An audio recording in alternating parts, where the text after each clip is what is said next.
I am fucking nervous as hell for this.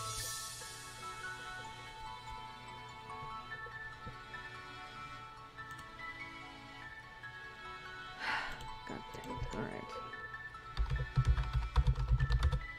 Can't spell shit today.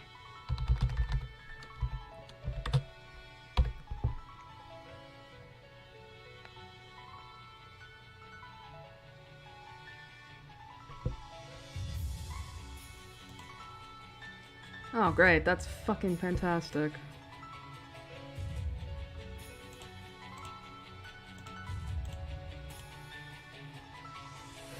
Alright. I should probably explain. Because I don't know, because this might be noticeable if you've been to my streams before. You'll notice that, one, and that's if OBS or my computer doesn't try exploding first, is that the intro screen looks different.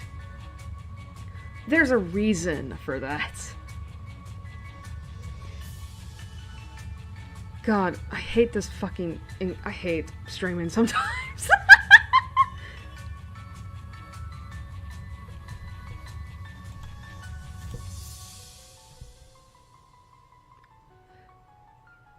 But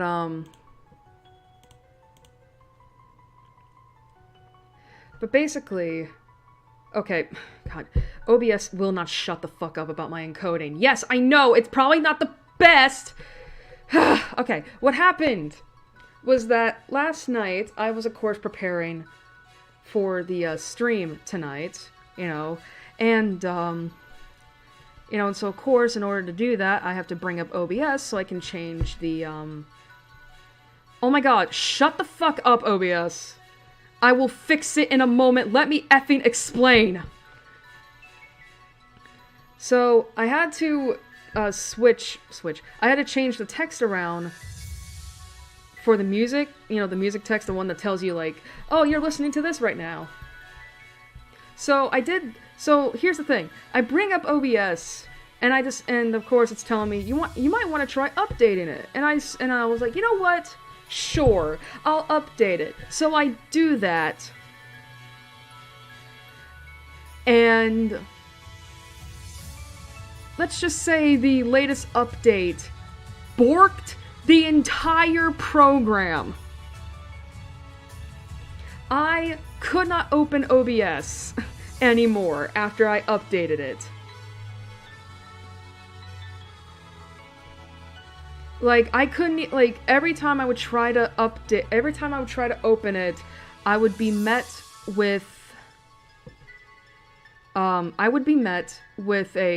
error prompt that just told me, like, OBS could not be opened because of something called a QT, thingy. I don't remember what it's called. But basically, I couldn't get this to open no matter what. And so I was like, okay, how do I fix this? And it turns out this is a common problem. And the most common solution, and that is if you don't buy a new computer, is you have to uninstall OBS, the latest version of OBS, which is anything like 28.0 above. And you have to reinstall an older version of OBS in order to get it to open again. So I had to do that, and as such, I lost everything, pretty much. I lost all the things I use to make my scenes look perfect. At least as perfect as a tech hopeless person like I can do to seem professional. I mean, granted, it wasn't a lot. Shut the fuck up, OBS! I'm sorry. But because of that, I had forgotten a lot of stuff. Because obviously it was just, like, in my mind. So here's the thing. I'm supposed to be streaming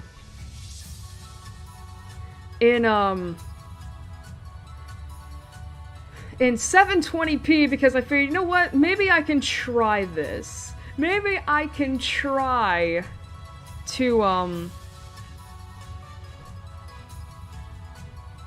what's the word? Maybe I can try to, I don't know, make my streaming a little bit better. But considering the fact that OBS is constantly flashing the encoding overload message every 10 seconds now, and the fact that YouTube is telling me that it's not receiving enough video to maintain smooth streaming, obviously I've done something wrong.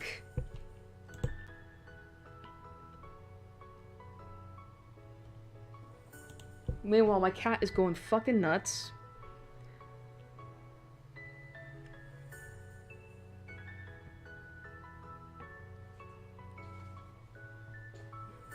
So now I'm having to look up, like, what the hell do I do in order to, like...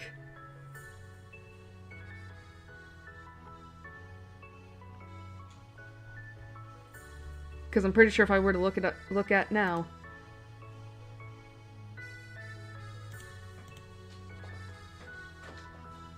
Jesus. Sorry, my cat is playing with her toy right now.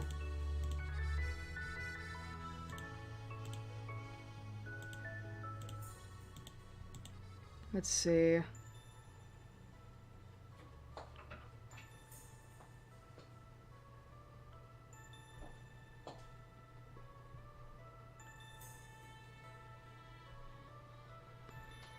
I might have to actually stop the stream just so I can, like... Just so I can, what's the word I'm looking for? So I can, try to adjust accordingly.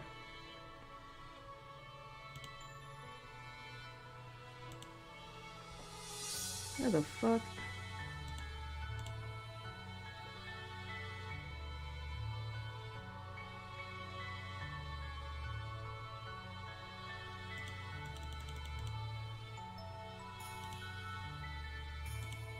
Where the hell is that setting?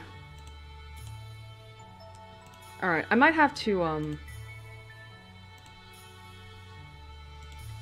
God, alright. I might have to, stop streaming, at least from OBS so far. So what this means is that, is if there is one thing I like about YouTube's fucky live streaming process, the stream does not actually end when I press stop streaming on OBS anymore. Excuse me. I have to press the end stream button in order for that to happen. So I might have to do that just to see if I can fix some stuff. So I'm actually gonna put a message in chat real quick. So, oh, you managed to get that out without bringing the iPad down with it. Good on you. What do I write?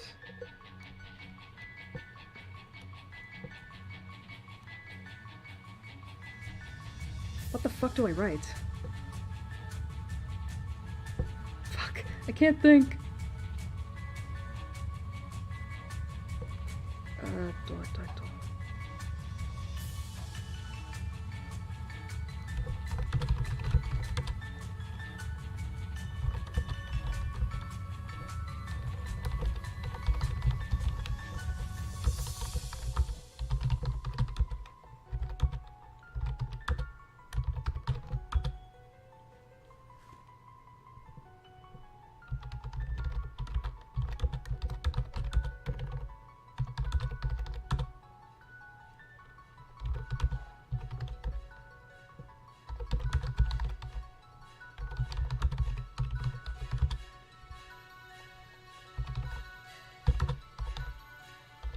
Is that how you I didn't spell it right. God.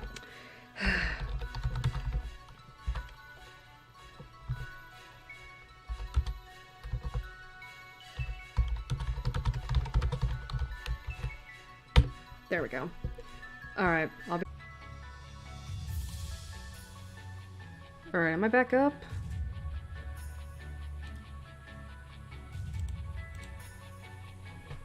I'm gonna check right now.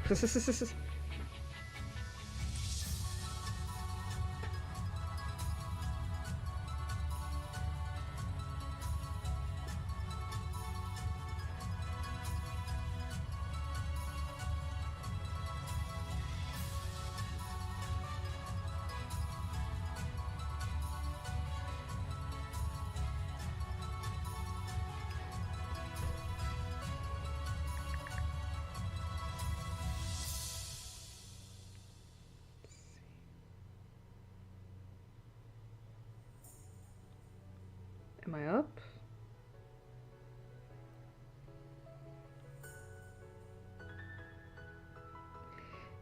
According to YouTube, it says I'm up still.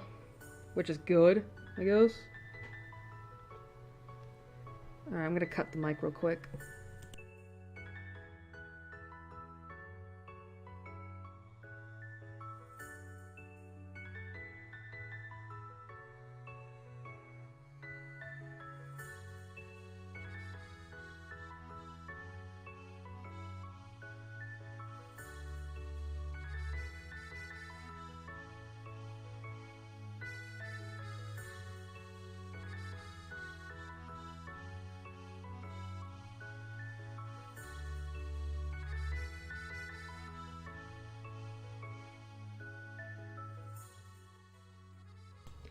Alright, I looked at it, and I seem to be okay.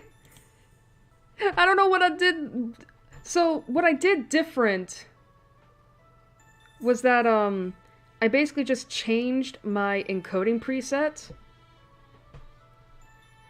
And of course it upped the bit rate, because I used to stream at like, 1250 kilobytes per second. And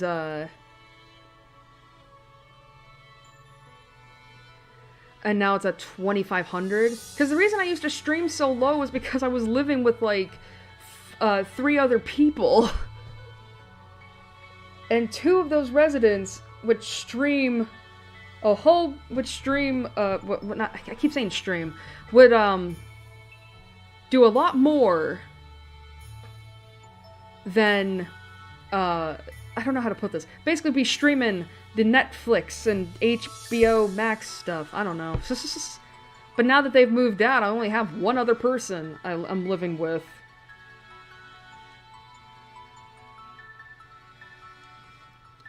And I'm not seeing anything bad.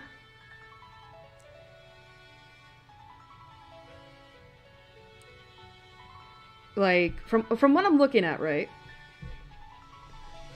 Like, YouTube's been telling me excellent connection, and I'm not getting an encoding pop-up message on my on my OBS. So I have no idea if I'm doing well or not. I think I am. I should be. I wouldn't say fuck streaming services. It's like we all gotta be I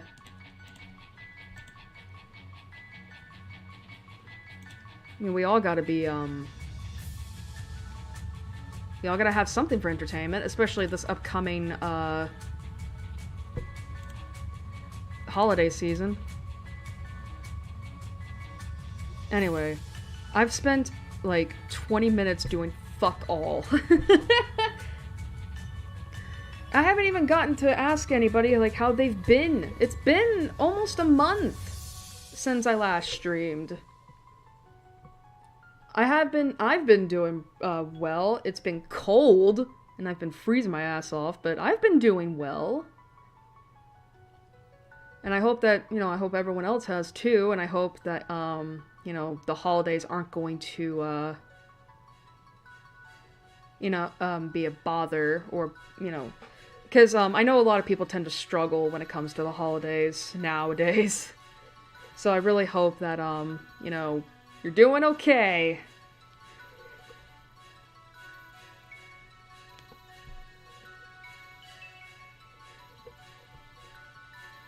But, yeah, so this is, tonight is gonna be my last stream of 2022. And we're ending it with, more Katawa Shoujo. We get to be more wholesome, as I put it. Let's see.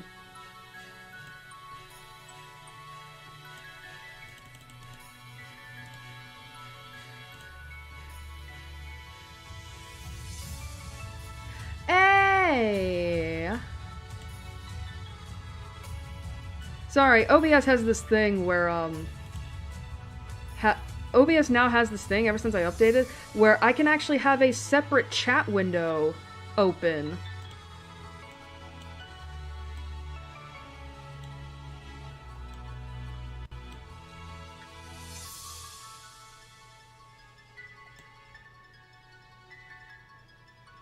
But yeah, I can have a separate chat window open.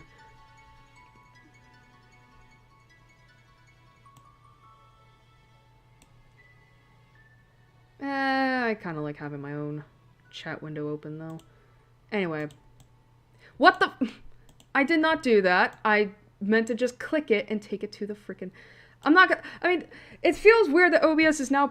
I guess I had to have been so far down the OBS updates that I'm getting the... That I'm probably getting, like, the OBS updates that's meant for VTubers.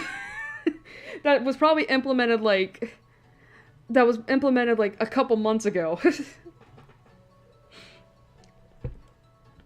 Anyway, my first time streaming in 720p, and I'm only gonna go up that high because I think if I try to go 1080, that will literally break everything.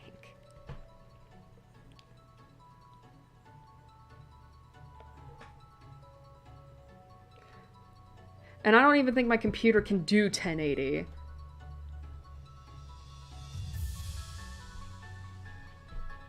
Anyway, I think we're good. I think we're good. Anyway.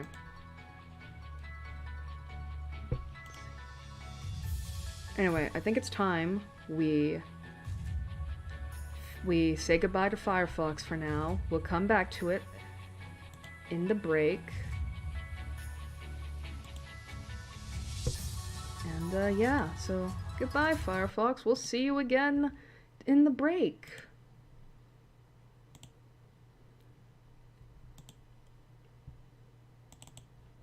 Let me get the game loaded up. Sushi. Anyway, I do want to apologize if you do hear some noises going on in the background. That is my cat. Alright.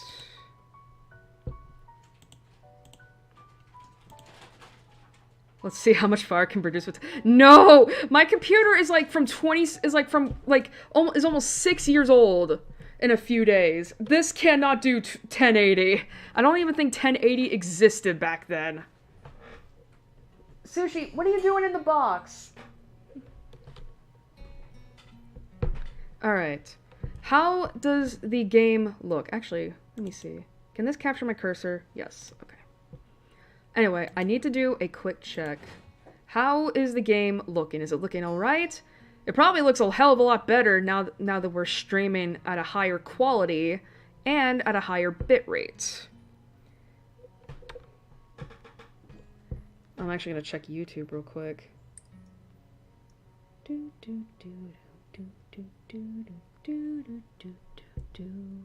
going to cut the mic real quick.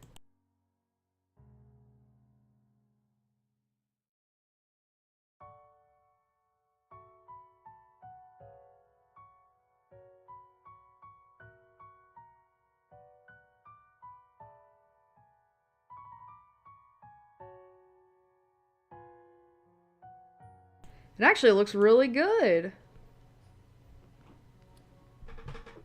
It actually looks really good.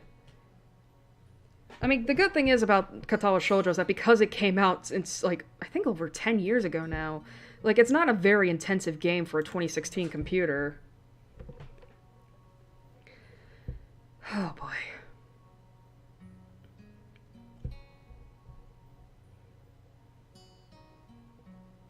Alright.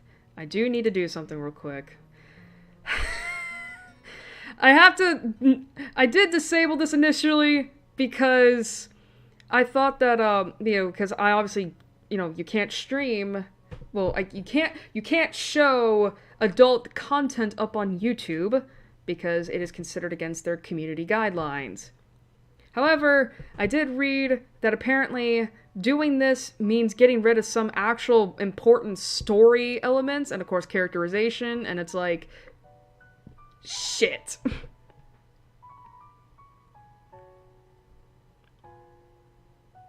My computer fans. No, they seem to be pretty calm for the most part. Like, they're hardly running at all. They seem to be doing well. But anyway, I have to enable the adult content. Thankfully, because the route that we are on with Hanako, she only has one sex scene, and even then, it's towards the end of her route, and I don't believe we're there yet. I think we're just about halfway through. So, and I think if I'm remembering correctly, I think it's pretty obvious that the scene is going to, sex will happen, if that makes sense. So I will have enough time to censor the CGs, because, I mean, I will admit that while the CGs are done tastefully, you still see some tits and vagina, so...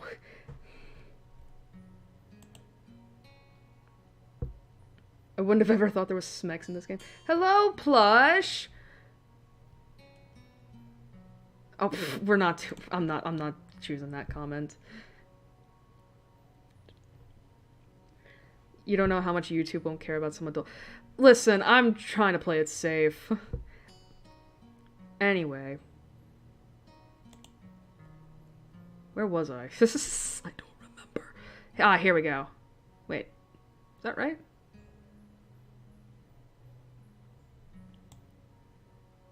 Yeah, that's right. Okay.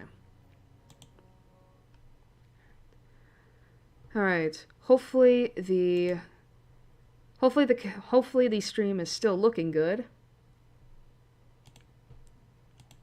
Alright. So what happened last time in Katawa Shoujo, because I just realized I didn't give a recap. We played more of Hanako's route. We did officially start on Act 2, and we very quickly moved on to Act 3, and we learned from Hanako that she was involved in a house fire, hence why she's got her burn scars and all that. And she told us this in response because she found out, I think from Lily, that about Hisao's own scar / disability, and so she wanted to make it even. Towards the latter half of the stream. Hello? Where'd you get that? Where did you get that? What is that? Sushi, what is that? Sushi, what is that? What do you have? What is that? What the fuck even is this? Oh, it's a part of a PVC pipe. Ugh, jeez. Alright. Fuck, I missed. Can't be playing with that.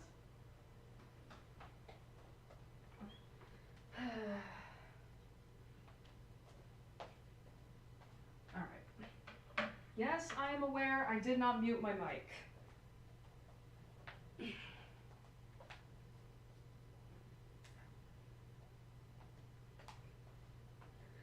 The cat has a gun.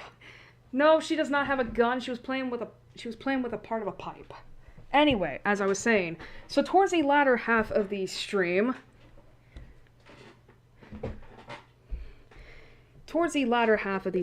Hanako unfortunately had a panic attack after Misha and Shizune brought it out of Hisao that he and... Fuck, I cannot get comfortable with this chair.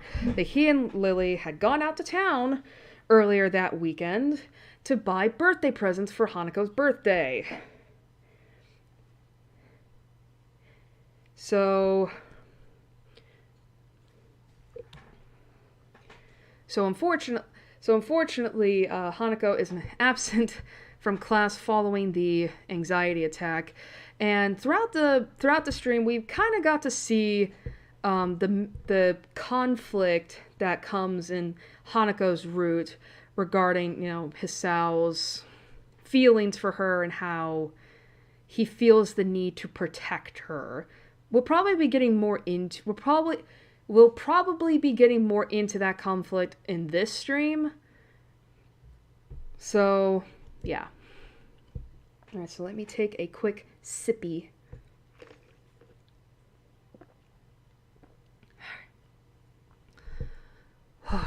Feels weird. It's so quiet. Alright. Hanako is more noticeable in her absence than when she's in the room. I feel her empty desk calling out for me. I find myself peering over my shoulder endlessly, hoping that I'm hallucinating and that Hanako will magically appear.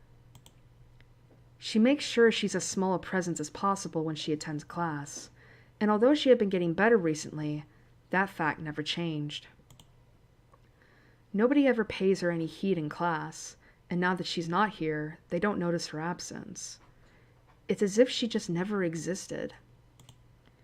Lily did say that her skipping class wasn't an unusual thing before I met her, but it's still very off-putting. That is loud. The bells heralding the end of school make me jump in my seat. It's only now that I notice Misha is prodding me in the side with her mechanical pencil to get my attention. Alright. Hello? Is anybody in there? Hey, stop that! Ah, there we are! Welcome back to Earth, Hachan! What are you talking about? You keep on dazing off into space! I feel like that should be dozing off, but okay. I was beginning to think that you might be trying to contact alien life! I really didn't get much sleep last night, so I don't doubt Misha's words.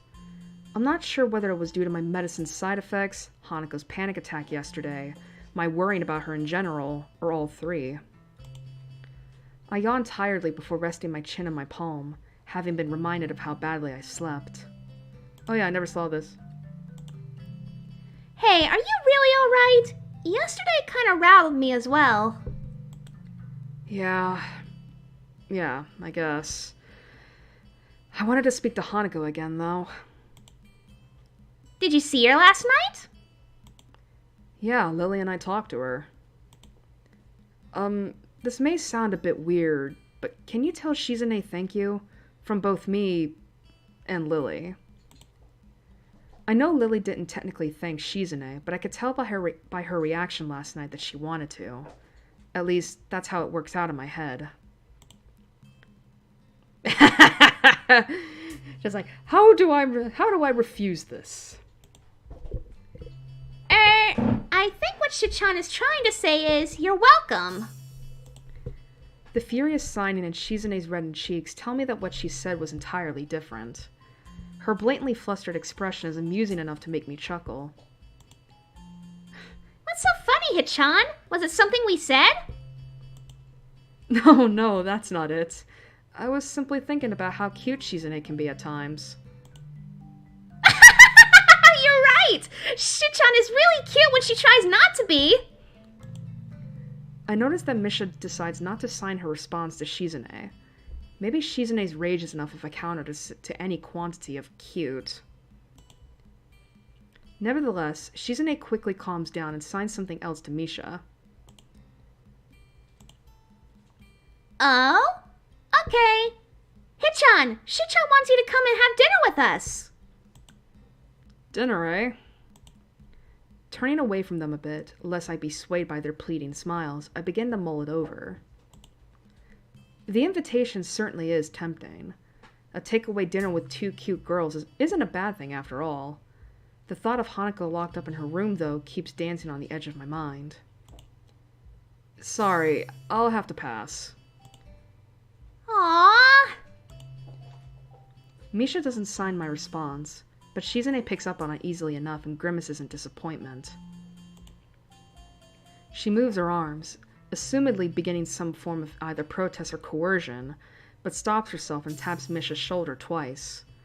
Once Misha gives Shizune her attention, the only statement Shizune has on the matter is a shrug. Oh well, it's your choice, Hichan. I promise I'll join you two another time if that helps. Misha perks up at this, but Shizune doesn't share her reaction. With a flick of the head to signal for Misha to follow her away, Shizune simply raises her hand to silently wave me goodbye. As the two make their way out of the door, I return the gesture until they're out of sight. I didn't think they would be so disappointed, and it makes me feel a little bad for ditching them. Still, I have things to do. Well, we have to hang out with Hanako. She's the girl of the route, after all. The girls' dormitory is especially rowdy today, with a number of girls loudly playing games and watching the television in the common room on the first floor. I can hear their voices even now, standing in front of Hanako's door. Oh, is this her birthday today? Oh, that's right. Anyway, so something else that was also discussed was that, Hanako's birthday is coming up soon. However, Lily said that she would not be able to celebrate it with her on her actual birthday because she'll be going to Scotland due to a family member falling ill. So Lily suggested that we hold a birthday party that will also double as a going away party sometime this week. I don't remember what day it was because it's been a month. So that might be what we're doing tonight. It's an odd contrast to the emptiness of the floor she's on. The voices from below make the emptiness feel all the more lonely. I had hopes Hanako would be in class today, especially after the talk Lily and I had with her last night, but I feel like I shouldn't hold it against her. It was a pretty awful episode, and to have experienced it firsthand must be all the worse. Not knowing what state she's in, I take a small breath before giving a few sharp knocks on her brown door. All I can do is stand and wait, doing my best not to feel anxious. As the seconds wear on, I begin to think she might be asleep and didn't hear me knocking. How the fuck did you take that out?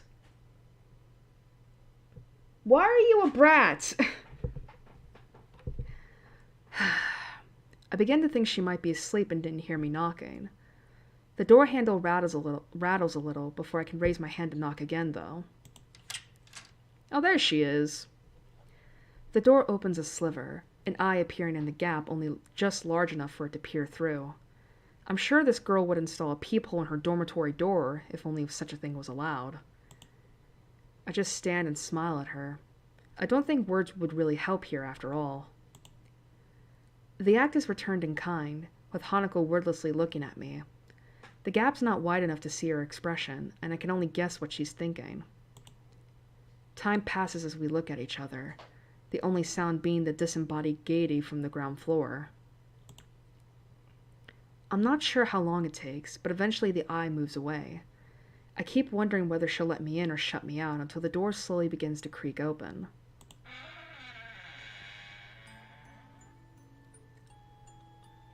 Oh, this music. Now that I have a full view of her in her bedroom behind, the first thing I notice is that Hanako's hair is quite damp. She's recently showered, which is made even more obvious by the scent of shampoo wafting towards me. The look on her face seems one of curiosity, as if she's not really sure what to make of me. Even so, I'm not really all that sure of what she's thinking. It feels as if she's gone away for a long time, and having now returned, neither of us know what to say to the other. Hanako realizes she's staring, looking away awkwardly before turning to the side and gazing at her feet. I decide to take it as an invitation and step past her into the room, closing the door behind me as I do so. I can see her hands fiddling in the folds of the oversized gown that hangs from her shoulders. I try to concentrate on what I want to say, but the scent from her addles my senses. To my surprise, it's not me, but Hanako that breaks the silence. Why? Because, why did I come here? I was worried about Hanako, so I came to her room. She let me in, as I had hoped, and then... what? What did I mean to do? What did I mean to say? Why didn't I think this through before coming here? I want to make up for what I feel I caused, at least partly. I want to try and remove the distance I feel between us since then, and to see her happy. How can I do that when I don't know the first thing about her? I wonder I wonder if this is how Iwanako felt when she saw me lying in that sterile pastel blue hospital bed. A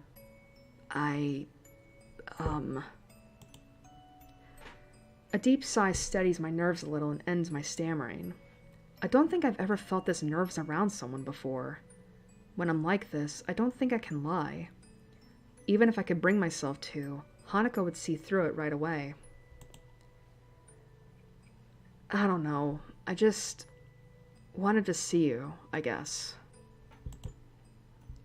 Her fingers stop moving, giving me a little surprise.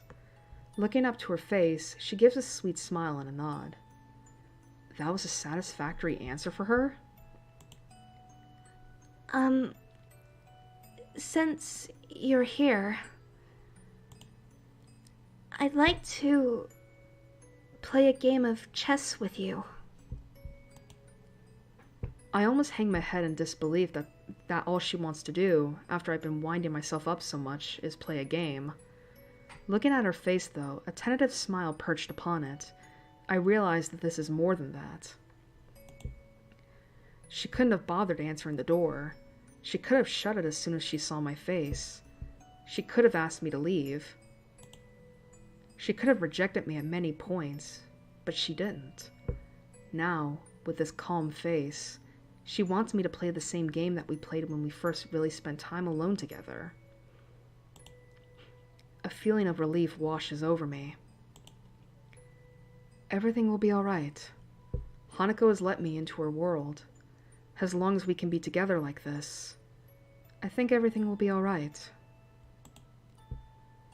It would be my pleasure. Aww. Da da da da ba da da ba da da da da da ba da da ba ba. Aw, that was sweet. Ah, here we go. Here's the birthday party. Alright. Let's see. One more year. Okay. Oh, excuse me. Alright.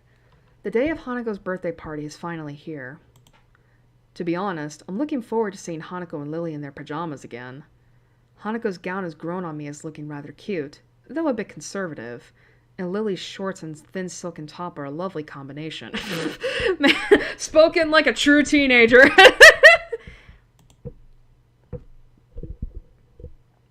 But the event is stained a little with the memory of Hanako's reaction to it.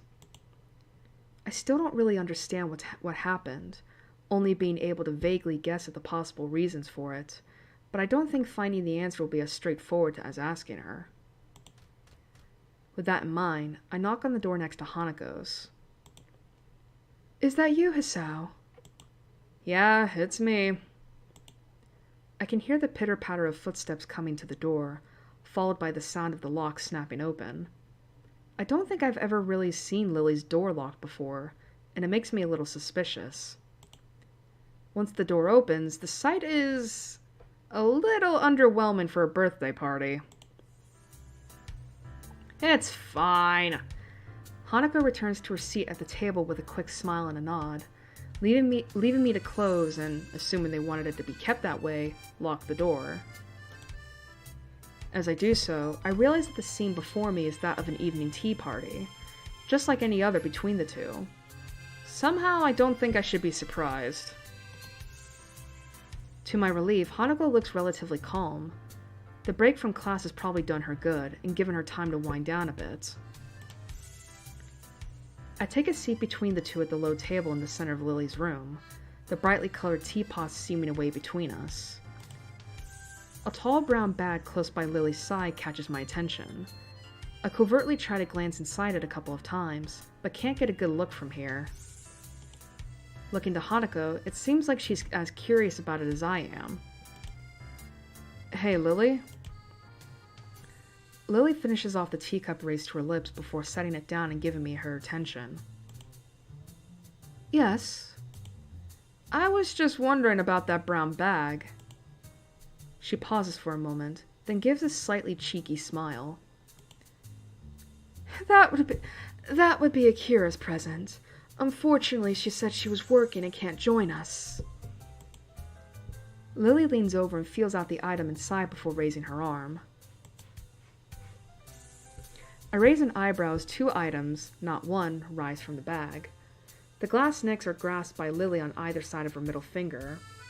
So this is why she had her door locked. Alcohol! Wine. There are 2 small thuds as the bottles are brought to rest on the table. One red, one white. I want to believe that it's fake, non-alcoholic wine, but if it was, there wouldn't be any need to be this circumspect. Alcohol? Seriously? Are you sure this is a good idea? Lily smiles politely and giggles. I'm not really convinced that she is. These would be the present from my sister. I know it's a bit questionable, but a little shouldn't hurt. If Lily took serious issue with it, I don't think she'd have agreed quite so easily. That aside, I had Akira squared as the serious and responsible type, maybe like an older Lily, but it looks like I was wrong. We aren't even legally able to drink yet. Well, in that case, I won't complain. They don't look bad either. I'm no connoisseur, but at least the bottles look nice.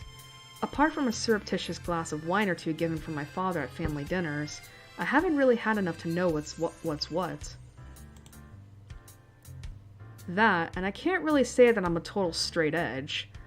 Going by Hanako's expression, she's thinking the same, and it's her birthday anyway. Shall I open one? Sure, I'll get some... My heart skips as I hear 3 sharp bangs coming from Lily's door. Hanako's head flicks around, and Lily's eyes close as she listens intently. None of us want to be busted for this. Yeah, because they're not legally able to drink, and I don't think you're allowed to have that on a school campus, especially for disabled students. Who is it? Let me in, I'm cold! Lily lets out a resigned sigh before motioning for Hanako to open the door. She obediently gets up and fusses with her gown before moving. Apparently still not quite sure of who it is, but trusting enough in Lily to do as she requests. I can just see a blonde, dark-suited figure become visible over Hanako's shoulder as she opens the door. Happy birthday, Hanako! Thank you, Akira. Hanako gives a small bow while twiddling her fingers in front of her. So, this is Lily's elusive sister. Ah, the butch.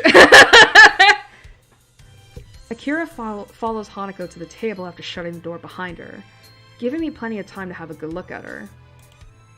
She looks to be about the same height as Hanako, and has short blonde hair that's quite roughly cut. That, in addition to her rather modest breasts, masculine suit, and deep voice, gives her quite an androgynous effect. Why did you have to point out the size of her chest, Hisao?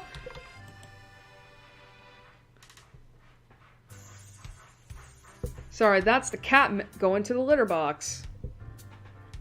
Without further ado, she plops herself down on the side of the table across from me. It's nice to have your company after all, Akira. Did work let you off? Yep, I have to go back there in a bit, but I managed to get enough of a break to drive down. So, this would be Hisao then. A confident smile gets thrown in my direction, so I nod politely in return. Considering she just jumped straight to using my first name, she's much more informal than her appearance would suggest. Wait, if she already knows who I am, that must mean that Lily's talked about me with her. I wonder what she said. Sorry for not introducing you, Hisao. This is Akira Sato, my elder sister. I see. Nice to meet ya. The person in question loudly claps her hands together, making Hanako jump a little bit. Akira notices this, and looks uneasy for a fraction of a second before getting back into her stride. Only now do I realize that Akira hasn't paid Hanako's scars any undue attention. Hanako also seems to be comfortable, if not exactly relaxed, around Akira. Well then, I assume the presents got through? No point in waiting, considering Hisao and the birthday girl look like they're pretty eager. Lily giggles as I awkwardly turn away, a little embarrassed by the fact that I couldn't hide my interest. Hanako's eyes are telling me that she wants to try the wine together with me, though, so I settle for a look of badly feigned indifference.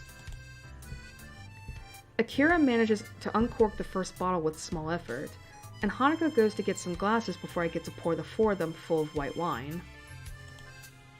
I heard somewhere that white wine has less alcohol than red wine, so I think it would be the best to start with. Here's to Hanako and to Lily's trip. Let's see. Cheers! Cheers! Cheers! After the traditional raising of the glasses, we all take sips of the pale yellow liquid. It's nothing like the stuff I've had with my parents, with the fruitiness of the flavor almost entirely hiding the taste of alcohol. Maybe this is what proper wine is supposed to taste like. Then again, it's possible that Akira just chose a wine which would be suited to our tastes, since none of us are used to alcohol yet. Jesus! Sushi, what the fuck is wrong with you? Now I gotta get up again and close the door. Susie, I have not given you an inch of catnip, and you act like you are on it every damn night.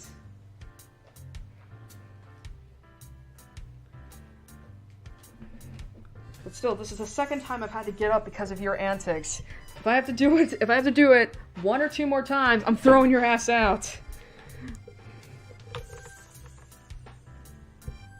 Alright. Or at least, I hope none of us are. This isn't too bad. I was expecting something harsher. If you hadn't liked it, I have a few other varieties you could have chosen from. You sound like you know your stuff when it comes to wines.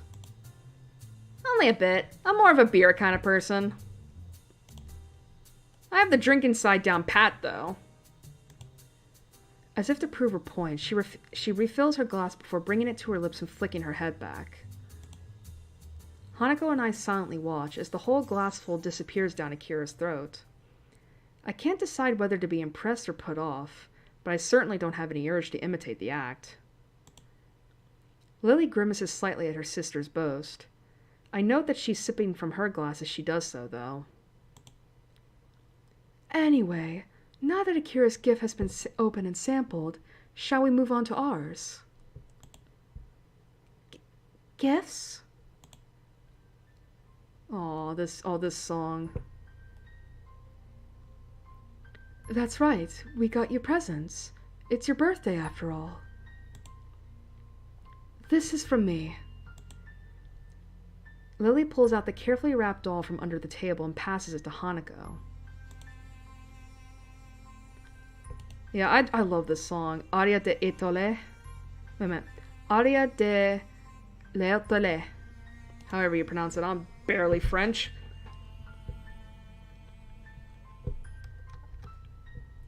Hanako handles the present as if it was glassware, carefully turning it over to remove the tape that binds the wrapping. Eventually, the paper falls from the doll, revealing the emerald green of the doll's dress. It's beautiful. I'm not sure what reaction I was expecting from Hanako. The near total lack of dolls in her room made me think that she didn't care about them, but the look in her eyes now is something different. She turns the doll around with the same delicacy she afforded the wrapping, as if she was expecting it to fall apart in her hands. I'm glad that you like it. Hisao picked it out, to be honest. Hanako suddenly remembers that she's not alone in the room, and shifts her focus from the doll.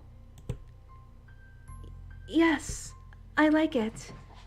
Thank you, Lily and Hisao. Sushi, what the fuck? Seriously, I have no idea what is up with that cat. She does this every night, where she just randomly freaks out over nothing.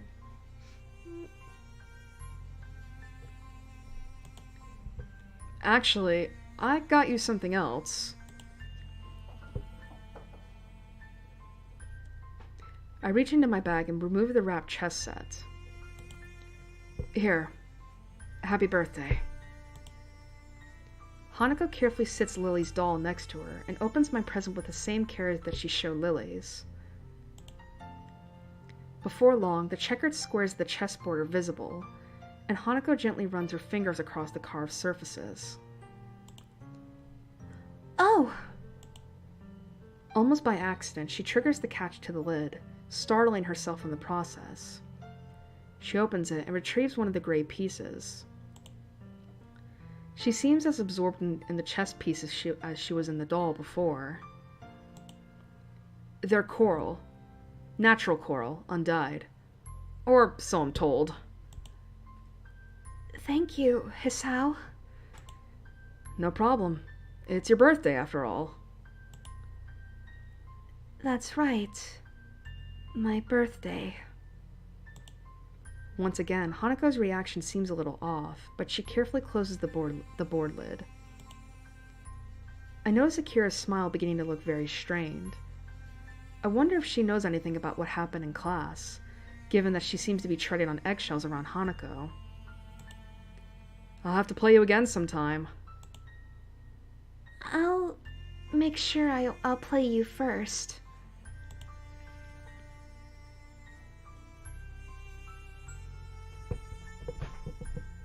She takes the doll she received from Lily and holds it to her chest together with a small chessboard, putting the piece on top. The act seems to settle her down somewhat, and we just sit in silence for a while.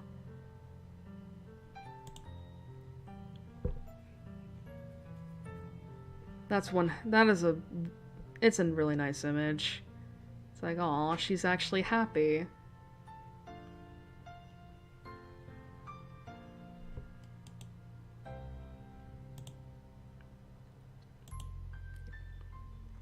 I think it's one of the few times I've seen her genuinely happy, cradling the friendship of two people to her chest as tightly as she can. Thank you, Lily. Thank you, Hisao. In the process of thanking us, Hanako drops the chess piece and fumbles a bit in her rush to retrieve it.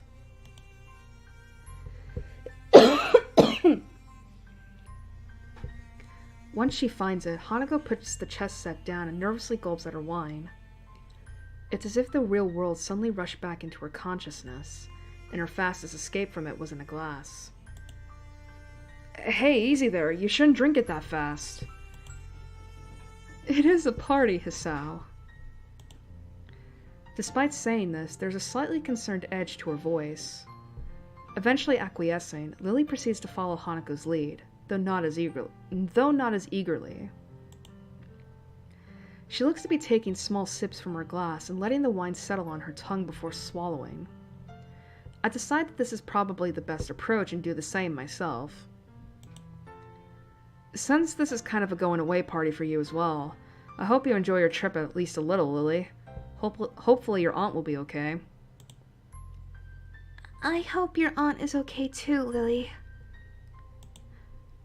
Lily and I are slightly taken aback by Hanako's fervor to wish Lily well, despite her own familial situation. I'm a little impressed. My, thank you both. I'll be sure to convey your thoughts to my family when I meet them. It'll all be fine in the end, Lily. Don't worry about it. Since the room's mood has become noticeably more sullen, I decide to try and move things along. Well then, shall we start on the cake? My tentative suggestion has the intended effect, everyone lightening up considerably. Yes, please. Cake? I didn't know there was any cake. I picked one up before I came, along with some snacks. Well done, Hisao. At least one of us remembered to bring one. Everyone seems to welcome the distraction, so I retrieve the cake from my bag and start cutting it up. Mixing wine and chocolate cake isn't something that I thought would work well, but none of us seem to mind. Conversation is temporarily suspended as we start to eat. I was initially wary of this idea. After Hanako's panic attack, I expected the worst from tonight, but I think Lily's idea of giving her good memories of her birthday is working. That, and also having it shared with her going-away party. From Hanako's reaction to her gifts, I can tell she was really appreciative. Hanako tries to pour herself another glass of wine, but ends up spilling some on the table.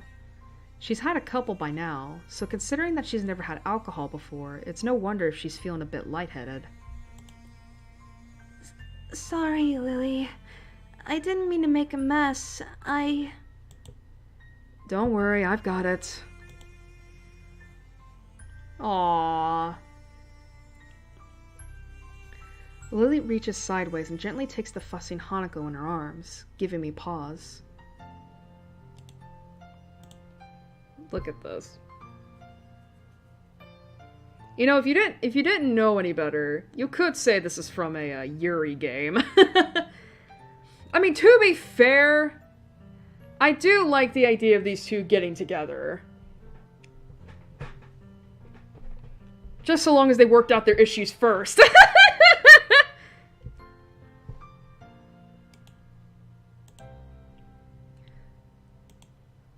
It's okay, Hanako. I'm just happy you're here. Hanako gives only a faint nod in response. It's fitting, I suppose, that Lily would be the one to support her like this. I have no idea what Hanako would be like if she hadn't. Seeing the two like this makes me appreciate the fact that I'm privy to such an intimate moment. Even Akira can't help but smile at the sight. I never would have thought I'd managed to find new friends so quickly, and I'm all the more thankful that of all people, these two are the two I befriended. They slowly break off from one another, Hanako regaining herself somewhat while I quickly get myself back on task. I find a towel among Lily's tea set and start mopping up the spillage. By the time I finish, however, Hanako and Lily have managed to uncork the other bottle and have topped off their glasses. Looks like you're enjoying the wine then. Just don't go too crazy with it after this, mind. After this, mind. We all dutifully nod and agree, but her reminder feels a bit silly given that she's the one supplying underage people with alcohol. Oh dear. Oh no. I see Hanako's looking a little tipsy. The second glass of wine goes down a lot quicker than the first, and before any of us notice, the second bottle is empty. While Akira is helping us finish them off, Hanako looks to be almost equaling her in the amount she's had. My head feels a little light, but I think I've managed to gauge my own tolerance surprisingly well. Hanako smiles lazily, toying with her doll's hair. I think it's a pretty safe bet that she hasn't moderated herself as well as I. I don't think it was Hanako's intention to get this drunk, but it seems that the alcohol hit her all at once. She has a very light frame, something which wouldn't help her handle her booze well either. Lily cradles her glass, running a finger around the rim. Her cheeks are rosy, but she's managing to avoid looking woefully drunk. Akira is, as I somewhat expected, largely unaffected. Her smile might be a little wider than before, though. Maybe. Hanako suddenly hiccups and accidentally knocks over the doll. I think I should maybe go to bed. Thank you, Hisao. Thanks, Lily, and Akira. She slurs Akira's name pretty hard, barely avoiding breaking out into a giggle midway through. She's completely plastered, and I can't decide whether I should feel a little bad or not for being amused at the state she's in. It really is bizarre to see her acting so carefree. A shame that it's only with the help of alcohol. Here, let me give you a hand. Akira begins to get up to help Hanako out, but she's stopped when Lily gives a sharp cough. Hisao, would you please? Oh, you know exactly what you're doing! Am I super loud? Excuse me. I'm gonna turn myself down a little bit. I don't know, I just noticed I'm acting really freaking loud. Akira looks a little surprised, and I have to admit that I am as well. I don't mind the request at all, let alone when it's said with such a smile. It just comes rather unexpectedly. Sure, no problem. Actually, I'm gonna like... Let's try that. Oh dear. I pick up the chess set and help Hanako stand up. I do feel somewhat responsible for her, considering that, other than Akira, I'm probably the most sober person in the room. She nurses the doll in one hand and offers me the other. She's so drunk! We stumble out of the door, into the hallway, and into Hanako's room. Hanako bumping into me a number of times on the way.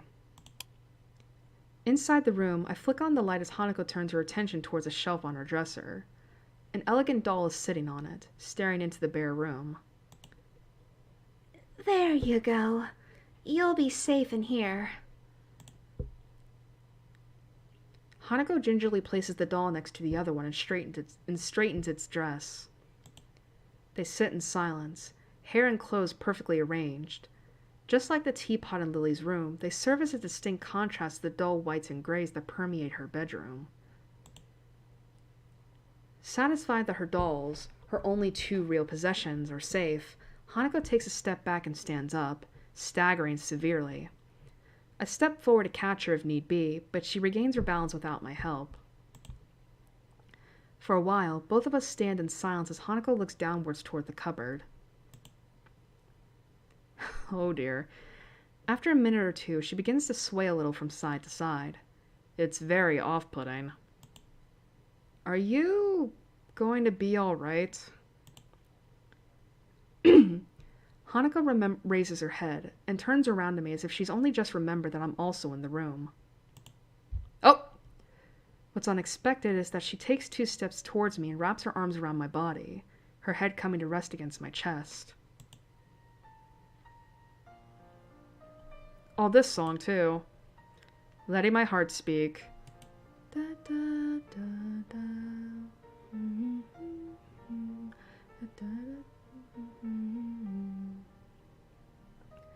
I can feel my heart beating as all of my senses feel like they're coming alive again after they're deadening through the previous drinking. The smell of wine on her breath, the feeling of her fingers through my clothing, the scent of her hair underneath my chin. My hands remain out in front of me, not daring to touch her. The temptation is there to hug her, to embrace her, to tell her everything will be fine. But this feels wrong. Really, really wrong. Hanako...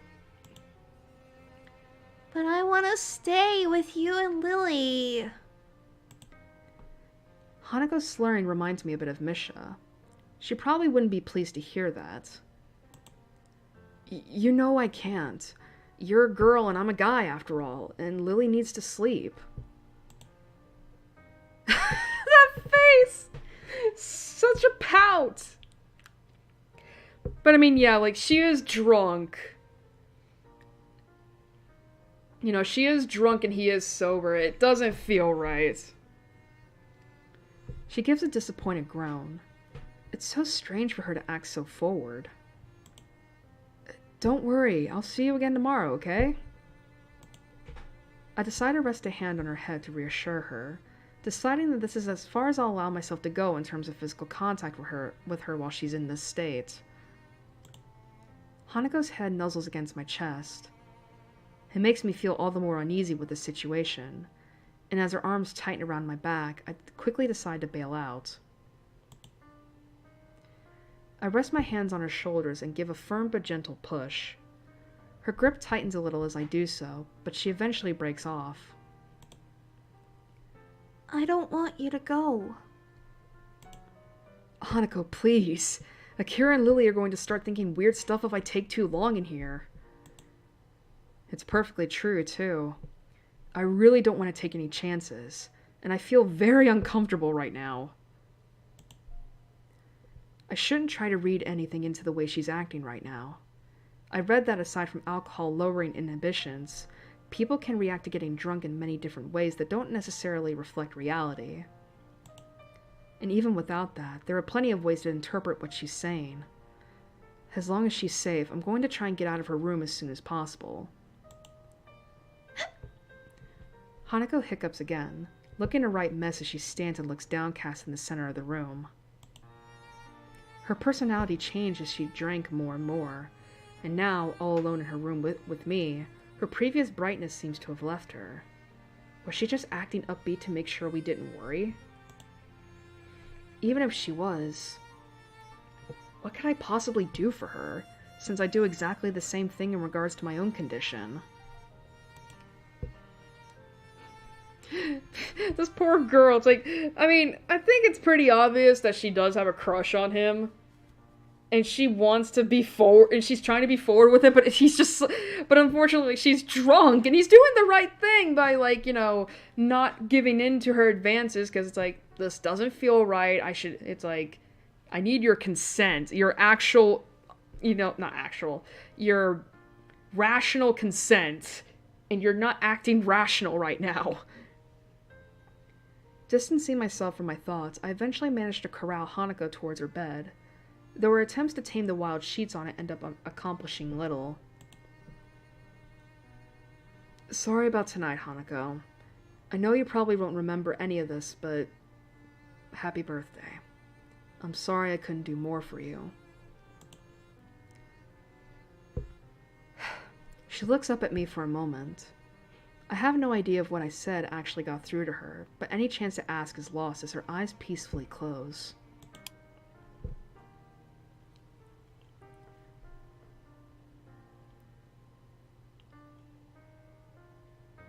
I sigh in relief before quietly backing away from her and leaving the room, flicking the light switch off as I go. I hesitate a little before opening the door to Lily's room again. I need to take a little sip real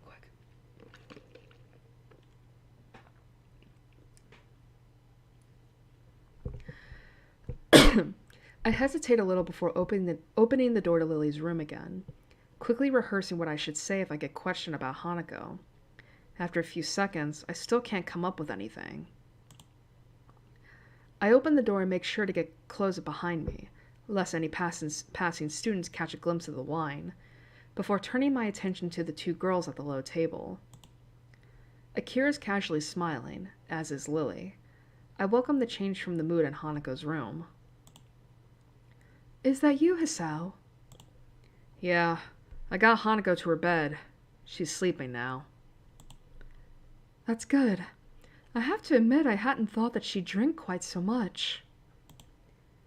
Hey, it's fine. She's all safe and tucked up in bed now, with the way she is. She awkwardly trails off, though Lily and I would hardly protest. For someone so anxious and fearful, drinking would give an easy out from those constant feelings. I wish I could do more for her. I feel useless.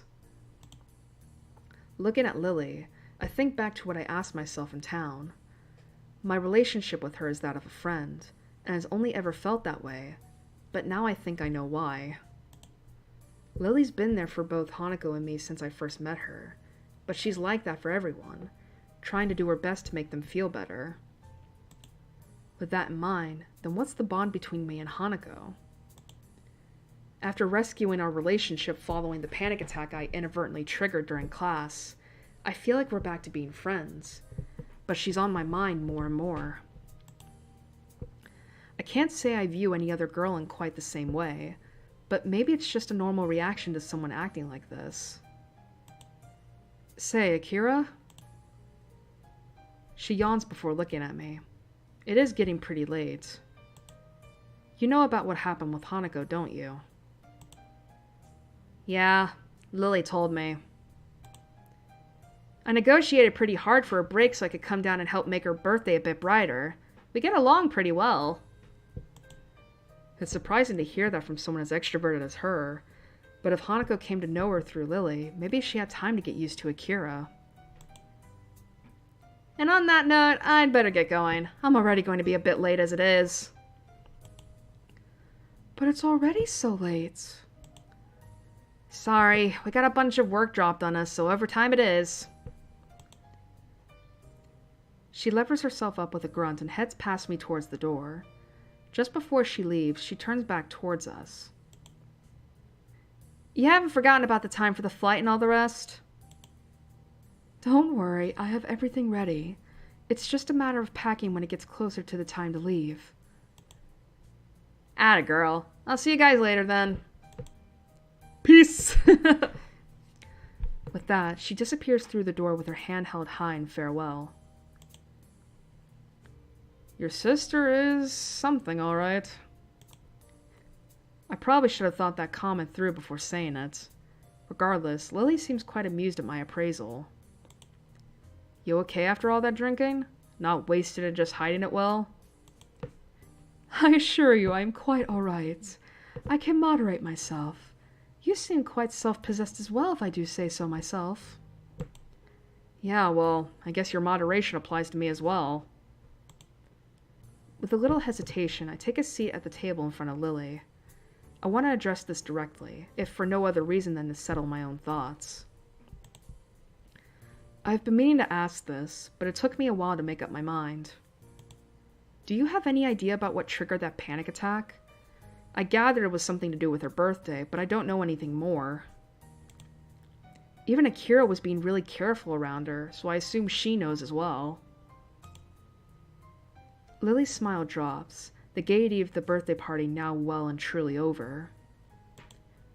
To be honest, I'm not sure of all the details myself. Hanako told you that she was in a house fire. She told me as much after we met and spent a lot of time together. Other than that, she quite simply never told me. She never told you? Assuming the worst, what does she have to look back upon? A life of isolation and possibly even the death of her family? Maybe even going as far as blaming her existence for their deaths? Even thinking about what little I know of Hanako's past is bleak. To have lived through all that, and to live on with those memories, must be infinitely worse. Lily looks similarly depressed, but I can see her rebuild at least some of her composure before my eyes. I get the feeling that both of us are talking more frankly than we might otherwise do thanks to the wine, but it feels like just talking this out is a good thing anyway. I feel kind of helpless about it. When it's put like that, what can I possibly do for her? I'm not wholly sure that I should tell you this, but Hanako told me that you visited her the day after we both went to check on her.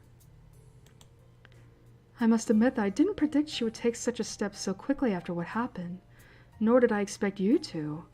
I think it was a nice gesture on your part. It wasn't much, really. It's just, at times like this, I sometimes think it would be better if we never had to leave Yamaku, or at least this town. Things are so much easier without others around. I didn't expect Lily to look quite so troubled at what I say, and for a while she looks lost in thought. She moves to speak, but stops herself as soon as she does, and rethinks. It's a bit off-putting. I think... Tell me, do you have anything planned for Friday evening?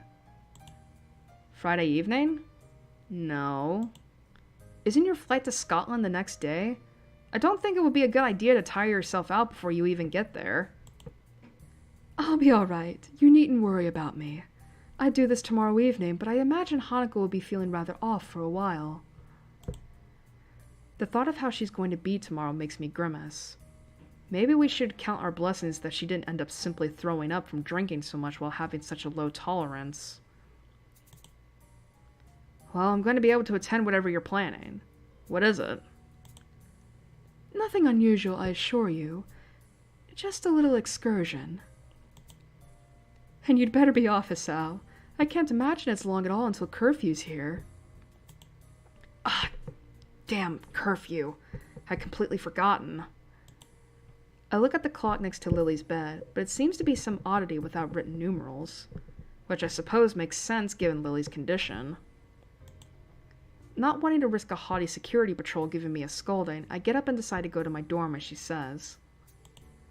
Well then, I guess I'll see you and Hanako tomorrow, assuming the both of you manage to get up in the morning. Thank you for your concern, Hisao. Until then. With that, I make my way out of her door and into the hallway. I was gonna say, where are you? I hope her idea will be a good one. Going on a little excursion, alright. Ba-da-ba, ba-da-ba, ba-da-ba, ba-da-ba, da-da.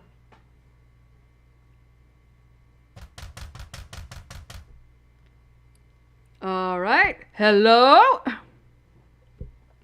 The hammering of a fist against the door feels like a nail being pounded into my head. Once, twice, 3 times, I let out a long and annoyed breath and bear it while pressing my eyelids shut, fervently hoping for whoever it is just go away. Oh boy, I wonder who this could be. I feel pretty damn awful. My face feels like it's cast out of lead, my arms feel heavy, and I feel very queasy. It's been like this since I woke up half an hour ago, and I can't summon the energy to pick myself up out of bed. So, this is what they call a hangover. I wonder if perhaps this is the best treatment for teenagers who desperately want to try drinking as a way to feel like an adult. Considering how unpleasant this is, it's not something I want to repeat. A series of thumps rings out again, reverberating around the small room. I wish they'd just give up already. I have no intention of getting out of bed for them. Seconds pass, turning to minutes. Since no more knocks are coming from the door, whoever it was must have left. Thank goodness. Oh. I actually thought it was going to be Kenji. I mean, can you blame me?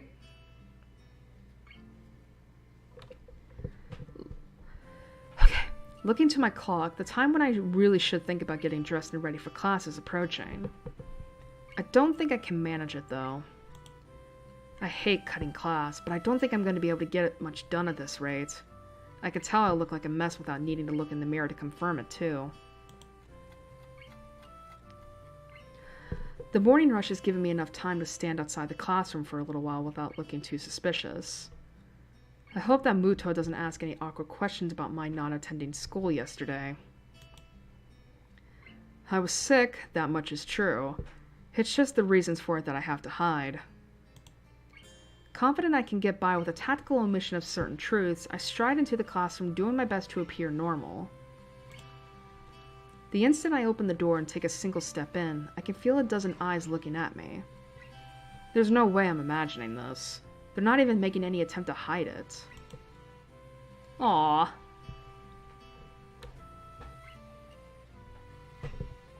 My eyes take a quick sweep around the classroom, and I spot Hanako.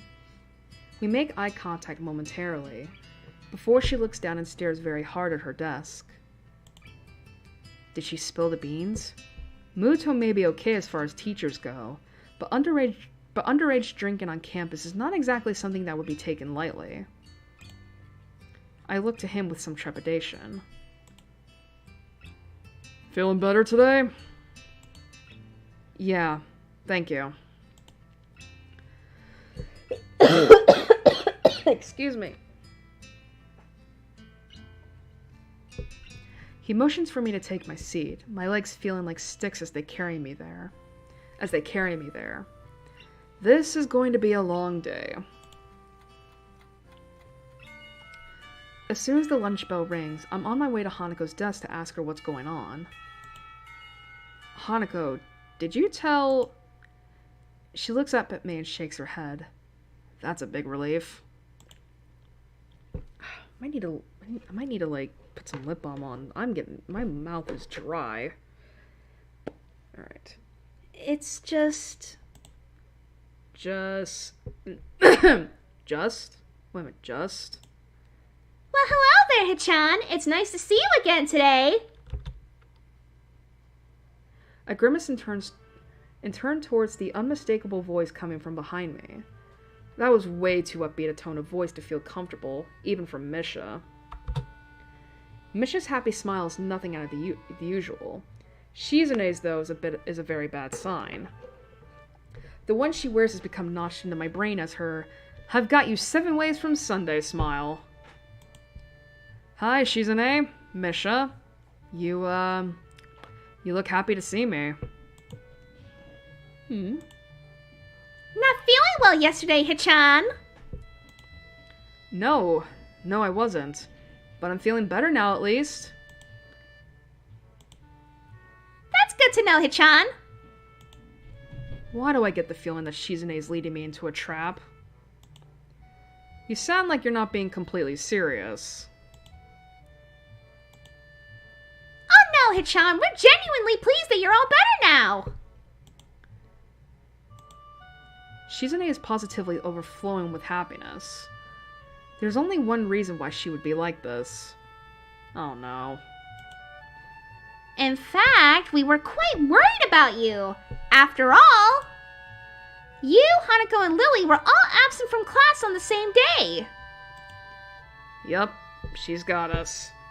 So thoroughly that all I can do is sigh in defeat. I guess you have your own theories about this. Could you just kinda not tell anyone? It's a bit late for that, Hichan. I suppose she's right, considering the looks I got as I entered class.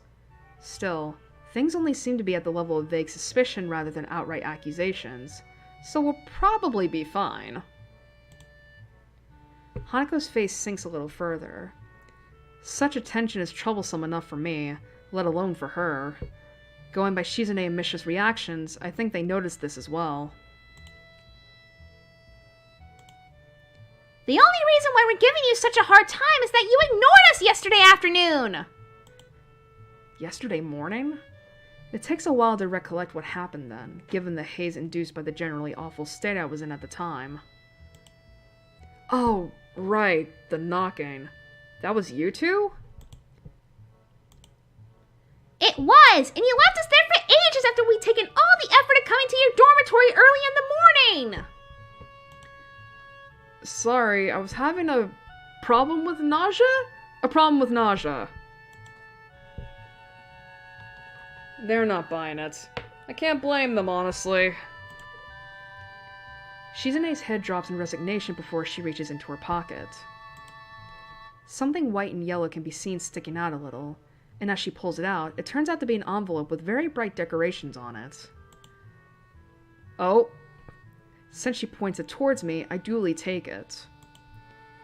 This is what we are trying so hard to give you, Hichan! You don't check your... I tune out the sound of Misha's voice as my eyes register what's written on the envelope. Iwanako. I stare at the envelope for a moment, before suddenly remembering that there are people around me. There's a very strange, somewhat invasive feeling about their expressions. I kind of want to be alone right now. Iwanako? It's nothing. Thank you for bringing me this, you two. I should think so, after what we went through to get it to you. I step back and say my goodbyes. Misha theatrically pouts even as I go out the door, but Shizune and Hanako remain very visibly curious about my reaction. I hope they won't interrogate me on this later. The smell of the gardens is, as always, a very pleasant sensation. Some of the most visible signs of how well funded this school is, aside from its sheer size, are the expanse and condition of the grounds. A good number of students can be seen eating lunch, chatting, and playing on the bright green lawns. Even some of the staff are enjoying the summer here, keeping watch over the students and idly walking along the long concrete paths. I've never seen a sight like this in my home city. On excursions, maybe, but certainly never in the school or anywhere near where I lived. Even the bench I sit on to read is warmer thanks to the summertime sun, reminding me of why I haven't worn the school blazer even once yet. Considering this, the sunflowers and splashes of vibrant yellow coloring adorning the paper are quite appropriate for the time. If only the words written on it were as well. Here I was, thinking I'd managed to get over her when this troublesome thing shows up. Her handwriting looks vaguely familiar at best, and only now that I see it again I remember that she used to write in pink pen a lot. She was always very girly, for lack of a better term. But she was also quite fragile. I never knew if I liked this aspect of her or not, though with the arrival of this letter, that question seems to have become largely moot. Okay. The letter begins with not much more than an update on the state of things going on in her life. My old class had a good start to this school year. Many are anxious about the exams that will be coming up in the future, etc. But it ends on a very personal, if brief, note. It feels a bit like she wrote most of the letter just to try and soften the blow from the ending. Alright. I wanted to somehow express my feelings, but the right words didn't come to me. I couldn't say anything to comfort you. I'm really sorry for not being able to support you when it mattered the most, even though I like you so much. At least now, finally, I can be more honest. If I could go back to those quiet days in February and March, I'd tell you to not give up on yourself. That's what I would say. Maybe you wouldn't have drifted so far away if I had just said something. I hope you've managed to get back on your feet on your own. Now that the distance between us is also physical, it also feels more final somehow. I wonder if we'll meet again. Perhaps it's for the best if we don't. Still, if you would like to correspond with me, by all means write me back. I'd very much like to hear about your new school and how you're doing. I wish you all the best. Sincerely, Iwanako. And so, that's that. Our relationship is over.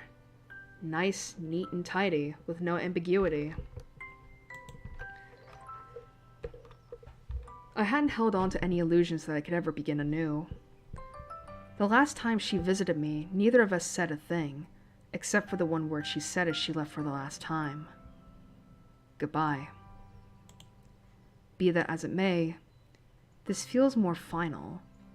The capstone on an experiment that both of us tried and failed at. A loud shout draws my eyes away from the letter. It's just some students horsing around, with one of the teachers standing nearby to coming over to talk to them. Are you okay? Oh, man. Are you okay? Oh, man. God, I can never remember these voices. I can only remember the core. That's not it.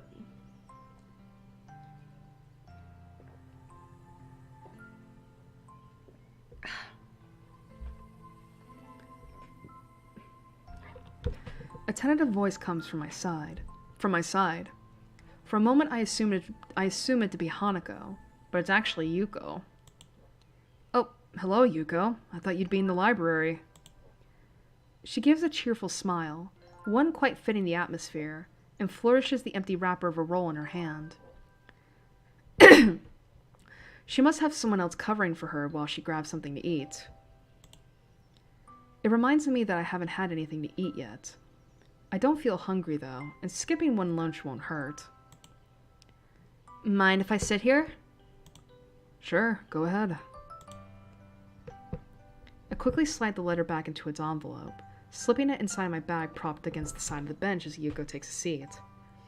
She drops the wrapper into a bin beside us. Without much else to do, I lean back and take what enjoyment I can from the sun, silently reflecting on the letter. The lush lawns, the clear blue skies, everything looks so different from the way it did back then. Even the school's surroundings, from the hill it's on to the woods around it, are completely opposite to the urban scenery I remember. Maybe this is what it's like to feel homesick. Then again, it's not an outright bad sensation. The feel of the area around Yamaku, while very different, is also nice. I think I could get used to it. Hey, Hisao? Yeah? You didn't answer my question from before. I wasn't going to say anything, but you still look troubled. If you don't want to say anything, though, that's okay. I don't mind at all. Sorry for asking something strange like that. I don't mind. It's just... I got a letter from someone I knew before I came to Yamaku. It made me think about some things. I thought I'd managed to get over most of the problems that my accident caused, but now I'm not really so sure. I kind of wish I'd never seen it. I don't think that's good, Hisao. When my boyfriend left me, he did so very suddenly and never let me know why. At first, I was very depressed about it, but I decided to forgive him. You forgave him? Couldn't he have at least talked properly with you about it? He was always one of those people that found it difficult to come close to others. In the end, I decided that I fell in love with him for a reason. He was a good person, and I think that if I had been in his position, I probably would have found it just as hard to try and talk to him. I don't really see the connection to the letter I got. I mean that... how should I put this? It must have been very hard for that person to send that letter, and if they did, I think they must have thought very hard about exactly what to say. Iwanako managed to write this letter and bring a final close to our relationship, something that I'd never managed to do. Whereas here I am, trying to protect and help Hanako as best I can, especially with Lily leaving for a while, and I'm not even able to deal with my own problems. Does that make sense? She's taken my non-response and furrowed brow as a doubt. She really reads faces too much, just like a certain other person. Yeah, that makes sense. The letter was just kind of a shock, really. I think I tried to fool myself into thinking that my life reset when I came into Yamaku. But now I'm suddenly aware that it didn't. I'm at a bit of a loss about how to deal with these feelings. I think that's something I can't really help you with. Sorry. It's fine. I think being able to talk with you helped me get things sorted out a bit better in my head, so thank you anyway. She nods and smiles sweetly. Yuko is a nice girl, so it's a shame she's so highly strung so often. Well, that was loud. The school bell ringing out startles us both. I was supposed to be back before the bell! Oops. She jumps off the bench and almost races off without a second word. But turns on her heel as she remembers she was talking to me just now. I'll see you later, Hisao. Cheer up, okay? I'll try to. Thanks, Yuko. With a quick bow, Yuko takes her leave and begins her rush to the library. Her flight catches the curious eyes of a few passing students, who are unenthusiastically trudging back to their classes after their fun. Reluctantly standing from the bench, I dust myself off and join them. Even while I walk through the gardens back to the main building, the thought of the letter in my bag doesn't stray far from my mind.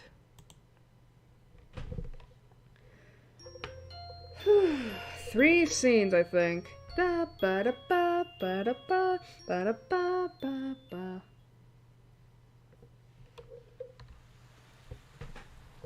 Oh, this scene. Okay. No, I remember this scene.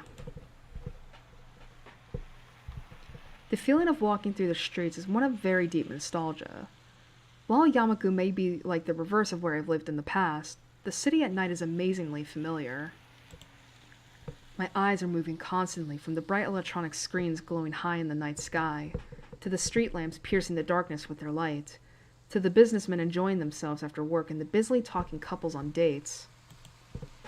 Even if I didn't want to, I can't help soaking in every aspect of the city.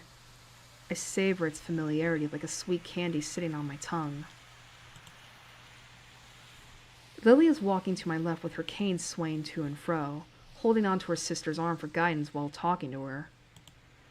Compared to traveling by taxi or bus, being driven by Akira in her rather nice car was a much more enjoyable experience. Maybe not for the person on my right, though. While Lily was used to her sister's driving style, and I quite liked a bit of excitement, Hanako was holding very tightly to the door for most of the trip. Everything looks so pretty at night. Hanako quickly looks down yet again as she accidentally catches someone's gaze. Yeah, it does. My answer isn't very thoughtful, since I'm distracted by so many thoughts that I find it hard to keep up on small talk. One of those distractions, aside from the city sights, is how Hanako looks. This is the first time I've seen her in something other than her school uniform or her pajamas. It gave me pause when I first saw her outfit, when we met up at the school gate. Considering how much her head is lowered when people walk near us, I imagine that the hat she wears is more than a fashion statement.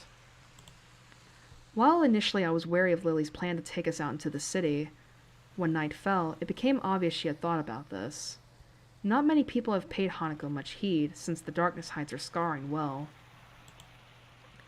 So, we're in the city. Any ideas on what to do? Akira beams a smile. Something tells me that she's the one who's making this particular decision, even if her sister may propose the outing in the first place. You'll see. Just follow us. I nod and try my best to stifle a grimace. After what happened during Hanako's birthday party, I don't trust Akira's judgment all that much. We keep walking, and I notice that we're passing more and more cafes, restaurants, and other eateries. Every once in a while, a drunken man in a suit comes out of a bar, usually being supported by another, but for the most part, the customers around this part of the city look young and fashionable. Different kinds of music come and go as we pass by each business. The discord created by the overlaps should be grating, but it reminds me so strongly of the times I spent in the city with my old friends that I don't mind. Hanako and I have started to drift a little apart from Lily and Akira.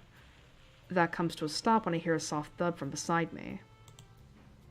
Sorry! By the time she rights herself from her apologetic bow, the middle-aged businessman she bumped into is walking away after mumbling a half-hearted apology. Hanako looks a little put off by the experience, and as she quickly skips ahead to match my pace, I notice her head hanging low once more.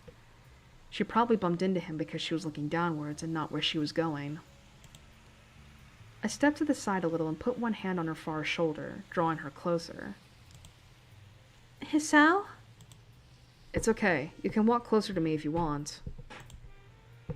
Hanako hesitates, but eventually nods in assent. After a couple of times, when I thought we had arrived at Akira's destination, we reach our target. By now, we're below the elevated walkways, and past the most garish and brightly lit places. I'm a bit surprised. The average age of those around us is distinctly older, and the smell of cigarette smoke is pretty thick. The area is far from seedy, though, and it's a little amusing to see Lily's reaction to the smell of the smoke. While it's masked by the low talking of those around us, jazz music can be heard emanating from inside. Looking up at the dimly lit sign, it becomes obvious why. A jazz club. I have to admit, this isn't what I expected. Lily gives an amused snort and a smile. Somehow I feel like I should have known it, Akira. As we talk outside, I notice more and more odd sideways glances directed our way. People awkwardly catch themselves staring and look away, but that just makes it more obvious. I had noticed this occasionally when we were walking, but it's more pronounced now. I've never experienced anything like that in my life. An average-looking Japanese teenage guy, just a little taller than normal, isn't the type to draw attention without making an effort. Hey, come on! Just because you're teenagers doesn't mean you can't have a taste, right? Well, I don't really mind the music if that's what you mean. Excuse me. I don't mind it either.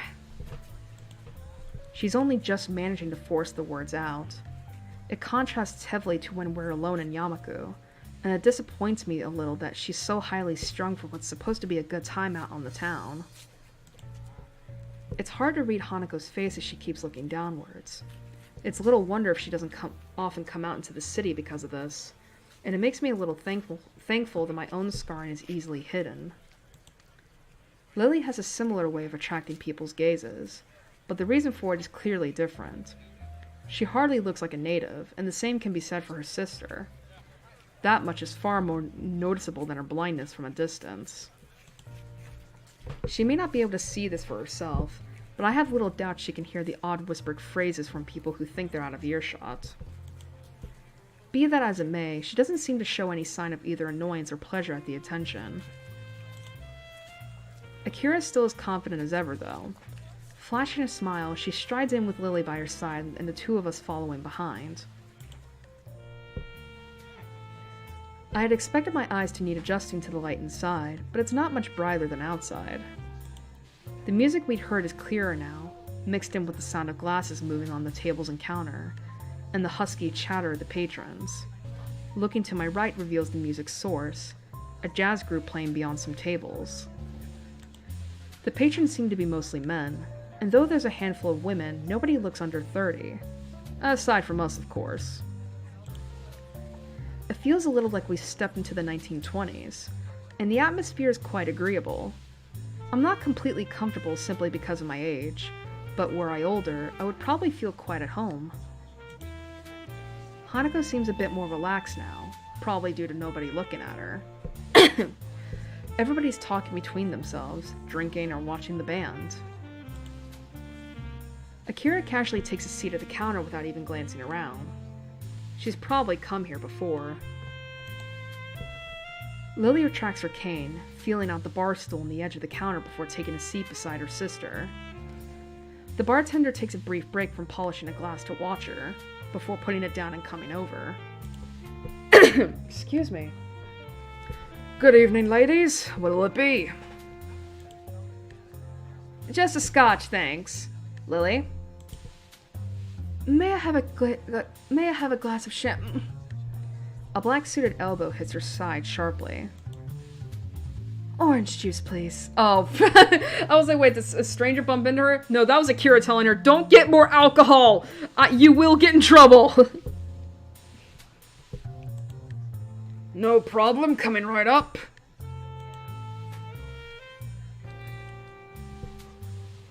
Oh, excuse me. The bartender starts to pour their drinks. A couple of seconds pass before Akira suddenly remembers that Hanako and I are indeed here and turns around to us. You two want anything, or are you just gonna stand there? Hanako seems to be getting a bit restless. No matter where we're going to seat ourselves, there's going to be people right next to her, and I don't think she looks convincingly older than 20, unlike Lily. Looking around, there's a games section to our right. A couple of billiards tables can be seen in the corner, and nobody's using them either. I glance to Hanako, about to ask her if she'd like to play, but she's already looking longingly in the same direction. Maybe it says something that we can get by with so few words nowadays. We'll go play pool over there. Akira leans back to see past me, before shrugging and sitting back up. It seems you'll have to put up with only me for company. How unfortunate.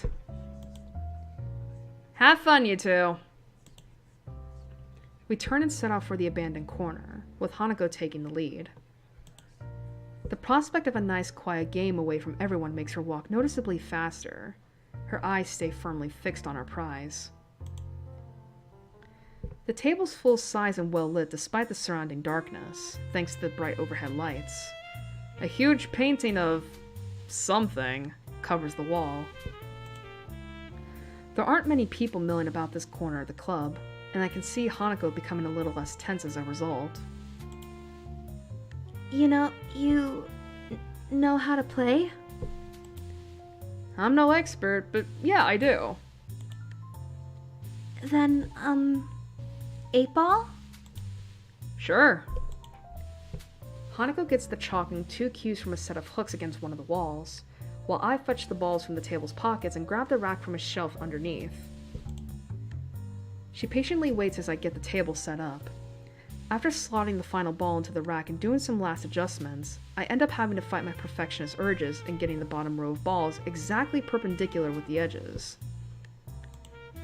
With the balls arranged and ready for play, I step back and take my cue from her outstretched arm.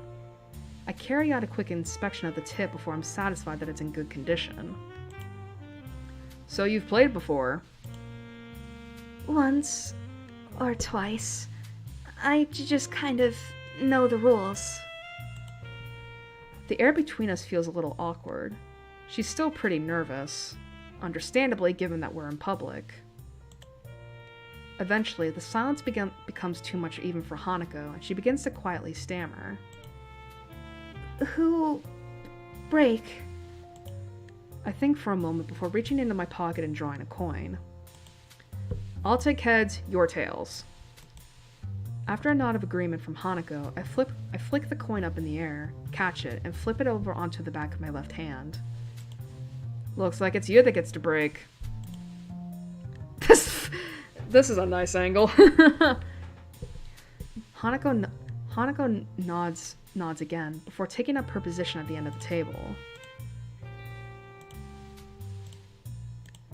She's not usually this quiet around me, but I'm not wholly sure if it's because of the tidbit of information about her past that slipped out moments ago.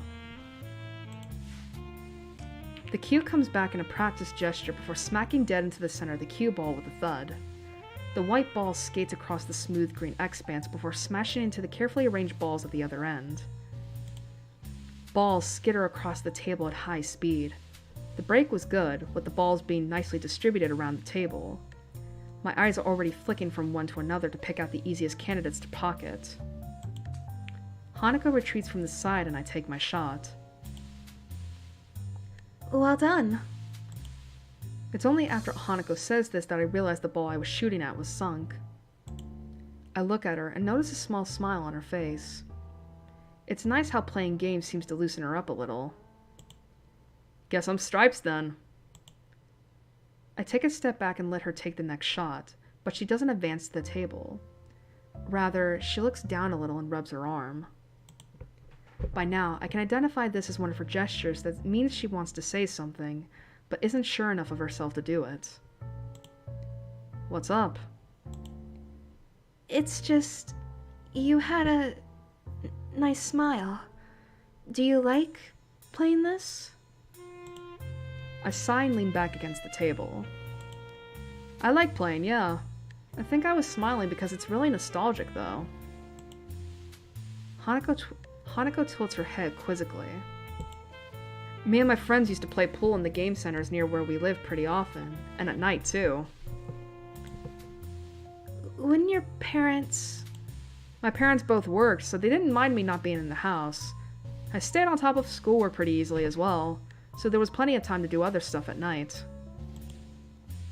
Our conversation dies down, with Hanako's timidity getting the better of her. In response, I get off the table and let her take her turn shooting. There aren't many solids in easy positions, so Hanako bends down and takes a while to line herself up properly. Hanako's expression is the same as when we play chess. A relaxed but focused concentration. Athletes sometimes talk about getting into a zone where nothing unnecessary enters their mind, and I wonder if that's something she can do. Her posture is good. Better than mine to be sure. It's very close to a textbook method of playing, whereas I tend to contort myself into whatever position I feel is most natural for the shot I'm taking. She lines up the cue. The cue comes back, and she does a couple of practice movements to make sure she's lined up correctly. Hanako takes games so seriously. It's the only real hobby I know she has, outside of reading. It feels good to be able to share this kind of experience with her. She takes the shot after careful consideration, and the cue ball zooms off towards a ball sitting at a slightly awkward angle near a corner.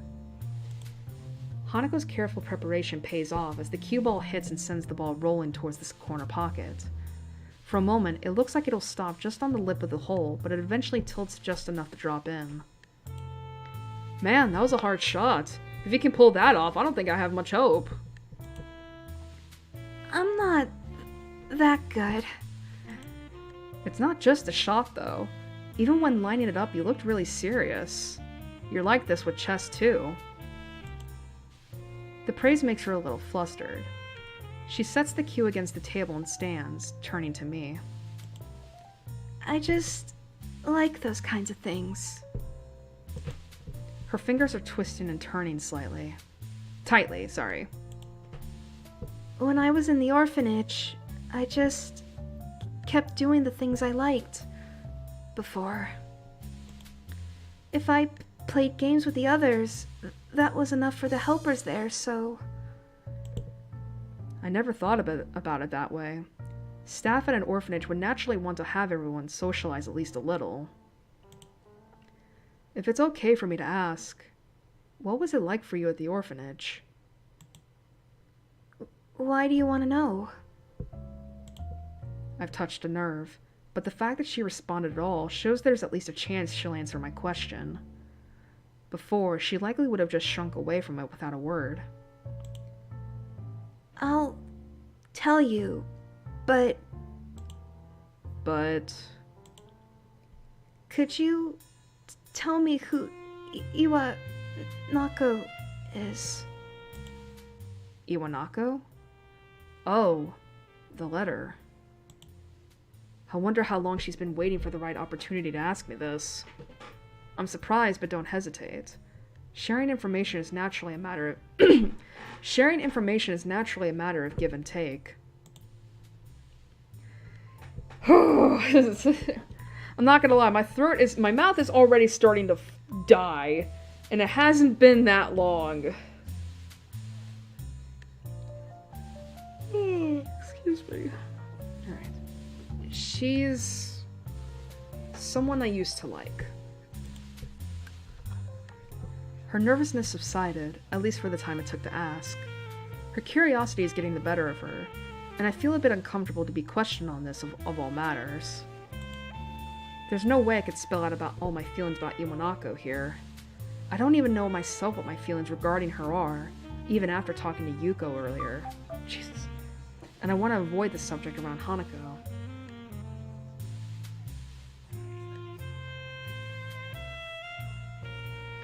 I'll check that out in a moment. Hanako doesn't look overly satisfied with the awkward ending to the discussion, but thinks better of continuing it. She was only just managing to ask me in the first place, without knowing that I wouldn't want to talk about it. I move to finally take my own shot. The lack of talking between us is filled by the chatter of other patrons and the band at the other end of the club. Spying a shot that doesn't look too difficult, I try and shoot for it. The cue ball taps the ball, and the trajectory is about right, but I put in too much power. It grazes the corner of the hole and moves off to the side, just skirting the pocket. I grit my teeth a little. I was pretty good at this game, and it's frustrating to have deteriorated so much. I step back and let Hanako take her turn, glancing towards the counter where Lily and Akira are sitting. They're talking busily between themselves, and seem to be having a good time. I turn back to Hanako as she takes her shot. With the same face as before, she lines herself up and sharply pushes the cue. Just as before, she sinks the ball she was aiming for. It drops into the side pocket more cleanly than her last, though. It looks as if she's getting a bit more into the groove of the game. Nicely done. She hesitates for a moment and begins to address me without turning her head. The orphanage was nice. It felt a bit like Yamaku does. And the staff was really kind. But as the years went on, I realized something. I was different. It feels strange to hear her speak so candidly about herself. She's audibly forcing the words out. It reminds me of when she insisted she tell me about the fire. Hanako must feel that she has to tell me of such things, if I'm willing to tell her about my own past. Her grip on the cue tightens as she continues to speak. Most of the children there were up for adoption, just like I was. But unlike me, they gradually left, one by one. By the time I went to Yamaku, I was among the oldest children there. For a while, I helped with some of the younger children, but eventually... I lay a hand on her shoulder. She's forcing herself by now. It's okay. She looks mildly surprised for a moment, but then nods before setting down her cue and turning towards me. Do you really think so? Yeah, I think so. Even while Lily's away, I'll be around to protect you, right? Oh. I'll be around to protect you? Hanako looks at me for a long time, and I'm taken a bit off guard. Her expression hasn't changed from before, still looking somewhat maudlin, and silences between us aren't unusual. I think it's the fact that she's holding such prolonged eye contact that makes this feel a bit odd. It feels as if she's judging me. It's a very strange, vaguely uncomfortable feeling. Hanako? I understand. Thank you. She smiles and looks away a little, but it feels stilted. Hanako isn't very good at faking emotions, and this is no exception. So that was pretty much foreshadowing right there. The fact that she was like, at the fact that we said, we'll protect you. It's like, okay. I move to the table and take my turn to try and distract myself, but it doesn't seem to work. Does she think I'm not up to the task of helping her? Is she disappointed in me? I'm probably overthinking this. While her silences are just an accepted fact of life by now, sometimes I do wish she'd speak more. With a thud, I send the white sphere careening down the table into my target. Hanako sees what's happening just as I do. The ball hits hard, with the striped ball I'd intended to sink veering off towards the 8-ball. Sure enough, as both Hanako and I look on and bite our lips, they connect, and the black ball rolls leisurely into a corner pocket. All I can do is sigh. It looks like Hanako is smiling again, though, so maybe it wasn't for naught. That was an awful shot. You win. It seems I'm getting pretty rusty after all this time. Hanako bends down and begins to shoot the remaining balls into the closest pockets. I almost ask if we could play another game, but a quick check of my watch confirms the night is getting pretty late. Lily and Akira appear to still be drinking at the counter. Seems we'll have to drag them away. Hisao. I turn back to Hanako, who's still looking over the pool table shooting balls. Her voice sounds different from before. I'm here for you as well. I suddenly find myself blushing. It's only natural that she'd respond this way, given what I said earlier, but it's still a shock to actually hear it. Just what is my relationship with this girl? I want to protect her, to make her happy. I'm not really sure that it's something like love, but I don't think these are the same kinds of feelings I have for Lily either. I feel sorry for her, having gone through so much in her life. Her parents died in a house fire, and she lived in an orphanage for much of her childhood. I can't even imagine that kind of life.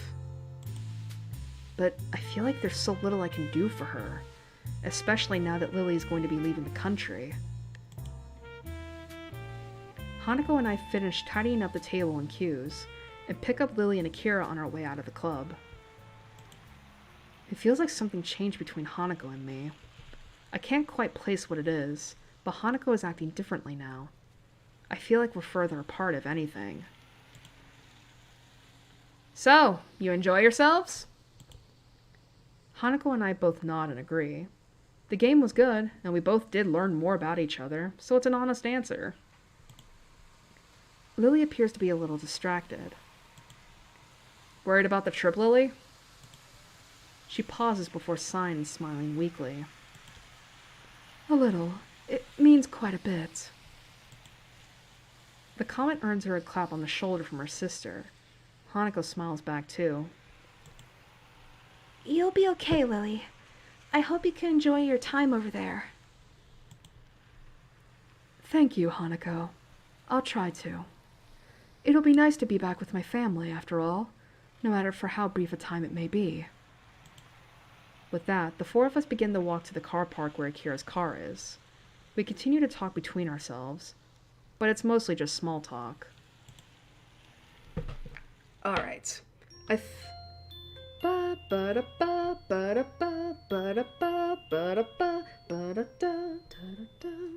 Alright, I might take a break. Here. Actually, let me check real quick. How long have I been going? I'm gonna check the YouTube thing. Because my throat is killing me. My throat, my mouth.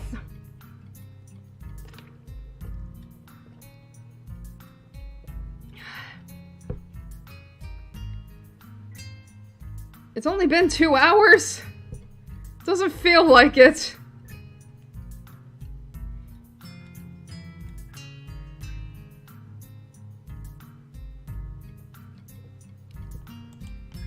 Oh, it does not feel like 2 hours.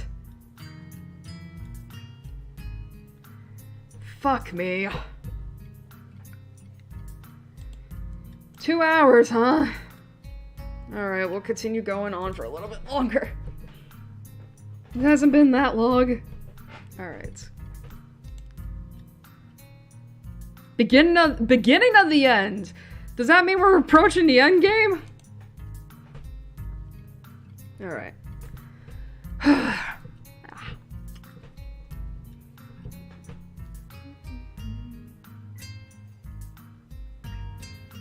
Alright. Right then. Are you taking the bus, Lily? Lily motions to a large suitcase standing beside her.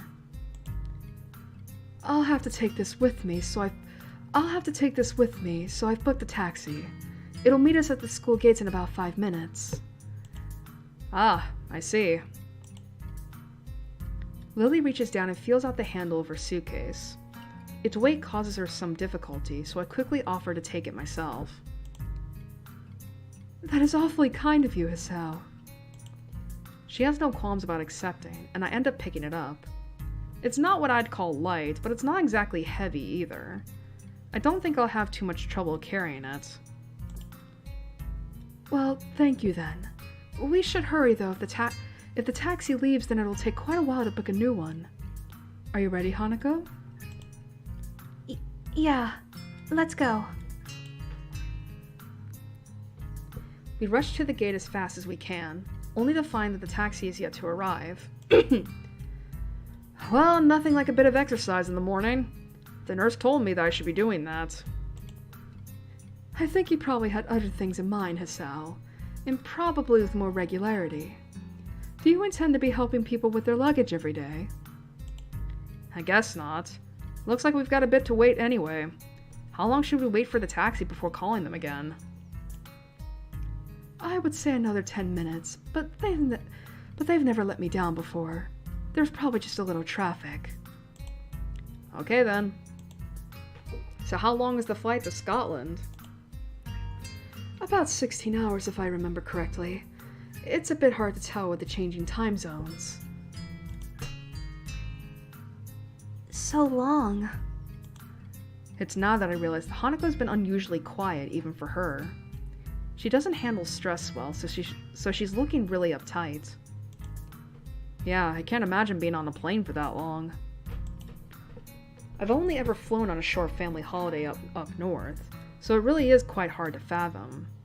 If Hanako spent so much of her childhood at an orphanage, she's probably traveled very little, let alone flown. It's not too bad. I'll spend most of it either asleep or catching up on my English. I hardly use that here, so I need to refamiliarize myself with it a little. Will your accent be a problem? I wouldn't worry about that too much. It may be an issue initially, but I should be fine once I get used to it. We all move to sit down on the small bench beside the school gate in silence. Strangely enough, even though I know that Lily is going away, I can't think of anything to say to her. Lily is a reliable person, so it might be because she isn't the one that I'm thinking of most. Lily might not be able to see it, but Hanako's chewing her fingernails nervously. I move to talk to her, but can hear an engine straining up the hill before I get the chance. I think the taxi is on its way. Well spotted, Hisao. I only just heard it as well. A small wave of pride washes over me. To have noticed something at the same time as Lily must mean that I've become more aware of my surroundings.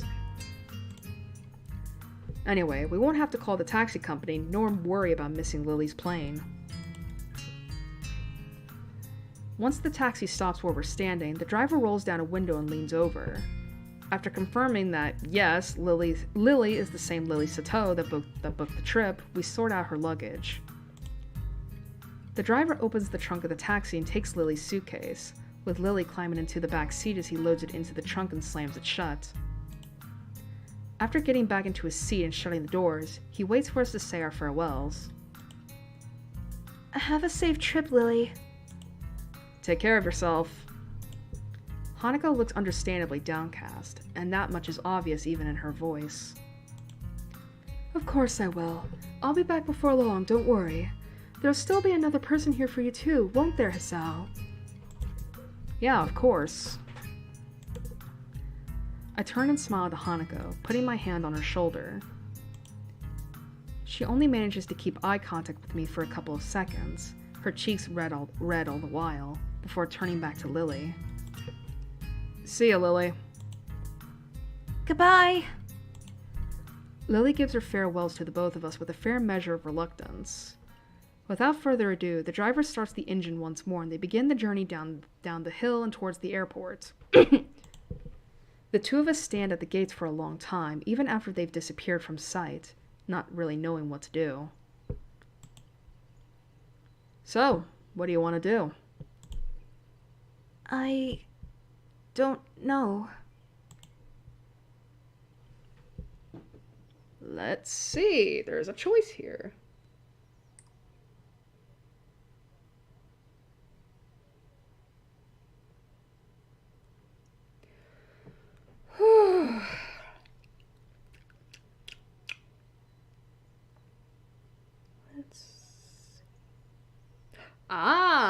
Okay.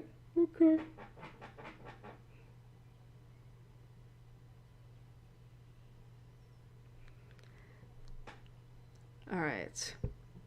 Do you want to go into the city?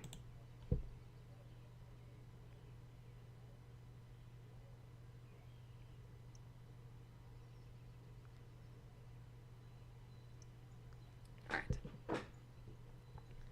The other ending, basically the other ending is just another step towards the bad ending.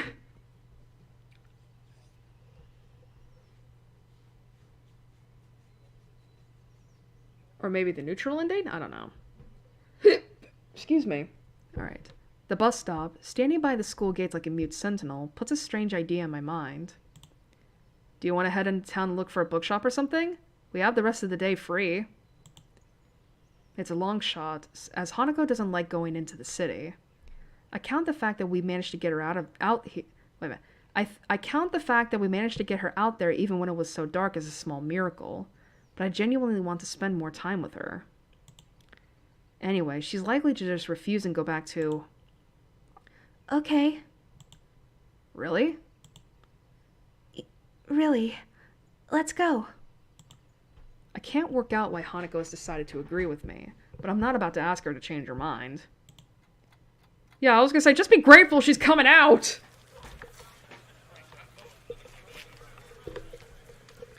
Stepping off the bus, I immediately noticed that a lot of people are around us. In hindsight, it should have been obvious. Of course lots of people will be downtown on a Saturday afternoon. Hanako retreats close to my side, and I can feel her hand clutching my arm tightly. Her body is held against mine, and her head is bowed so low that her hat hides most of her scarring. So, where shall we go? A bookshop? Hanako's present and my other general living expenses here pretty much drained my budget, but I should be able to afford a few books. There's something I try to reserve a few funds for anyway. For a second, I think Hanako didn't hear me, but then I looked to my side and noticed her nodding almost imperceptibly. Okay. Do you know of one? Actually, I do. We passed a few when Lily and I were looking for your presents. Hanako's expression clouds a fraction. I've got to remember to stop bringing up her birthday. You both spent a lot of time. Or maybe I misjudged the situation. We wanted to make sure we got the right present after all. Hanako smiles and blushes a bit. It's a small treasure when she does. Anyway, there should be a bookshop just up ahead. Do you want to check it out? Sure. The crowds start to build as we head towards the bookshop along the raised walkways. Hanako latches her other arm onto me as well, making our progress a little slower. As we walk, the sound of the traffic makes me think of a possible distraction for her. I was wondering, Hanako, have you thought yet about when you're going to learn to drive? Driving? Yeah, you're kind of lucky in a way. There aren't a whole lot of students in Yamaku that are allowed to drive. It's not the best topic of conversation, but I want to try and distract Hanako from the situation. She's really high-strung right now. Then again, all I've really done is make her feel awkward, since she's probably never thought about it. I wish I hadn't said anything.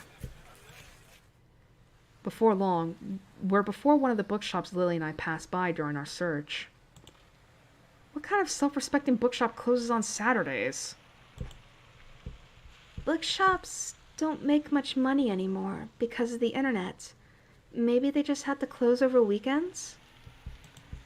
She seems pretty knowledgeable about technology. I guess it's a pursuit that would lend itself well to someone who enjoys solitude. Huh, I guess that makes sense. It's easier to find books online. Anyway, it looks like this idea is shot. Anything else you'd like to do? If it's not a bother, could you show me where you bought my present? Sure, not a problem. It's not far from here.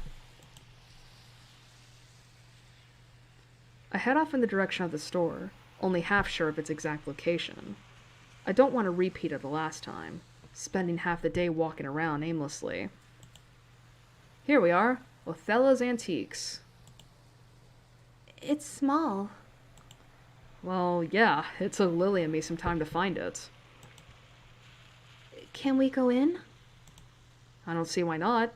It's open. Hanako pushes through the door and enters before me. Once again, the store is empty save for the store owner. This old dude. His face drops a little when he sees me. Oh, you're not here for a return, are you? Wait, that's not the girl you had with you last time. No, we're not here to return anything. We were just in town and wanted to have another look in here. The store owner considers this for quite a long time. I guess he's not used to high school students coming to his shop on a regular basis. Might this be the friend you bought gifts for? That's right, they were presents for her. The store owner turns to Hanako, who freezes on the spot like a deer caught in the headlights. He moves to address her, but stops before doing so, looking a little taken aback. He catches himself staring and looks to the side, addressing us indirectly.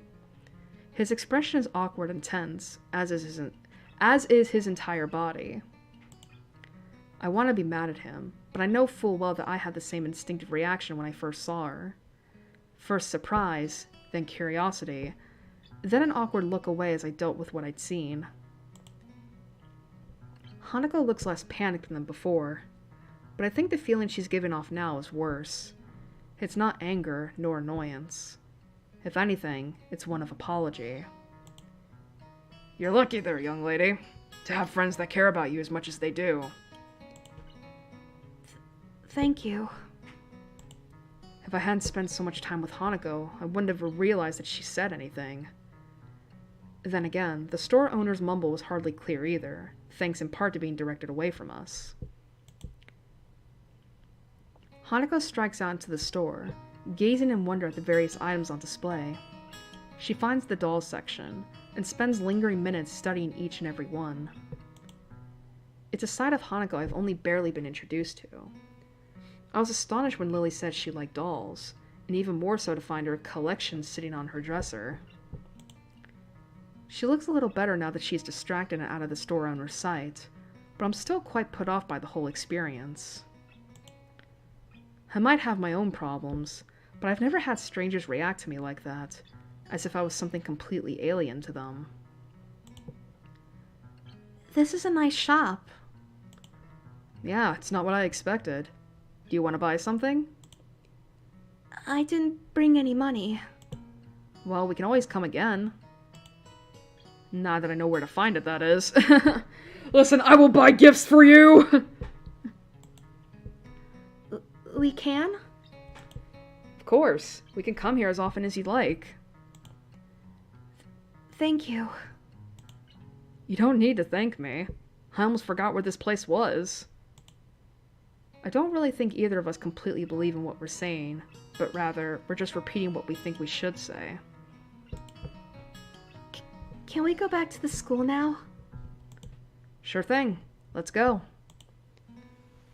As we leave for the bus stop, I see the store owner peek through the curtain at the back of the shop. I'm not really sure what that glance he gives to her says. It feels a bit weird, and the fact that Hanako didn't see it is both a relief and a bit frustrating. Hanako and I stopped walking once we reached the concrete area between the dormitory buildings. There was barely a word said between us on the way back from the city. Well then, goodbye. Do you want to have some tea or something? How about a game? Hanako shakes her head embarrassedly. I'm tired. Maybe later? I've got homework. She sounds a little depressed. Hanako obviously does want to do more, but I suppose she would have a bit of schoolwork to catch up on. She's missed a few days of lessons. Ah, homework. Thanks for reminding me. I've got a stack to do as well. I guess I'll see you tomorrow. See you, Hisao. Before I can say goodbye, Hanako has turned and begun walking towards the entrance to the female dormitory building. I look at the door she disappears through for a bit, before going off towards my own dorms. Today was a tiring day. Oh, Act 4? Act 4! Act 4, Scars. Oh boy. So this is the final act of the route. Alright, now we're taking a break. Because my mouth is dying. My mouth. I keep saying my mouth when I mean my throat.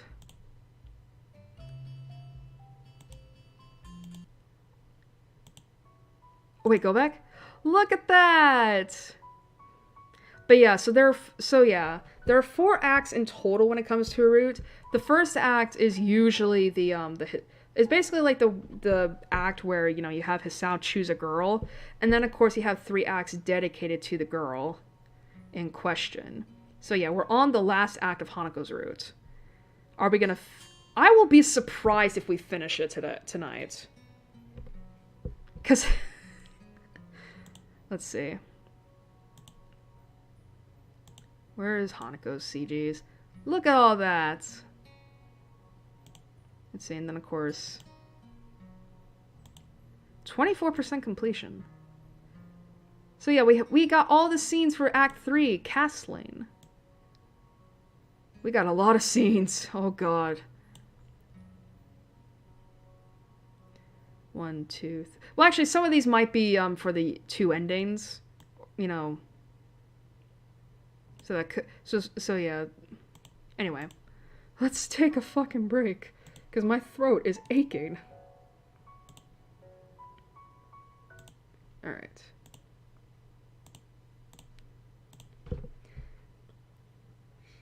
Seriously, my mouth is just dry. My mouth is dry. Let's see, what song do I want to play? Oh yeah, fucking hell, I forgot I played that.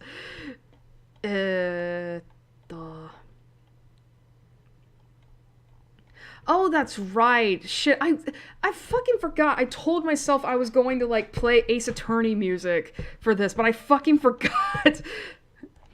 You know what? Let's do that. I have a particular... actually, it's probably this. Here we go. Let's play Great Ace Attorney OST. I just need the first thing.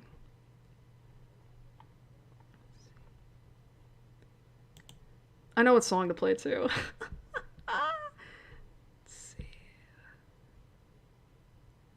There it is. This the song I like? I'm gonna cut the desktop audio real quick. Chotomate. Please. Please? Yes!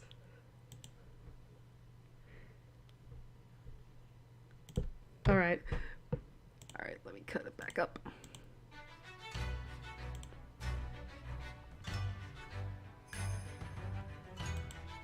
Alright. God. I'm legit just smiling so hard right now. Like, you have no idea how much I love this particular track.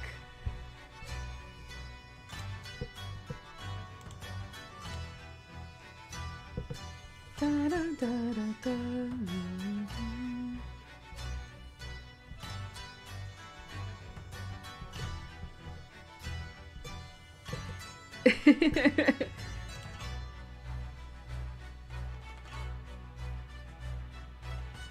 I love this track. Anyway. I can't stop fucking smiling. My cheeks are hurting. I love this track. But basically this is not a spoilery track at all. Like, this is one of the first tracks you hear when you start up the first Great Ace Attorney game. Anyway, it is time for our break. So it's intermission time. Go get a drink, go get some food, go to the bathroom. Basically do whatever it is you need to do because we are going to be taking a quick break. Speaking of which, I'm going to go get something to eat real quick. So I will be right back.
Alright, I'm back.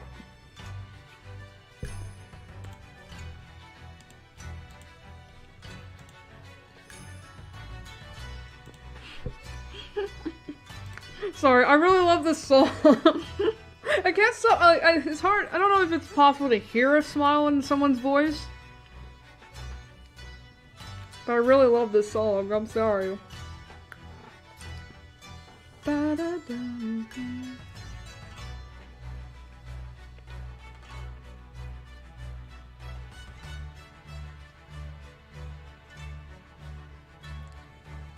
Like, you guys, like, you have no idea.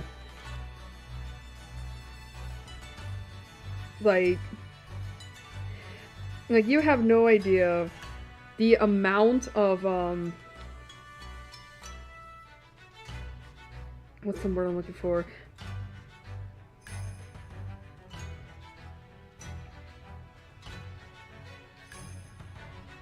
Like, you don't have, like, you don't have, it's like, you have no idea how much, like, when I first heard this song in a Let's Play video of all things,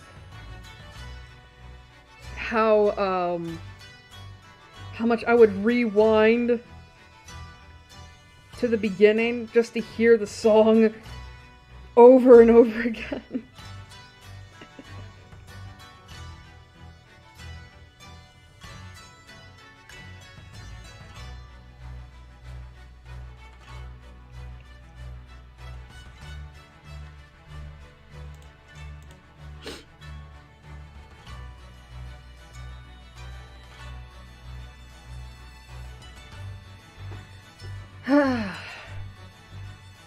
Man. I hope everyone's been doing well since last time. I'll admit, this month has definitely been going better for me than last month did. For one, I had to write my last fic of the year, and it went so fucking smoothly. Like, it went so smoothly. Like, hardly any trouble with writing it. Both rough draft and final draft. It was so good. I managed to finish it within like a little over a week.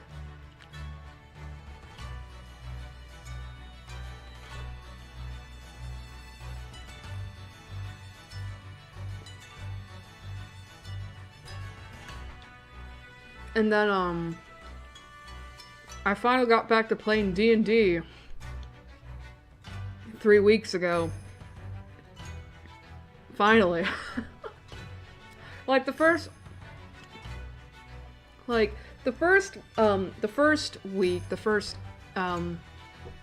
session, became a one-shot because a lot of people were not feeling up for it.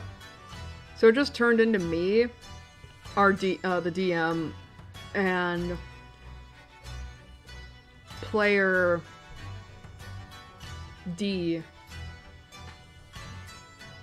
playing a one-shot by ourselves. And it was somewhat connected to the last one-shot we did. As, you know, the one-shot I like to call the couples therapy session with dragons. So this one shot, like, we had to retrieve something that was being guarded by a dangerous opponent, and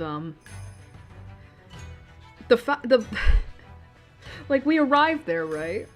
And the thing is, there's only me and this one other player. It's only us two. So we have to go up against a couple of opponents. One was like a flunky, I guess, of a stone eagle that got taken care of pretty quickly by player D, who was playing as a barbarian. Just smashed the fuck out of it. I didn't even get a chance. It's like, I didn't even get a chance to hit it, even though the plan was suggested that I take care of the eagle while the barbarian took care of the actual boss, which was a stone giant. But what happened was that, the stone giant charmed the barbarian. And now I should express, the barbarian did not once hurt me, did not once hit me, which I was afraid of. Thank God. It was just that, like... It was just that the barbarian thought of the stone giant as an ally. So I had to end up being the one to do a lot of damage to the stone giant with spells before it eventually came closer to me. And then like, you want to talk about bad luck. You want to talk about bad luck.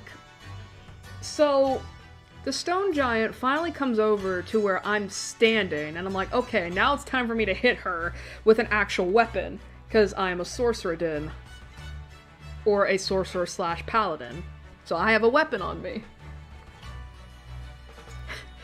4 rounds go by without me landing a single hit on her. So let me explain, right? The barbarian is charmed for 2 of those 4 rounds still.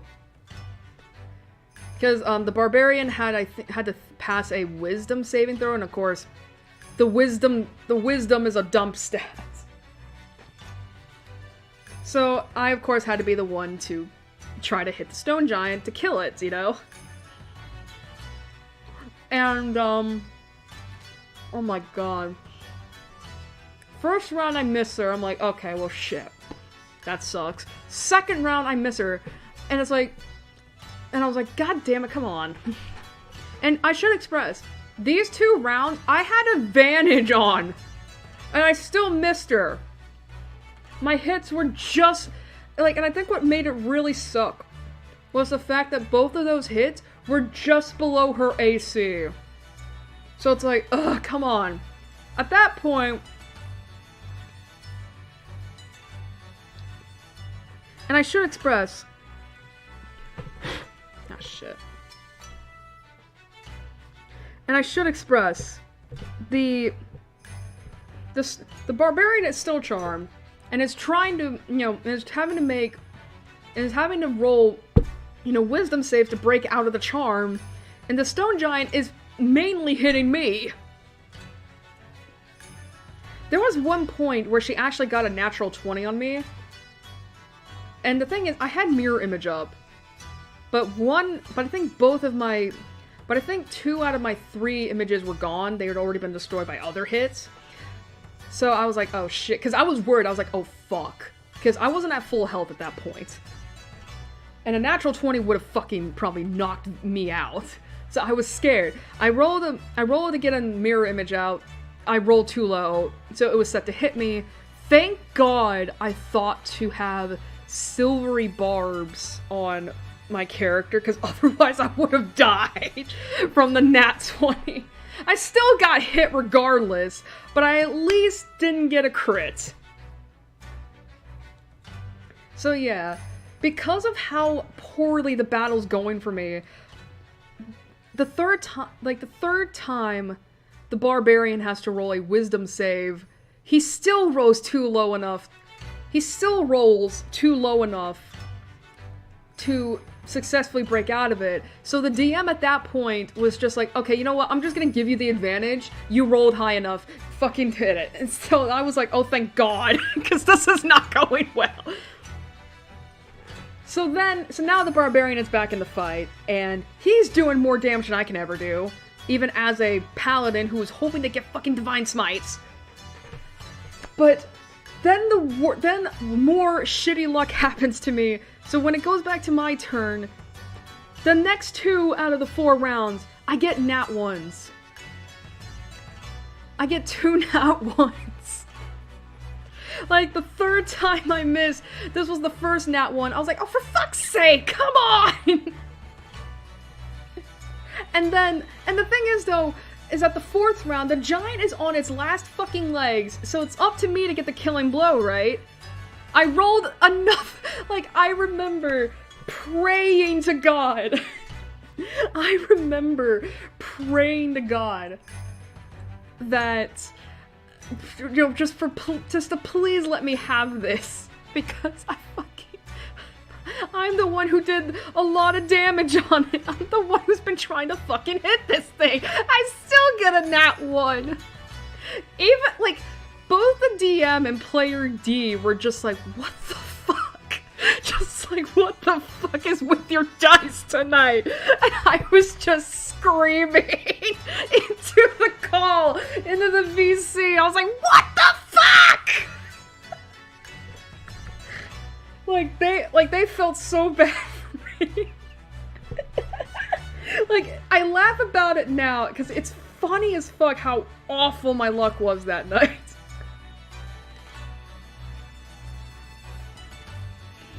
Like, to be honest, my luck was shit throughout that entire night.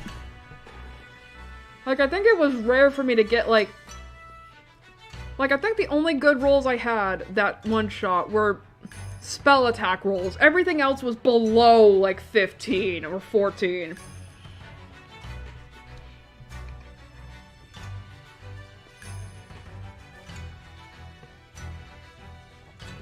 Oh my god, it was funny as fuck, though. My poor, like, my DM even was like, man, we were laughing for you, because, god, that sucked. And now it's just like, and now it's just a good memory to tell to people, just to remind them, like, yeah, this is how bad my luck can be sometimes. I mean, I did get reassured, because there was actually a point towards the end of the battle that I got really scared, because the stone giant managed to hit Ben, and I got down from like 60-something HP to like 8 hit points, and I was like, oh fuck. That scared me. I mean, thankfully the DM did, you know, take his time in assuring me, like, listen, if your character died there, no bullshit, no questions asked, I would have brought you back to life. I would not kill off your character for that shit. Which I did feel better for. It's still just a good memory, because it's like, holy shit. So then, that was the one shot. We finally made it back to the actual campaign we were all in. And that first session back was alright for the most part. I got to learn what intellect devourers were. Like, it was so funny. We usually play on Roll20, because as a American, I obviously wouldn't be able to participate in these games without Roll20.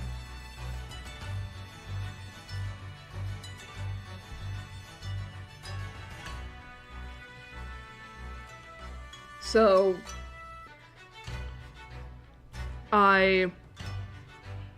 So when the DM put out the creatures on the map, I didn't know what the fuck they looked like. I thought they were just like frogs. They looked like frogs to me. Until I looked closer, until the DM described them as brains on legs, I was like, excuse me?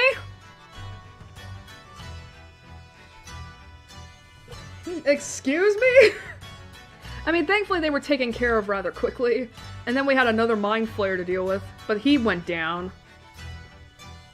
That session was definitely emotional towards the second half, because, one character revealed her traumatic backstory to the party, and then another character had a night terror happen to her in the middle of the night, and to be... And, I don't want to go too much into detail, but, like, when that happened, so, like, player T, her character was having a night terror, right? And we were, taking watches. I had taken the first watch, DM's character took the second watch, and it was in the middle of player D's watch, which was third watch, that the night terror happened. And so everyone was panicking, wondering what the fuck's going on. So we all rush into, like, the tent where player T is sleeping. And it's the most chaotic fucking... It was one of the most chaotic things I'd ever fucking... Like, Because it's like, player T's having a night terror, you know, is freaking out, obviously. DM's character goes to try to wake her up and is almost stopped by player W, but he's not able to stop him.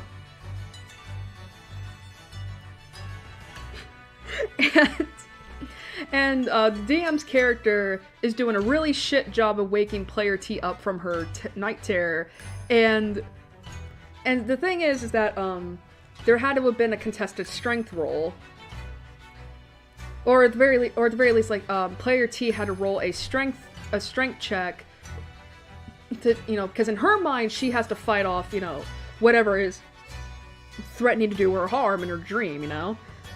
So the funniest fucking thing happened where player W was just calling out there like, watch her get a natural 20. And you know what what happened? She did!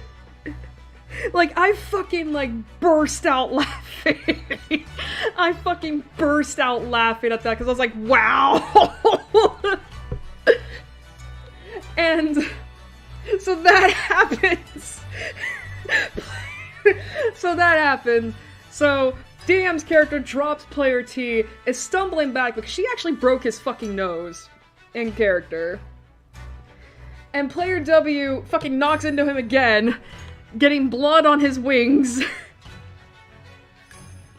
And I joked that my character of Larkspur was just coming into this tent like the guy in that one gif who's carrying like pizza boxes. It just comes into the apartment where there's just like chaos happening. The community gif, that's it. It's just like, what is happening? That was one of the funniest fucking things. Like, it was one of the funniest things ever. It's like, what is happening?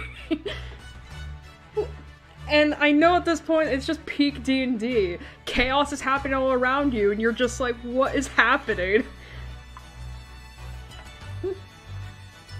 And then of course there was the last session I played just a couple nights ago.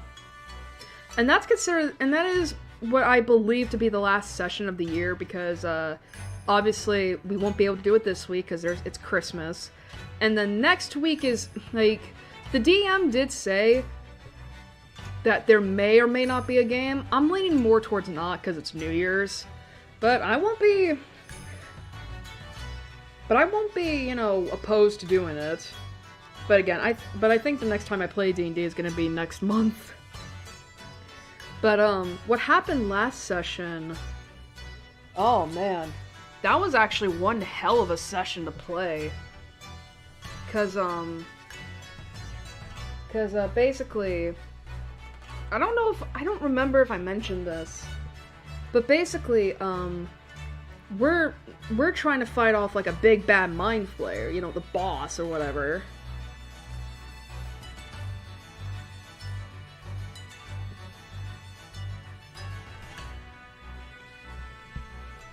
And the beginning goes smoothly enough. Like, we step into its lair, and we begin battle with it, and the battle seems to be going pretty smoothly for the most part. The thing is, though, is I don't know if I ever explained this, but there are 5 players in the party. 6 characters because of DM's character. However, 4 out of those 6 characters are all spellcasters. All magic-based. There's only 2 melee fighters. And even then, there's only 1 tank, and that's player D, who is playing a paladin.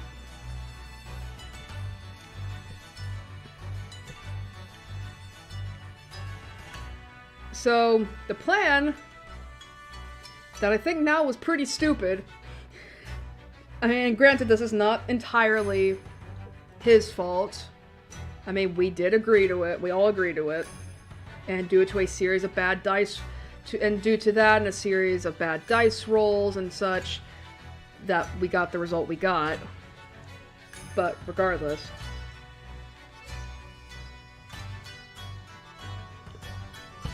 So we're all fighting against the big boss. However, everything quickly goes downhill when the big boss summons a second Mind Flare. And I don't think any of us knew that could happen. I certainly didn't.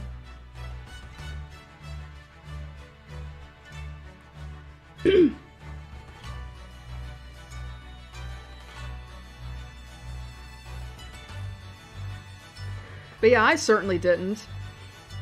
And the second Mind Flare...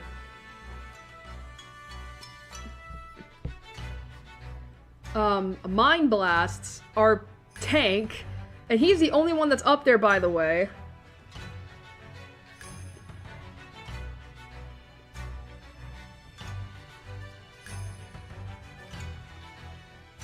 And I should express that when it comes to Mind Flares, they have this ability. It's not a spell. It's just a thing they can do. Where a target has to succeed on a intelligence saving throw, or take you know, this amount of psychic damage and be stunned for 1 minute. And because our tank was the only one in the area, the tank has to make an saving throw. Unfortunately, he fails and is stunned. And at that point, now everyone's panicking because another Mind Flare action is that if the target is stunned,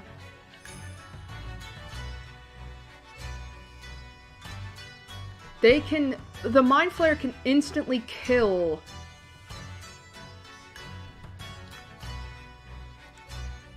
Oh wait, no.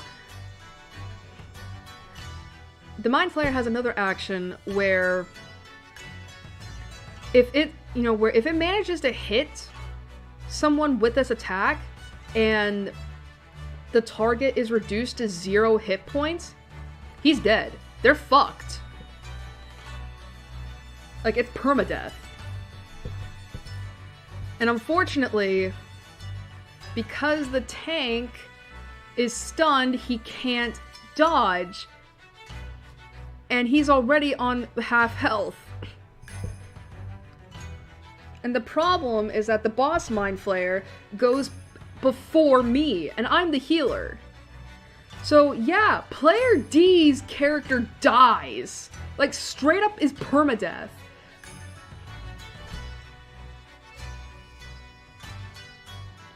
So everyone in the party witnesses him get his brains eaten by the Mind Flare, which is traumatizing.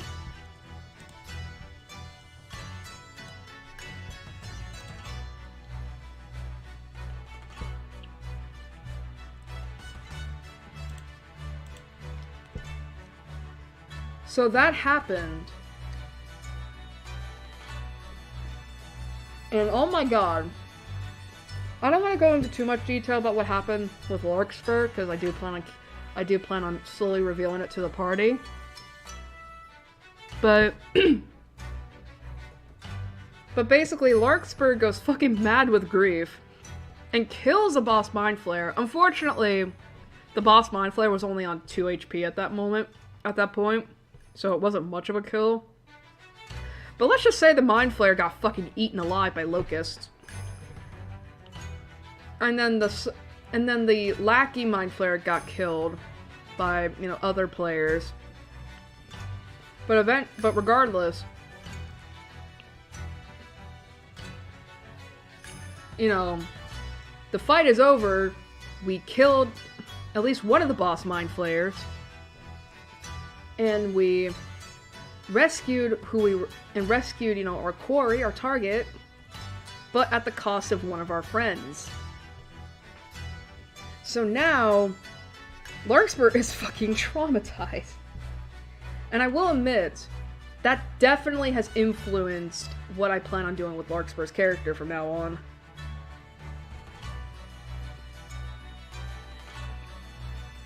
Like, one,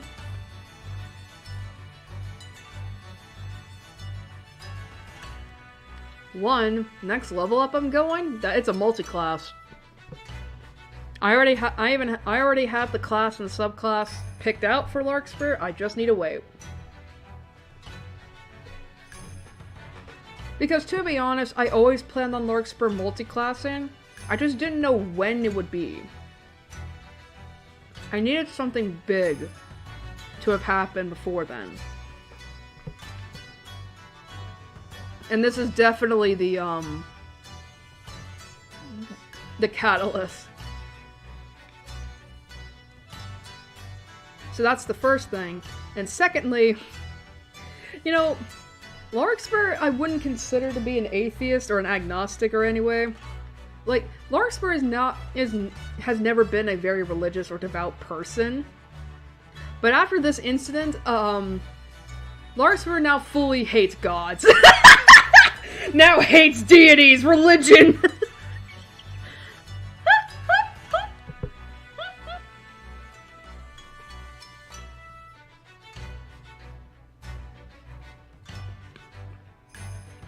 But yeah, Larkspur now fully hates any kind of god.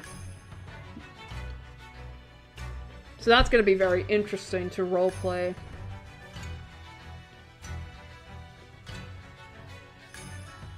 And the reason why I'm specifically saying, like, gods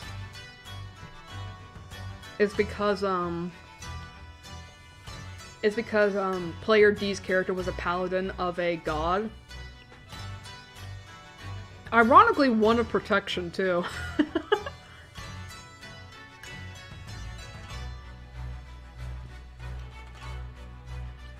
And the thing is that it's not like player D's ever, like, hidden that fact. Hidden that fact in character. But basically because of all that has happened, Larkspur now just hates... But because of that happening, Larkspur now does not want to ever rely on a god, because to them, if a god can't even... Because to them, if a god doesn't even try to help or save a follower of theirs, what use is there in having one as to worship, to follow?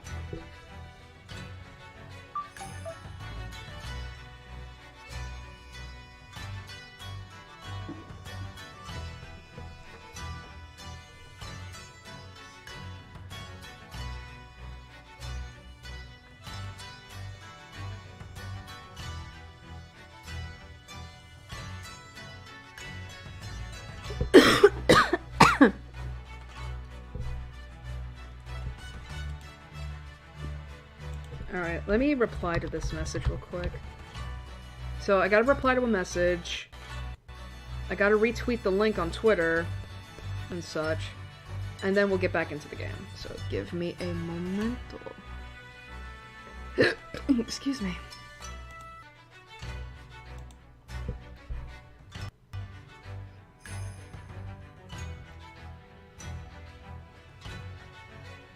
But still, just to quickly wrap up the D&D talk, like, it's just gonna be so fun having to roleplay Larkspur hating the gods.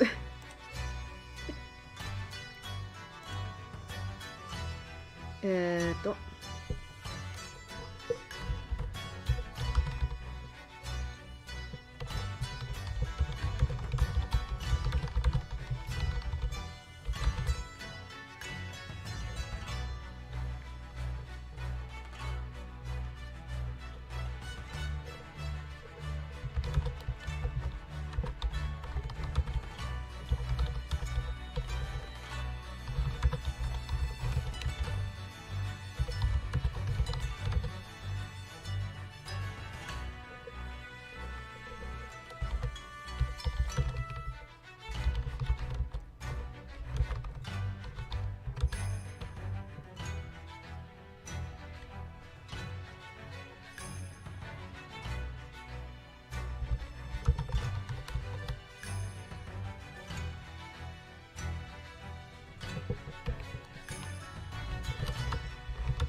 Oh, hi, cat. Alright.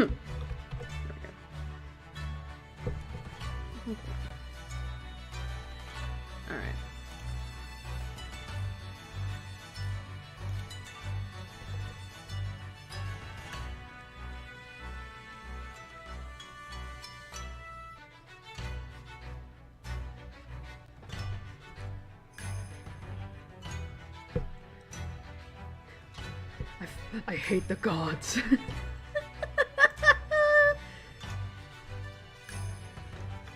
Oh man, it's gonna be fun. Alright.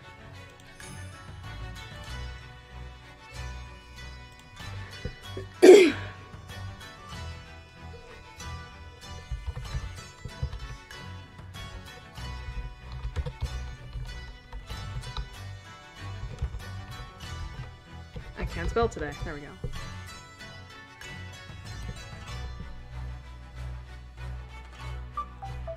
Jesus. The fucking message scared. Alright. Okay, I gotta see this message.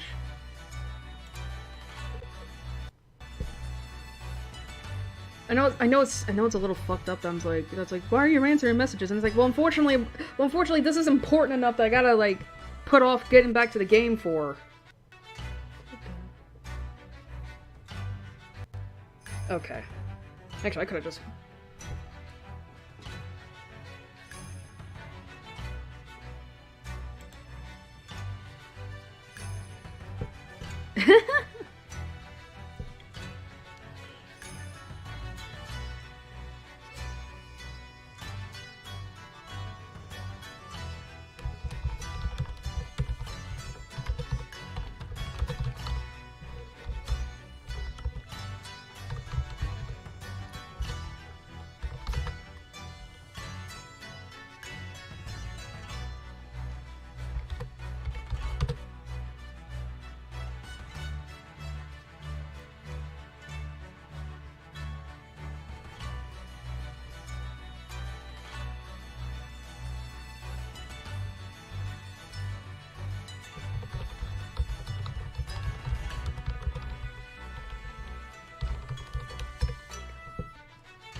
I mean, to be fair, the more stalling I do, the more I get to listen to the song.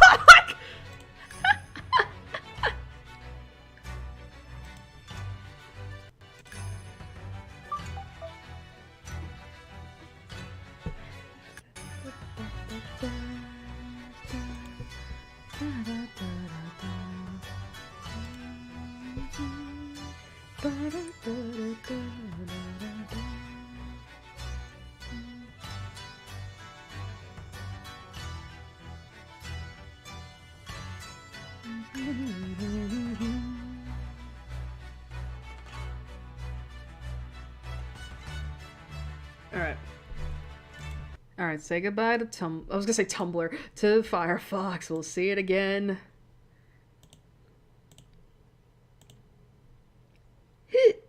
I'll see it again when it's time to end the stream.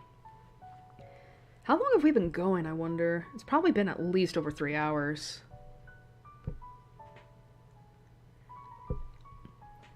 You know what? I'm not gonna check. Alright. We got on to the last act. Oh, Jesus, hi. Alright. Act 4, Scars. I woke up, took my pills, had a nice shower, quickly slipped on my uniform, ate a tasty breakfast, grabbed my bag, and headed off. All as per my usual daily routine. It was only after arriving in class that the normality of the day was thrown off. After taking my seat, I watched my classmates trickle into the room over the next hour, until every empty seat was eventually taken, other than Hanako's. Oh, there's Shizune right there. I can never get used to the idea that she just doesn't show up to class every now and again. It feels all the more worrying now as well, given that Lily's left. As Muto continues to drone on, I find my gaze flicking every so often over to her seat, as if she might appear there any moment now. Nobody else seems to care at all about her absence, but they have little reason to. Hanako being absent from class, after all, is perfectly normal. Or at least, it was. Her attendance hasn't been all that bad from what I've seen in my time here, but it was apparently much more spotty beforehand. This is also an ominous time for her to be gone. It's the day before her birthday, and my suspicions are starting to rise, after the breakdown she had in class when it was mentioned. An increasing amount of my thoughts are taken up by how I can help her, but in the end, I feel like I can't do anything. The bell heralding the beginning of lunchtime rings out, shaking me out of my thoughts. A collective sigh of relief can be heard from the class, though Muto looks quite put off. He dislikes being interrupted in the middle of his exciting lectures, after all. Just when I'm wondering what I should do on lunch break, given that Hanako and Lily aren't here, the solution presents itself. Afternoon, Hichan! Afternoon, Misha, Shizune. You both look as bright as ever. Oh, I should probably turn this down. I turned it up to listen to the music, but now it's like we're back to loudness. Hichan wants to know if you'd like to have lunch with us today. Sure, it'll be good to have some company.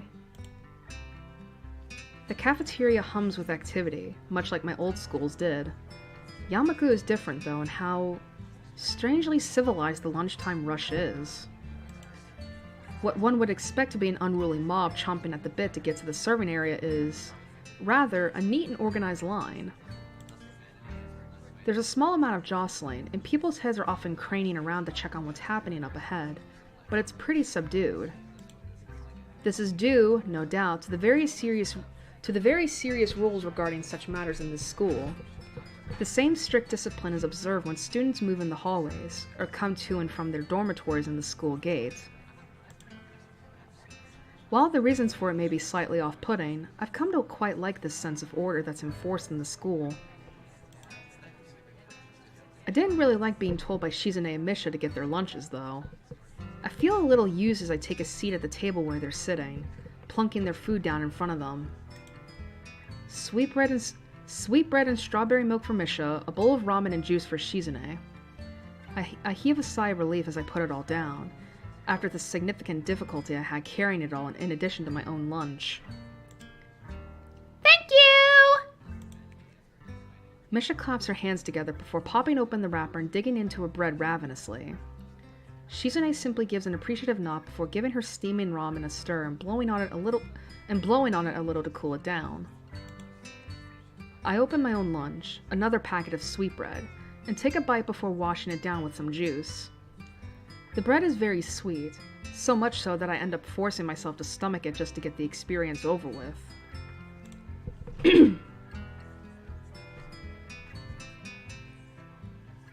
Midway through, I decide to take a break from the difficult task and ask what's on my mind. So, I'm guessing you two had a reason to drag me down here? You two seem to always have an ulterior motive, after all. What are you saying, Hifan? We won't have any offer motive. Her mouth is full of sweetbread as she speaks. It's a pretty unpleasant sight. Shizune looks a little grossed out before going back to eating her ramen. I wait until Misha swallows what she has in her mouth before speaking again. You're not buttering me up to make me work with you after school? Nope. Not trying to extract information from me that I might not want to give? Nuh-uh. Fine, you win. I guess you just wanted to eat lunch with someone as intelligent and handsome as me, then. That's it, Hichan! You got it! Shizune looks unimpressed as Misha finishes signing our conversation, and sucks in the last of a long noodle as she signs her own thoughts. Shichan says Wait a minute, okay. Shichan says you shouldn't be so suspicious of us. She's just doing her duty as a class representative after all. How is she... are you doing that? As much as I hate to admit it, it looks as if I still have trouble communicating with Shizune. It should be a simple matter of keeping eye contact with her and addressing Shizune instead of Misha in my speech, but when somebody else is doing the talking for her, it's a surprisingly difficult task. It's the class representative's job to ensure everybody's doing alright in class, isn't it? Not really. Wait, how is making me get your food ensuring that I'll go well in class? Shizune huffs and adjusts her glasses disapprovingly. So this is the thanks we get for giving you companionship during lunchtime? That's a total dodge of the question. Wait, hang on. How did you know that I... Lily's away and Hanako is absent, and since those two are the only people you hang around with, you also made it kind of obvious to see. Ouch. I may well have done so, but she didn't need to rub it in. Maybe this is payback for before. Right. Well, thanks. I appreciate it, and that isn't sarcasm. The two nod, and we get back to finishing our meals. It feels a little embarrassing to be accompanied just because they notice I was lonely, but it isn't as if they're strangers either. It isn't long before I finish the last of my bread and start on the last of my juice, and as I do so, I find my mind wandering back to what I'd been thinking about before the two interrupted my train of thought. It feels like I'm the only one in the class that so much as acknowledges Hanako not being there. It felt like this the other times she skipped class, but now it's even more acutely annoying. Does nobody care if she's happy or not? Have they just written off any possibility of helping to make her better? Even Muto doesn't try to keep her in class, and I'm still not wholly convinced by his reasoning. Hey Hichan, is your juice past its expiry date? What? You were pulling a weird face, like this! As if it were needed, Misha mimics my own expression. Her exaggeration makes me grimace, though Shizune at least takes some amusement from it. I was just thinking about Hanako. Oh? Misha's interest is piqued, and so is Shizune's once my words are interpreted for her. I'm just worried about her being absent so often. Especially now, though, what with her birthday coming around. The memories of that incident in class are still fresh in their minds. Their faces alone are telling that much. Do you know anything about Hanako? Anything that might help? Misha shrugs and looks to Shizune, who mulls on this for a while. The only people she's ever talked to for more than a sentence or two are you and Lily. Shizune may not be able to convey Lily's name in a derisive tone of speech, but I feel as if it comes through in her sign language. The effect is lost, however, after Misha's interpretation.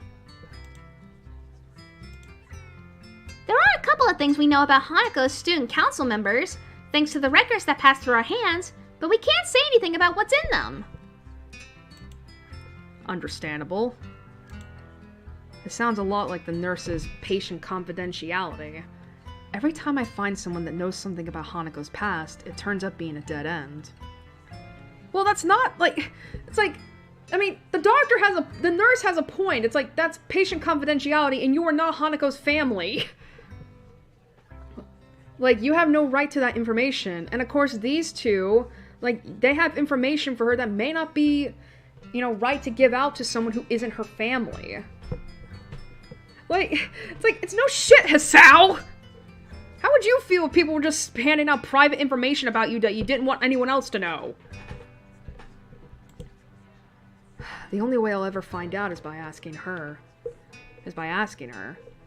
I don't know if she'll let me know such things, but if it's for her sake, I have to at least try. Don't worry about it, Hichan. It happens every year after all. That doesn't remove my sense of worry at all. I still feel a little at fault for what happened in class, but this feels like it goes further, even without their confirmation of that fact. Misha notes my troubled expression, her own usually happy and reassuring face dropping. Everyone has problems they have to deal with, right, Hichan? Yeah, I just wish I could help Hanako more with hers. With that, the conversation trails off on a depressing note. Eventually, Misha manages to pick the mood back up through her usual bright and bubbly antics, but my mind remains focused on Hanako. I'll go check on her later.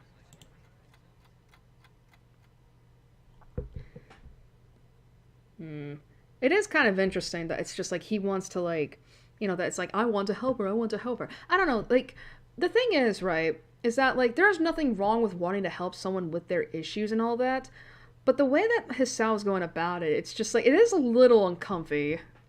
A little bit. Because it's just like, it's like, yeah, Hanako has issues. But the thing is, though, is that like, you are not required to, like, it very much seems like, I mean, granted, and I know that this is the point of Hanako's route, is that it's like, I wonder if this is also supposed to like fix like some criticisms that a lot of media goes through, where it's like, you have someone like Hanako who has been, traumatized and is painfully shy and anxious and reserved, like, and in a lot of love stories, that is like a pretty common character archetype, for a leading lady of a love interest. And then you have the male main character being like, I can, like in one way or another, unintentionally or not, being like, I can fix her. And it's like, and there's a lot of criticism around that, because it's like, love is not the cure to trauma, like, and again, and I'm not saying that Katawa Shoujo is doing this, like, no, this is actually, I think if I remember reading right, like, Hanako's route, I think, is in some ways a criticism of that, like a pretty much like, a way of showing that, like, listen, love is not going to fix Hanako, like, she, she's got, she was traumatized, understandably so, and there's nothing wrong with that, but the way that Hisao is just constantly like, I want to help her, and it's like, listen, the intent comes from a good place. There's nothing wrong with that. It's just the way that he is constantly like, he thinks that like no one else is trying to help her or such and such. It's just like, you're not really, it's like, I don't know. It's hard for me to explain. It's just a little uncomfy. Like, almost as if like, he thinks of her as just like this fragile person and all that, who needs to be held and coddled, and it's just like, that's not right. She is, for the most part, she is a big girl, she doesn't need to be held and coddled, at least like on everything. She's not fragile. Anyway, I make sure my door is locked after dropping off my school bag. The dorms are quiet. Muto kept me occupied longer than I expected, discussing my studies after classes ended and pressing on me some worksheets to give to Hanako almost as an afterthought. Absorbed in thought, I'm late in registering the shadow that appears in front of me. Looking up reveals the owner of said shadow. Oh, shit. Hey man, haven't seen you in a while. Oh. Hi. What's with that response? My absent-minded greeting visibly annoys him. I'd probably have had the same reaction. Sorry, just thinking about a lot of stuff. Thinking is a pretty poor excuse to not be aiding in the war effort. And how goes the war? I'm preparing. Right now, I need money to help with those preparations. Nope, it just runs. If you want me to loan you money, just say it. No, man, I'm good. You're good? You don't want my money? Hey, man, don't look so surprised. It's insulting. I'm pretty big in the competitive bowling scene, but yesterday I found some guys who didn't know that. I'm fairly sure that betting would be against the school rules. School rules don't matter. This is a war situation. People these days, they have no appreciation for what war means. So what do you need this money for, dare I ask? Non-perishable canned food, building materials, mostly corrugated iron and wood panels, first aid kit, camping heater, portable radio, sleeping bag, flashlight, mechanical clock. At first, it strikes me as a rather random assortment of objects and materials, but after a few seconds, it clicks. Isn't that the list of materials for a fallout shelter? Ah, so you've read a Protect and Survive booklet. It's good to see someone so knowledgeable about how to protect themselves. You don't seriously think? It's a non-zero possibility. No, I'm pretty sure there's zero possibility of that ever happening. He slowly and dramatically raises an eyebrow. Well, as dramatically as one can raise an eyebrow. The chance is, I don't know, 0.1 to the trillionth place. It's infinitesimal. Oh boy. It's infinitesimal. Oh fuck my life. It's infinitesimal. Fine. Besides, where can you build a fallout shelter anyway? Certainly not on campus. It's my summer holiday project while I'm at home. My dad said I can do it. Really? Yeah. He thought it would improve my crafting skills and manual dexterity. Or something. Knowing Kenji, his dad probably just thought it might keep him out of his hair for a while. Still, it does make me wonder what his parents are like. Maybe they're totally normal, and Kenji is just an aberration. On the other hand, maybe this kind of paranoia and fearful survivalism runs in the family. Hey, wanna help me build it? You look like the type to be handy with tools. If I had your help, we could make a really badass bunker instead of just a fallout shelter. I doubt that. Playing soccer before my accident gave me good footwork, but I've never really tried my hand at anything approaching real handiwork. I'm not really. I'm busy over the holidays anyway, I'm afraid. A shame. If the feminists ever get a hold of the lunch coats, I fear that so few will be prepared. I always end up laughing whenever I have to read the word feminist out. And your fallout shelter will protect you from a nuclear bomb explosion in the case that this does happen. A fallout shelter isn't meant to protect against a blast. That's what a blast shelter is for. I thought you knew better. I mean, to be fair, he's not wrong. Like, a fallout shelter is mainly to help... prevent the radiation from a nuclear bomb. My mistake. My home's pretty far away from any major military sites, so the fallout following a nuclear exchange is a bigger concern than the blast itself.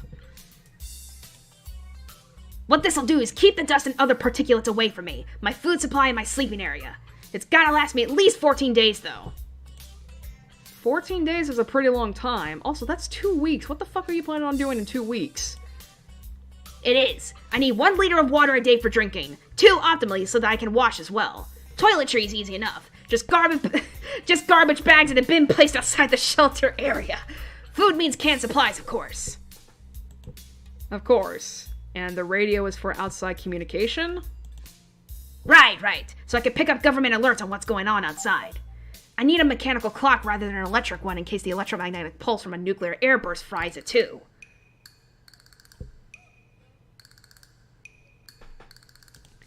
There's all the other stuff I need as well, like extra clothing, matches, and candles. I think I still have time to gather it all, though. Maybe. As much as I hate to say it, I'm a little impressed. He's really researched this and thought it through. Then again, I don't know if I want to live in a post-apocalyptic world with only people like Kenji having survived. Damn. It sounds like you really know what you're doing. Damn right I do. It must be hard living in constant fear like this. He hardly ever socializes either, so the fact he went bowling with others is in itself something of a surprise. This mentality reminds me a little of a certain someone. Thankfully, her fear of others doesn't manifest in such a distinctly eccentric way. One thing I know for sure is that I certainly can't tell him exactly why I haven't been hanging around with him much recently. It's late. I have stuff to do. I'll think about making a fallout shelter or something, though. Yeah, alright, that's cool. A man has to do what he's gotta do, after all. You should hang out with me sometime, by the way. You're a cool dude. Cool dudes should hang out together, right? For some reason, that compliment actually feels kinda nice. The situation with Hanako being what it is, though, means that I probably won't be able to fulfill his request. For now, at least. That'd be good. I'll talk to you later about it when I can. Cool. Later, dude. He retreats to his dormitory room. I'd better go see Hanako. That was one hell of a fucking combo. I stand outside of the door to Hanako's room, hoping that she isn't in too much of a state as I hoping that she isn't in too much of a state as I nervously clutched the worksheets Muto asked me to pass on to her. It's one more reason to visit her, and it gives me something to talk about, so I suppose I should be thankful to him for giving me the task. With a long breath to steady myself, I wrap my knuckles on the door in front of me. Silence. I listen intently for any sound of shuffling coming from inside, but I can't hear a thing. I knock on the door again, slightly harder. Still no answer. How strange. Scratching my head, I make one last attempt at getting her to answer as I knock on the door one final time. Hanako, it's just me. Muto said to give you some stuff. For a while, the attempt seems just as unsuccessful as the last. Just before I slip the sheets under her door, though, I hear the handle rattling.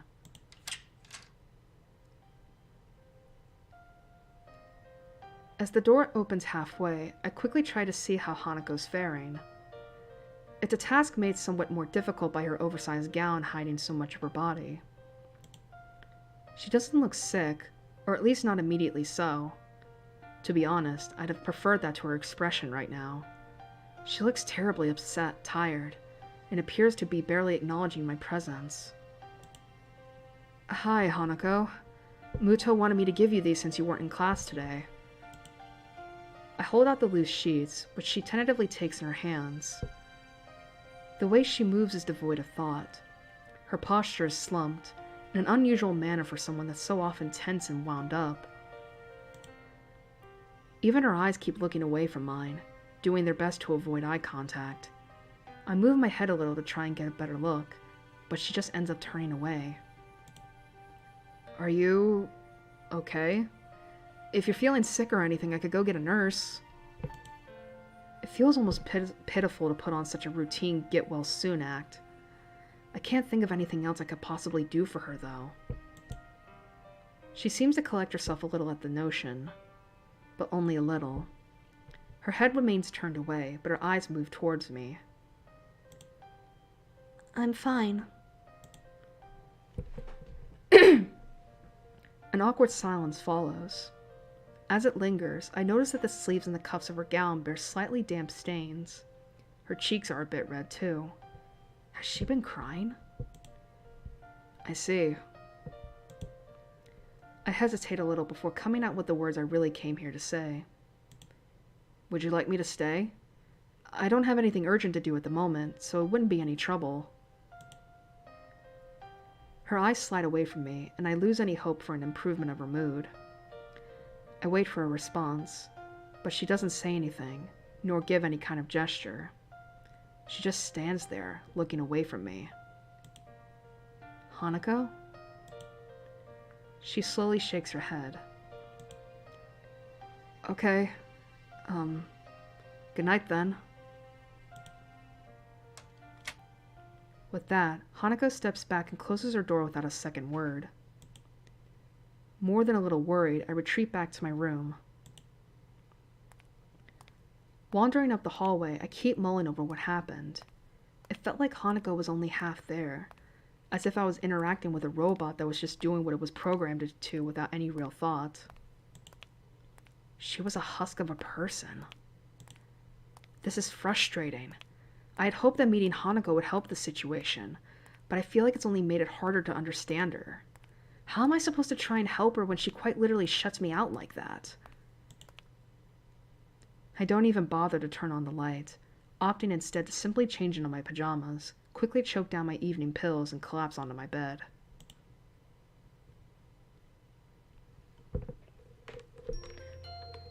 Do do do do do do do ba da ba ba da ba ba da ba ba da ba.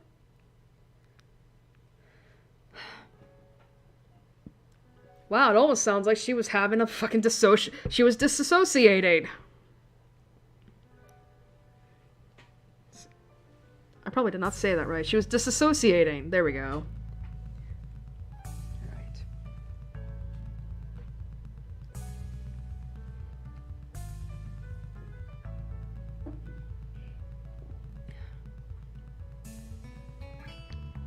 Alright.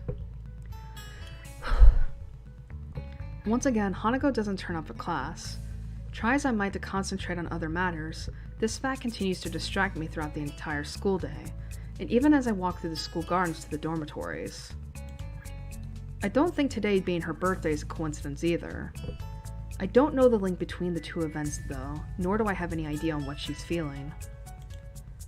Were it physical pain, I could at least provide some limited comfort. With something like this though, I have no idea where to start. I run the people I know through my head, thinking about whether they could help.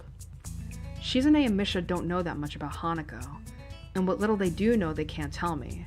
Same for the nurse. In the end, there's only one person that knows Hanako well and would be willing to tell me anything. Entering my dormitory room, I notice something that takes me off guard. It's starting to feel familiar. With everything that's going on around me, I'm thankful that this room started to finally be somewhere I can relax a little. When I'd first entered Yamaku, it felt immediately foreign in every way, from the untouched neatness to the way it smelled.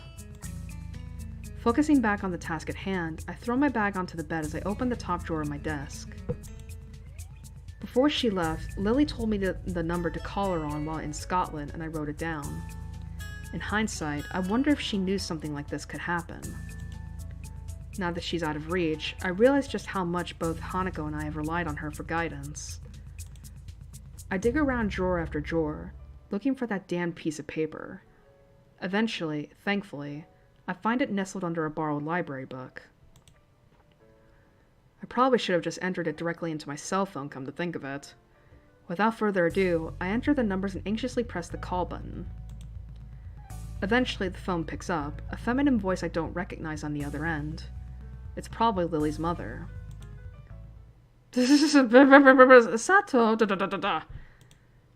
English?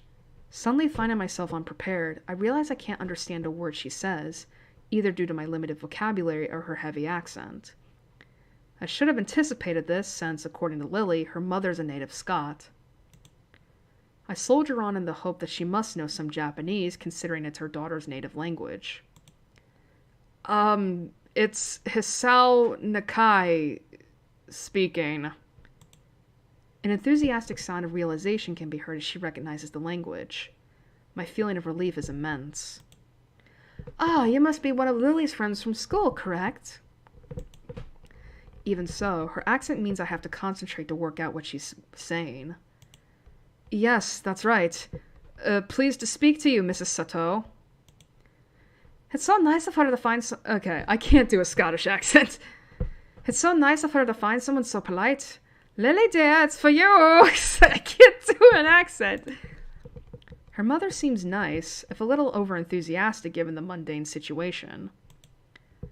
There's a small silence as Lily takes her time getting to the phone. In the distance, I can just make out her mother scolding her playfully for just getting up. Hello, Lily speaking. You sound awful. She makes a sound somewhere between a dying animal and a yawn. Yeah, Lily's not much of a morning bird. The one thing I did remember to check before calling was the time zone. Oh, it'd be pretty late in the morning over there, so she really has no excuse. Not feeling well? Just tired. What time is it there? Late afternoon. School finished for the day not long ago. Hanako's not well, is she? That was quick. My assumption that she must have known something like this could happen seems to have been on the mark. How did you know? Because today is her birthday. I'd hoped she might have gotten at least a little better after coming to know you, but... How is she right now? She missed school today and yesterday. I still have to check up on her today. To be honest, after seeing how she was when I talked to her yesterday, I'm pretty anxious. I really have no idea what to make of it. Has this happened in the past? Is it related to her scarring in some way? Unfortunately so. Roughly the same thing happened last year when her birthday came up.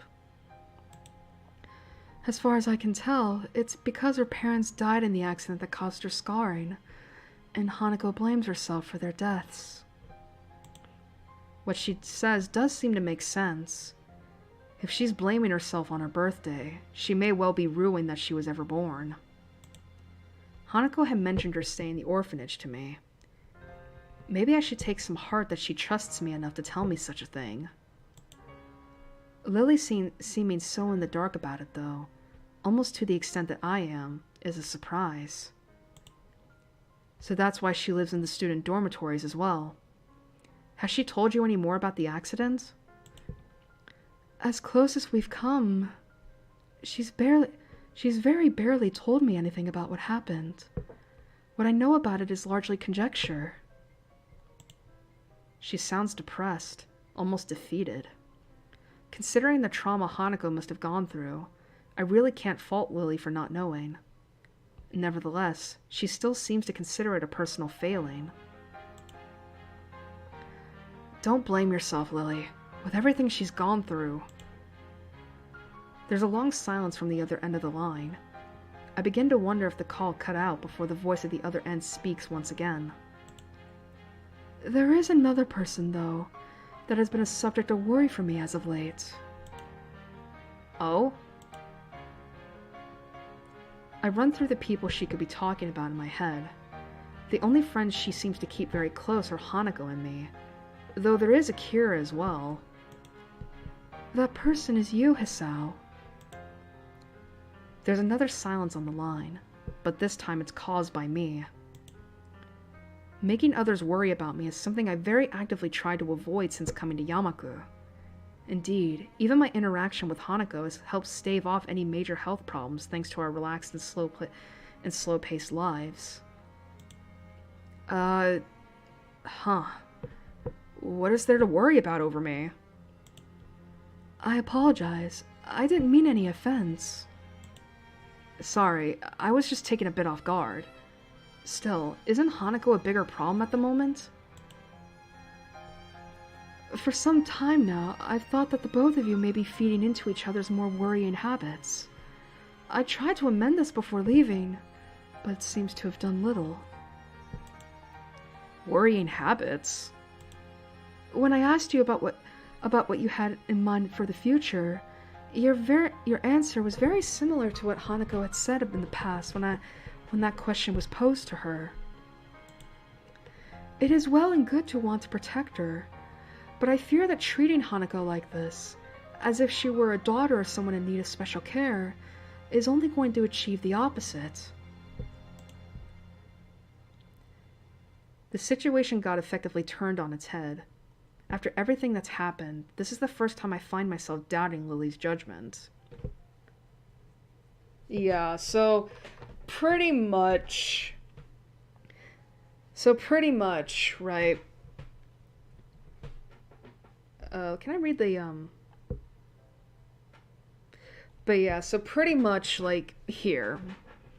This is pretty much the crux of the Hanako path, is the fact that Hisao feels the need to protect her, but he's going about it way too much in the wrong direction. He's basically going about it like a white knight to protect a damsel in distress, when it's like, as I said before, Hanako's a big girl, you know? She doesn't need to be coddled or treated like a child. Like, I mean, as Lily says, like, you're treating her like, you're treating her, like she's way too freaking fragile, and that's not the right solution, because because anyone, it's kind of in a way like infantilizing her. Like, not, of course, not saying that, like, Hisao treats her like she's a literal child, but anyone who is like Hanako can tell you that just feels condescending and patronizing.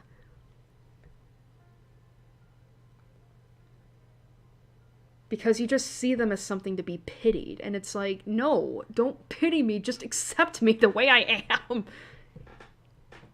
Alright, so by the way, this is the last choice of Hanako's route.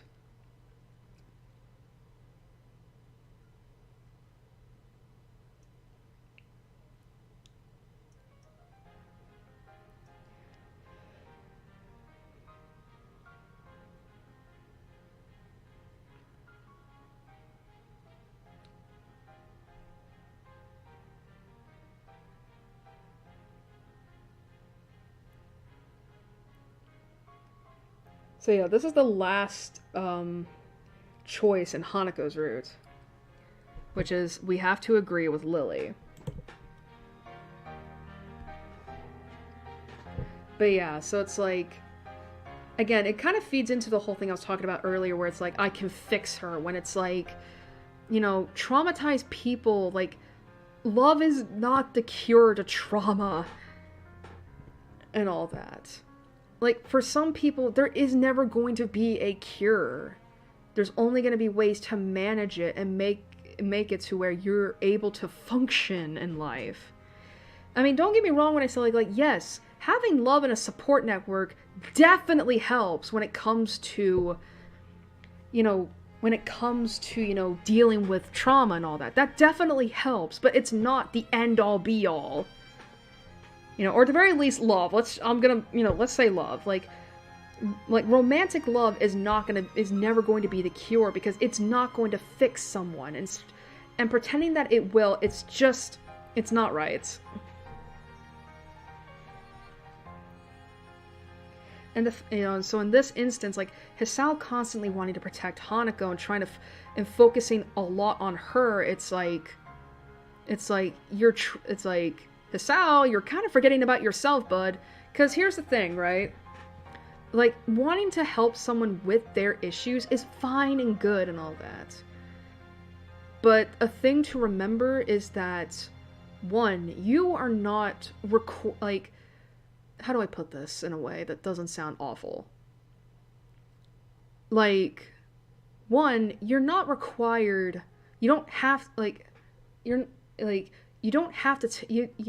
weren't under no obligation to take on their issues and all that, if that makes sense. And the second thing is that it's like, you gotta remember to look out for yourself as well. Like, Hisao is not a trained psychiatrist or psychologist. He is not qualified for this stuff. And that's perfectly fine. That is something I think Hisao kind of needs to learn, is that it's like, you are not qualified to handle her trauma for her. It's something that she is going to have to learn to deal with. The best thing you can do for her is just be there for her. Show her support.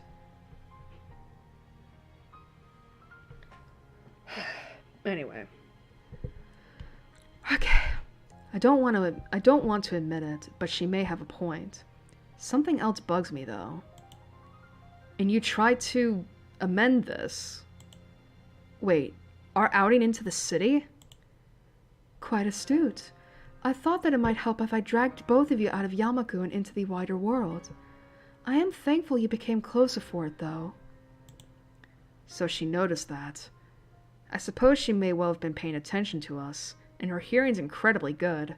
Quite likely good enough to have picked up what we were talking about if she tried. This sounds more and more like you were manipulating us. Silence. It's a harsh way of putting it, but I have no intention of stepping back from those words. I'm sorry. I was just worried about you. It's fine. I guess there are more important things anyway. It's not a total surprise that she'd do such a thing. Her motherly nature can be slightly overbearing at times, but she does have the best of intentions. So you think I should think about myself more instead of trying to cater to Hanako? Yes! That largely sums it up. Again, I'm sorry for not telling you this in a clearer way before going behind your back. I know I'm at least as guilty of being overprotective of Hanako as you, but I fear that you're neglecting yourself in your efforts to give Hanako happiness. Do you really think Hanako will be okay? She isn't as fragile as you think. I don't know exactly what experiences she's lived through, or what feelings she has in her mind, but she's managed to work her way through them until now. It's also my hope that giving her a little space will allow her to decide what she truly wants for herself, and give her the initiative to reach out for it. Please have faith in Hanako. That's all I ask. I guess I'll think about it for a while. That's good. Being rash won't get you anywhere. I know that at times you may doubt your relationship to Hanako, but she does. Lily cuts herself off and takes a moment to reconsider her words. Please keep in mind that I wouldn't have befriended you if I hadn't thought you a fundamentally good person. You're a good friend, both to myself and to Hanako. Thank you. That helps. We share some small talk to try and lighten the atmosphere, but it feels very stilted. There's a lot I don't know about Lily's stay in Scotland, but after such a heavy subject, I want to be alone for a bit to think. After a few minutes, we end up saying our goodbyes and I set my phone on my desk. Compared to Hanako's situation, mine feels utterly mundane. I still have both of my parents, I had a reasonably normal childhood, and unlike many in Yamaku, my condition isn't immediately visible to the public. But then again, isn't this just an attempt to justify the way I've been acting towards her? That may well be what our pasts were like, but when it comes to the future, I still have no idea what I want to do.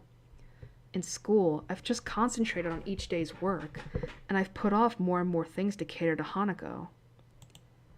I recall the words Muto told me after Hanako's breakdown, about the purpose of Yamaku in my education. In hindsight, he was probably trying to push exactly the same thing. Just what have I been doing in the time since my heart attack? If I ever did manage to get Hanako out of her room and to open up, what then? I look out of my dormitory window as the sun slowly sets. It's a nice sight, but what I really savor is the quiet as the students return to their dormitory rooms. All I want to do now is think. I'm not sure how much time I have, but I want to work out where I'll go from here. Nice. Ba-da-ba, ba-da-ba, ba-da-ba, ba-da-ba, ba-da-ba.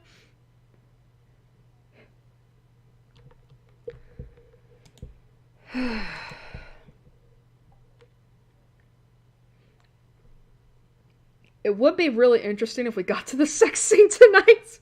That would be interesting. Alright. Since talking to Lily yesterday, I've wanted to try and move on from the listlessness I felt ever since coming to Yamaku.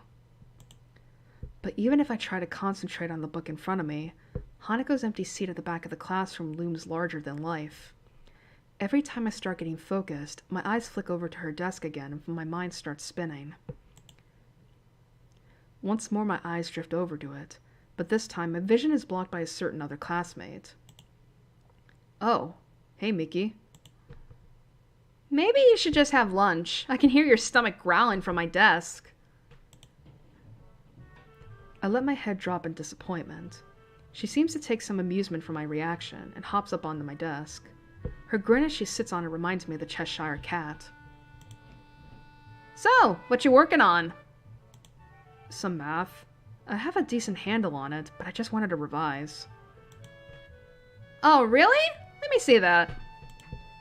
Before I can object, she grabs my mathematics book with her hand. She scans the page I was on, holding it open with the one hand she has, her left arm sitting uselessly on her lap. In my time here at Yamaku, I've noticed that the other students have a wide range of adjustment to their disabilities, on a purely practical level. Miki is one of those who seems to have some trouble. The stump of her left arm tends to be either hanging by her side, slipped into a pocket, or otherwise put out of the way. Sometimes she has a difficult time doing common tasks, which makes her visibly quite frustrated. I feel a little bad for thinking this way, but I'm thankful that Hanako and I don't have disabilities affecting our freedom of movement to that extent. Then again, if Miki's problem worsened, at least she wouldn't have a real possibility of dying. My attention is refocused as she thumbs through a few pages, skimming their contents. With such casual interest in the subject matter, it's clear by now that she won't be any help. I'm guessing you're not too interested in this stuff? Screw math, it's boring as hell. She puts the book back in front of me with indifference. Excuse me. Her eyes move to the notebook beside it that I've been working out practice equations on. Wait, you're actually able to work that stuff out? Yeah. Wow, I've never talked to a computer with legs before. Thanks, I think. At least I'm doing better in this than history. Think it's worth asking that librarian for help? I heard she's shooting for uni. Ah, Yuko? Maybe. I don't know what she wants to study, though. So what about you? Got anything you're thinking of doing after you graduate? Me? Nah, not really. Just enjoying it while it lasts. She looks a little awkward when asked about her future, and absent-mindedly rubs her left forearm. I kind of want to ask her about it, but I don't think I know her well enough to do so. The conversation peters out, and I lean back in my chair, giving up on the prospect of studying. Miki notices my tired expression and looks oddly serious. Thinking about Hanako? Is that obvious? You've been glancing at her seat and you've been pretty quiet. Not too hard to connect the dots. I'm just worried about her. Yeah, I can see why you would be. She can get weird sometimes. She sounds put off, but I can't blame her. Hanako was a hard person to interact with before she warmed up to me, even with Lily around to help. I haven't known her for that long either, so some of her habits would still be unknown to me. My face becomes troubled. If I hadn't developed feelings for her, this would be at least a little easier to deal with. I mean, no offense. She isn't a bad person, I know that much. I know, I didn't take it that way. It's just harder to deal with when, well, you know, you have feelings for someone. Yeah, I can imagine that. It's hard to forget something like what happened to her during class, too. I wish she hadn't reminded me of that. She just confirmed that it was clearly noticed by others in the room as well. Come on, don't get that down. She's done this before. You've just got to wait it out. She locks herself in her room and acts like an empty husk of a person for a sizable amount of time, ever since she entered Yamaku, if not before then as well. And I'm not supposed to be concerned about that? Well, I might think that, but there's nothing that I can do. I can't force her to come out, and she does see a therapist, so it's not like she isn't getting any help for her issues. Maybe it's natural to think that way when you're so powerless to help someone. That's just the way she is, and you just have to deal with it. As I mull things over, I notice a movement out of the corner of my eye. I glance to see who it is, and I end up doing a double take. Hey, you're here, honey! Sure enough, it's Hanako. She walks through the door just as she would any normal school day, and begins to move towards her seat in her usual silent and humble manner. She looks at me for a moment before blushing and looking away in embarrassment, which makes me realize that I was staring at her. I feel sorry for that, but not doing it is hard after all that's happened. The girl sitting on my desk looks to me, grinning. See? Your sweetheart's back already! What'd I tell ya? You be quiet. It might only be meant as a joke, but she hits close enough to make me quite uncomfortable.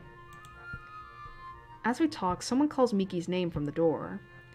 She jumps down from her vantage point on my desk before turning to me. Gotta go, Hisao. Remember to eat sometime, will ya? Fine, I will. See ya. She gives a casual salute before jogging over to the door, where a male student in gym uniform is waiting for her. Probably someone from the track and field club. Seizing the opportunity, I get up and make my way to Hanako's desk. Hello. Hi, Hanako. What's up? Nothing. Maybe talking to her this soon after she came back to class was a bad move. Wanna go come with me and grab something from the cafeteria? I'm pretty hungry. But I thought you were studying. Studying can wait. Turning up for class after all this time must have taken some courage for Hanako, so the least I can do is stay with her. That's just the way she is, and you just have to deal with it, is the way Miki, and probably the class as a whole, views Hanako. I can do more for her, though. I want to do more for her. After being distracted by Miki, I don't think I'm going to get any work done. Come on, let's go. Aw, sweetheart. She hesitates, but eventually gets up and joins me as we begin walking. These may be small steps for her, but the fact that she's finally out of her room of her own volition lifts a large weight off my shoulders. Oh, that's the end of the scene? Shit!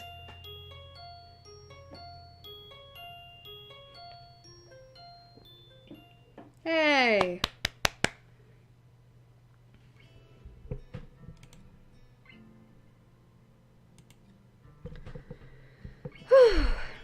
Well, we just hit the 4-hour mark. My pen busily scrawls onto a slowly filling page in my notebook. My other hand remains on the page of a reference book I borrowed from the library, marking my spot as my eyes flicker to and fro. As I work, I occasionally mark red circles or underlines onto the photocopied sheets of paper that lie on the table in front of me. Wanting to change the scenery from the library and to avoid the distractions of the classroom, I decided to make use of the Shanghai for some quiet study time. It ended up being nice and quiet as expected, and being able to get coffee while I study is a nice bonus. Hanako may have returned to her normal self since she came out of her room, but I've done quite the opposite. Daily routine may have returned to us, but I feel as if I'm a different person. Maybe I'm not. It's only been a few days after all, since I decided I wanted to try and get out of the rut I'd found myself in after my accident. But I want to change, and I'm now actively working towards that goal. Or at least, I would like to think that I am. Ugh, this is impossible. Brute forcing this isn't going to work. What's more, I have another piece of writing I have to do after this. I fear that's going to be no easier. I look up in mild surprise to the source of the tentative voice. Yuko stands at the head of the table with a damp towel in hand, clearly having taken the opportunity to clean the tables while no other patrons were around. She looks curious, her eyes as much on my work as on me. What's the matter? I was just wondering, what sort of work are you having so much trouble with? Oh, it's just history. I'm fine with science and math, so I'm trying to get my other subjects up to par. Yuko looks positively delighted at this development. I feel like I just chose the right answer on some big quiz show. Oh, I think I can help you with that. If you don't mind, of course. I briefly considered turning down the offer in order to not cause her too much trouble, but she looks too excited about this for me to do it. It would be mean to shoot her down like that, after such a reaction. If you're willing to help, I'd really appreciate it.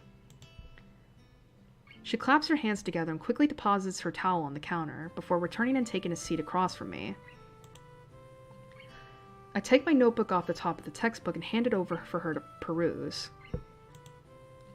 So, you're studying the Edo period? Yeah, I'm not really much good at this, though.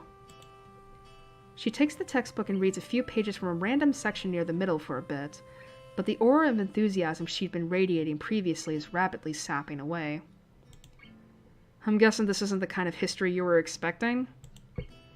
Unfortunately not. My main area is European history, especially in the classical era. Sorry. She looks a bit downcast, but as she carefully closes the book and lays it back down on the table, her face perks up again. Would you like another cup of coffee? Oh, yeah, sure. I reach forward and get my book back as Yuko gets up, takes my mug, and slowly walks to the counter to make another brew. As usual, she's absolutely silent as she does this.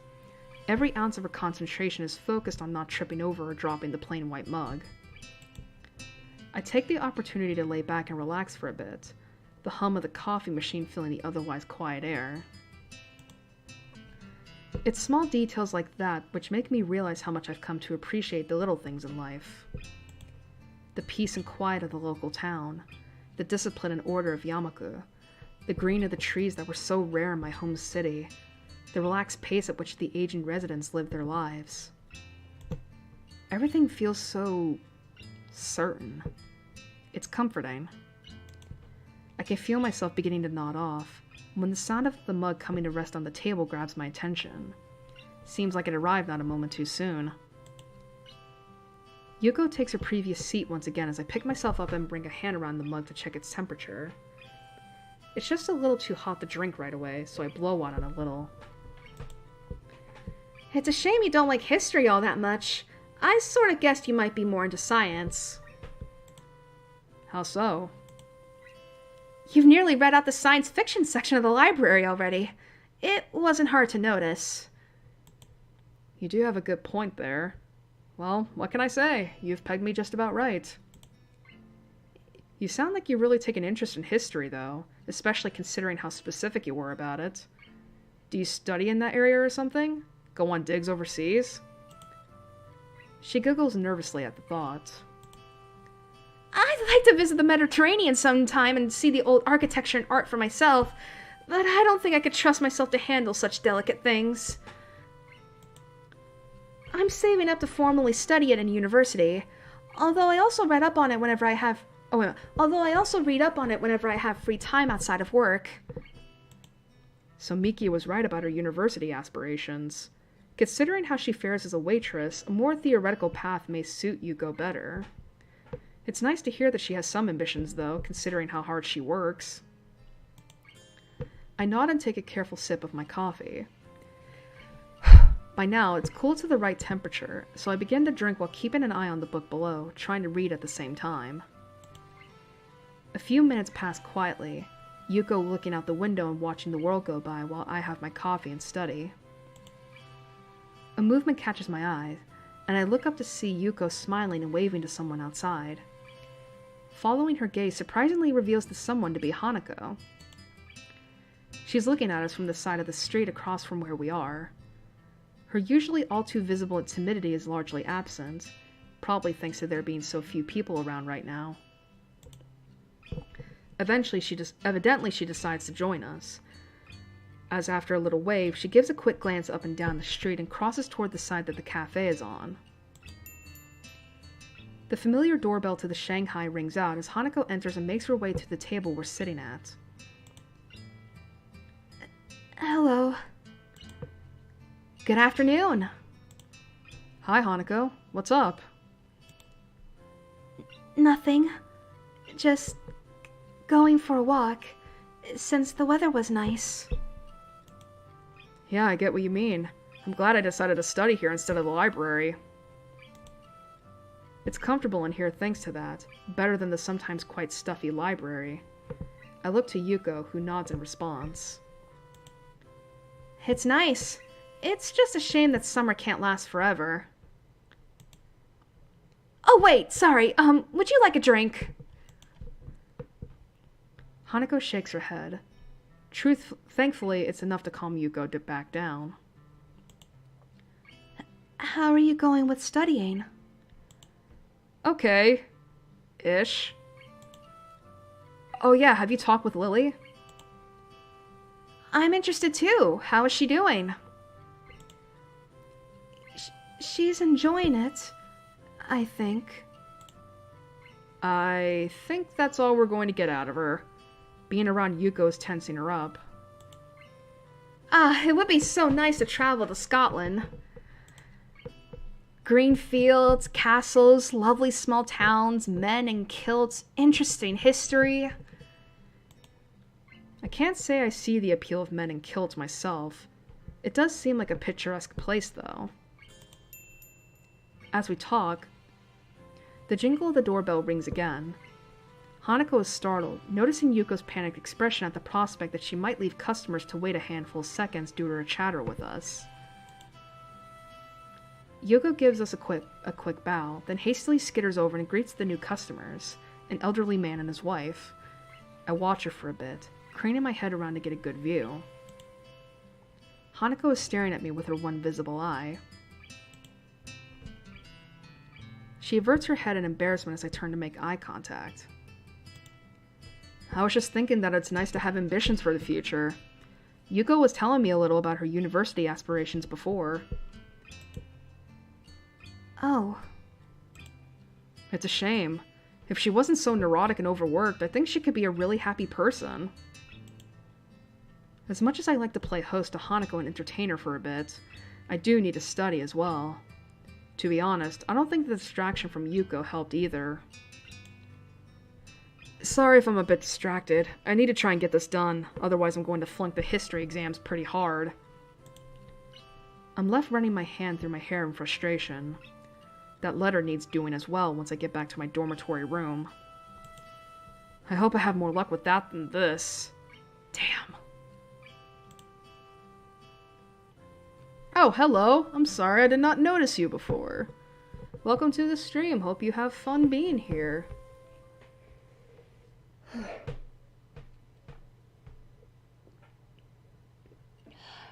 Excuse me. What with? Oh, I was going to write to Iwanako. Right now, though, this is more important. All I've done is rattle myself. I can't focus on the work in front of me when my stomach is slowly turning at the prospect of actually attempting to write her back after all this time. I force myself to concentrate on the book, picking up my pen once I have a quick sip of coffee. After a few seconds, Hanako stops silently watching me and leans back in her seat, relaxing as much as she ever seems to be able to, looking out the window to pass the time. We stay like this for a long time before leaving for the dormitories together. I'm surprised she had the patience to wait me out.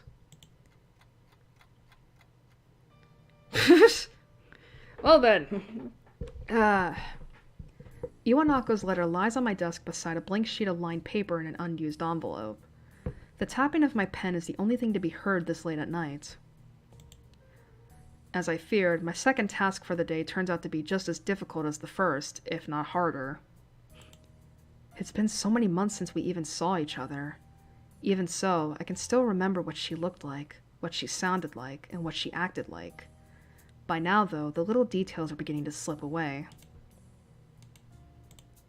When I first saw her letter, I barely recognized her handwriting at all. Even the pink pen she always used was forgotten until her writing reminded me of it. I wonder why she didn't use it for the letter. She used to write everything with it. Maybe she thinks it's too immature now. I should be thinking about myself and about what I want to communicate to her. My mind can't stop concentrating on her, though. On the past we shared before it was taken away so suddenly. The bright and slightly garish decorations suit her sense of aesthetics. Picking up the letter to take a closer look at it, I give a long sigh. This is the last link binding me to my past. Iwanako didn't suddenly cease to exist when she left my hospital room for the last time, but I needed this letter to remind me of that. I had all those feelings neatly filed away. I felt as if I didn't need them, that I could just begin life completely anew. It was easier that way. In the end, I suppose that was a rather naive thing to think. Sooner or later, my past would have caught up with me one way or the other. But what am I supposed to say to her? Thank you for bringing me closure? All the letter did was end the sense of closure I'd previously felt. Try as I might, I can't write so much as a single word down on the paper in front of me. I can't even think of what exactly I want to say. I love how it says it's late at night, but yet the sun is shining through the window. Putting the letter down on top of the blank sheet, I gather the materials together and file them away in my drawer. The clunk the desk makes as it closes makes me momentarily tense in frustration, before I get up to go grab a drink from the vending machine on the first floor.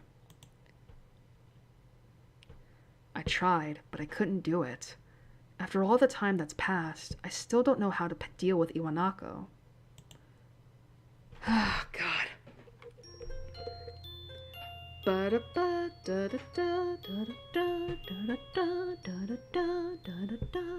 I forget if the letter is different in other routes. I mean, the funny thing is that, like, I do know that the letter comes by on all the routes, albeit at different times.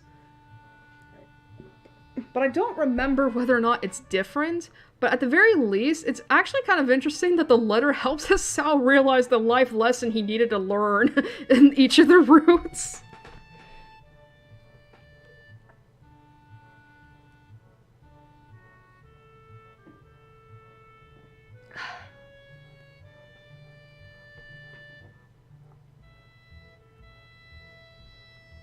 Alright. Okay. The library, while not humming with activity, is noticeably more busy than usual.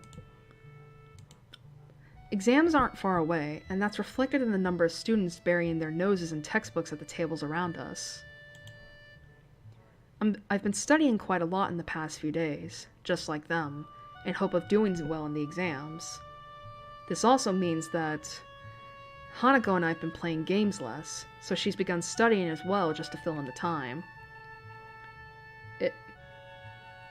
Oh wow, that's actually good attention to detail then if that's true. Oh my god, another thing the game does well. Nevertheless, I found myself forsaken by her on this particular day.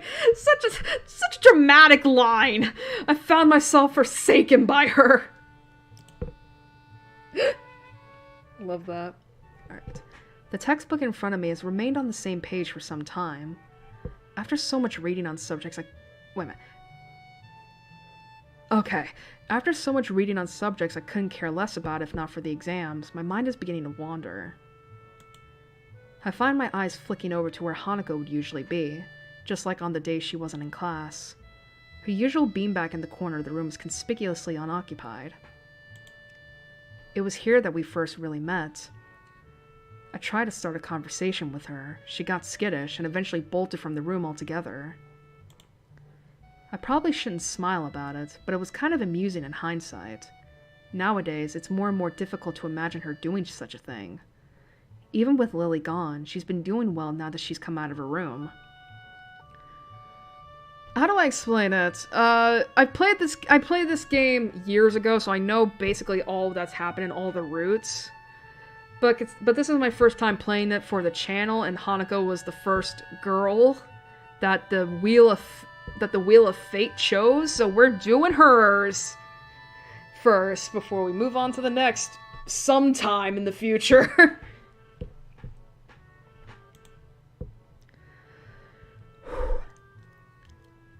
I want to talk with her, or at least play another game of chess. I'm tired of studying, and it's been a few days since we've really done anything together. The question of where to find Hanako isn't a particularly difficult one. If she's not in the library, chances are that she's either in the tea room for some peace and quiet, or in her dormitory room.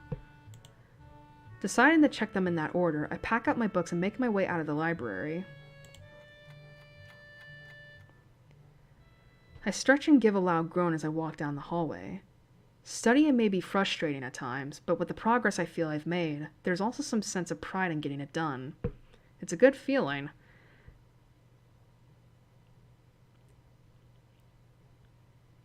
No? No, I haven't. But considering the revelation about her, I don't know if I want to try going for her path. I don't want to do that.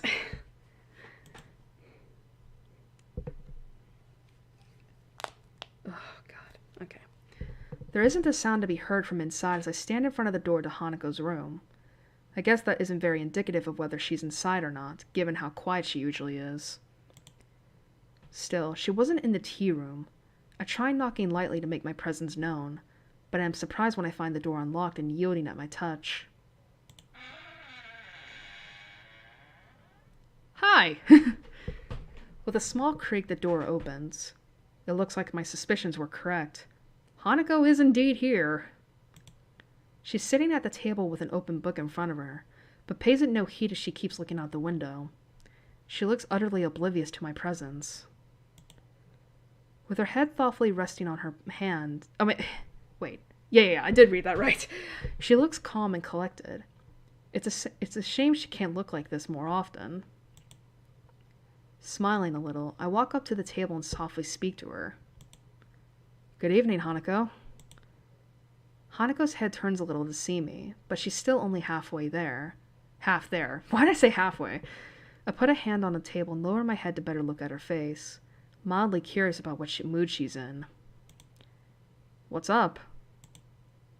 She gasps a little, finally acknowledging my presence in the room for the first time. Hanako's blushing really heavily.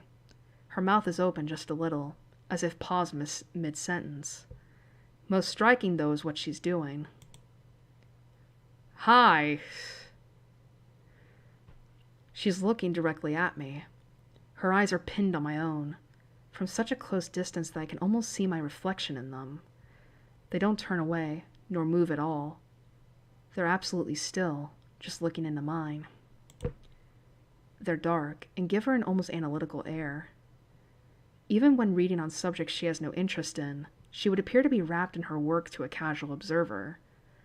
She absorbs information very well, and even now I can feel that. I feel like I'm seeing something behind those eyes that I never saw before. I don't know what it is, though. Hanako? We're practically like face to face, right? It's no fucking wonder she's blushing. It's like, this is probably like the closest you've ever been to her. Her lips move just a little, silently mouthing something. She looks like she's on the verge of saying something, but won't say it.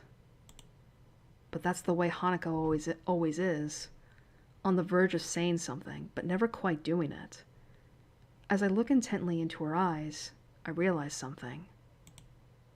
Everyone has their own thoughts, things they want to say, their own worldview. But I can't work out what Hanako wants to say, and I can't work out what she's thinking. I never have been able to. It's frustrating. It feels like I don't know her at all, despite all the time we've spent together. Sao. It's only now that I find myself blushing. I've been looking directly into Hanako's eyes from such a short distance with absolutely no regard for her, and she's been looking into mine without shirking away. I quickly look away while covering my face with my hand. Hanako does just the same. Another awkward silence reigns. I hate these. At first, I accepted them as just being a fact of life around Hanako. But now all they feel like is an affirmation of how little we're able to communicate. Some anger makes its way into the complex mixture of emotions I'm experiencing right now. I want to bridge that gap between us. Friends shouldn't have to tiptoe around each other like this. Oh, this is the scene. Uh-oh, I might need to get some censoring ready, because I enabled the adult content. I speak before I can argue myself out of what I'm going to do. My scarring isn't as bad as Hanako's, and I can't possibly compare my life to hers. But I want to show her that she's not alone. Doing this in such a blunt manner might be the only way to get my point across. Alright, I need to give this the scene it deserves. the scene? I need to give this the respect it deserves. Okay. Hanako, I want to show you something. I take a deep breath to prepare myself. This could backfire badly, but I feel as if we've come close enough for this to be okay.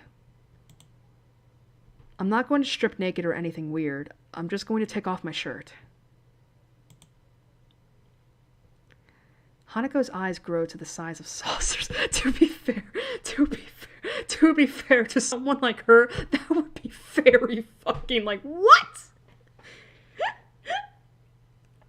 Oh my god. Thank you. Your English is pretty well, alright? It's pretty good. It's fine. I can understand what you're saying.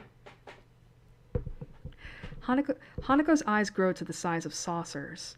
Her face is an amusing mixture of curiosity and nervousness as she stands. It helps take the edge off my own nervousness at doing this in front of another person. Slowly, with my entire body feeling tense, I unknot my tie and begin to loose the first of the buttons. I'm trying to mentally block out Hanako to make this easier, but it's not really working. As I work my way down, I expect to hear some form of protest from her. She remains silent, though, which just makes this feel even stranger. With the last of my shirt unbuttoned, I take a breath and look at her.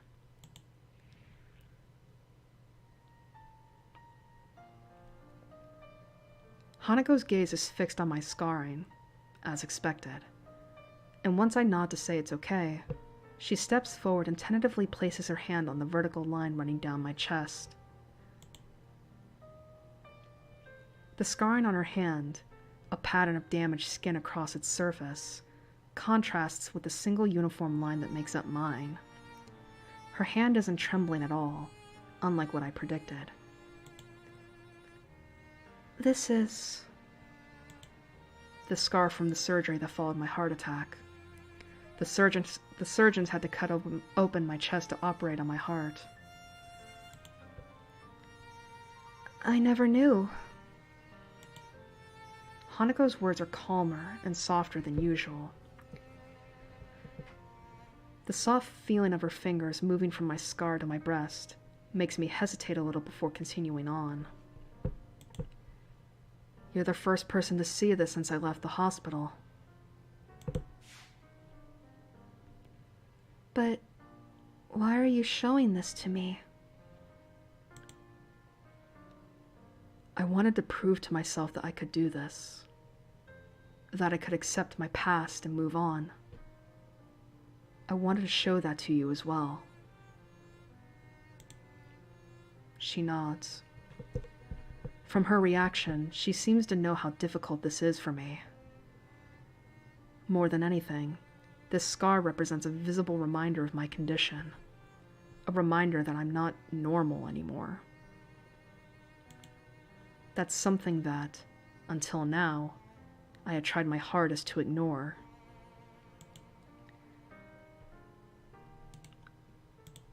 I do love this CG, because it's like, because it's like, Hisao finally showing his scar to, Hanako, and it's like, because it's kind of funny that I myself have wrote something like this before, the idea of like two people who have scars of their own, showing each other those scars in a show of solidarity and of vulnerability too, because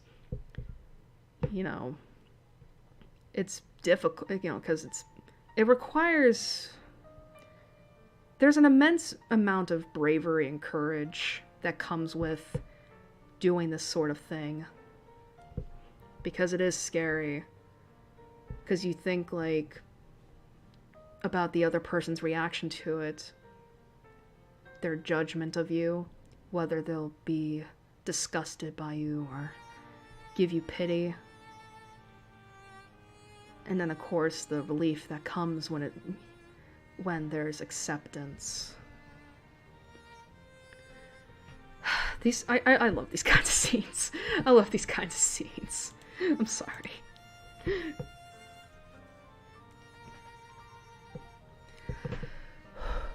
As the minutes tick by, Hanako's gaze lingers.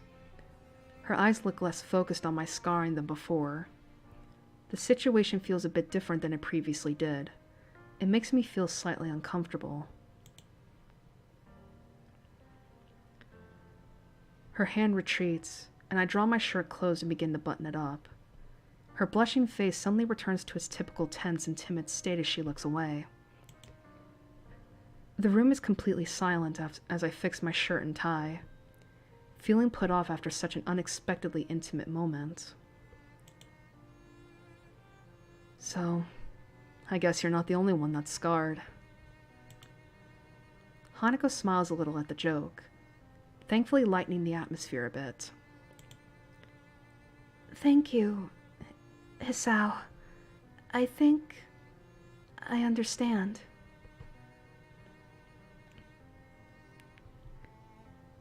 Yeah, I give a long sigh of relief. And I love the song that plays too. Da, da, God, this, like, the soundtrack is so good for this game. What's the song that's playing? Letting My Heart Speak, yeah. I give a long sigh of relief. I really didn't know how she'd take it, but I'm glad that everything seems to have worked out as I hoped. Hanako's smile only proves that further. I'm finding the path I want to follow now, and what Hanako needs to do is to find her own. It's something I can't help her with, and it's something that she needs to overcome her past in order to do so. Hanako checks her watch. It's getting late by now. Hisao, Yeah, I'd better be going. I'll be thankful for some sleep. It's been a long day after all. Good night, Hanako. Oh, I thought this was the scene. Okay, never mind. Never mind. That's a little further. That's a little further. Damn, I'm not gonna lie. I was like, damn it. I want to read that. But you know what? This is fine. We're not gonna end just yet. good night. I make my way out of her room and into the hallway, remaining silent as I do so. I think both of us have gone through a few emotions today.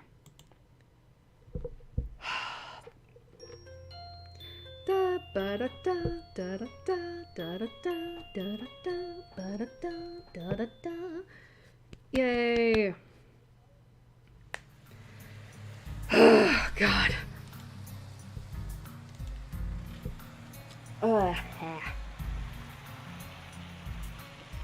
4.5 hours. You gotta love it. We're not done yet. Alright. The heat of the summertime sun beats down on my sweating brow. Dabbing with a handkerchief doesn't help too much in making me any more comfortable. Giving up on the idea of getting more done today, I stop and lean against one of the overpass fences, resting my bag on the ground. The stores in the town below Yamaku are well stocked and offer enough variety for me to get by, but at least an occasional shopping trip to the city is something that can't really be avoided. I've been here a few times now. The city's layout is getting more familiar, and the nostalgia from its atmosphere is beginning to wear off. I realize that I've begun to wheeze. I sound like an old man that's overexerted himself, and having to connect that to the fact that I'm the source is a bit disturbing. I put a hand on my chest and concentrate for a bit to make sure I haven't gone far enough to cause any further problems. Thankfully, my heart is acting normally. There's no dull pain, and the beating is regular, albeit fast-paced, as I recover from overdoing things in this kind of heat. I hate my body. It's frustrating to be held back, even more to be held back by fear of my life being ended, when doing something as simple as walking around the city for a while. As I ponder on my health, I feel my pocket vibrating. By the time my phone's begun to ring, my hand is already fishing for it. A glance at the screen shows a caller number I don't recognize. Strange. Shrugging, I press the button to answer the call and bring the phone to my ear. Hello, Hassan Nakai speaking. The sound of a couple of short breaths can be heard, but no actual speech is forthcoming. Hello? Oh! Hisao? It's Hanako. Her voice is really easy to place, even if I've never heard it over a phone before. Hanako? Sorry, I wasn't expecting you to call. What's up?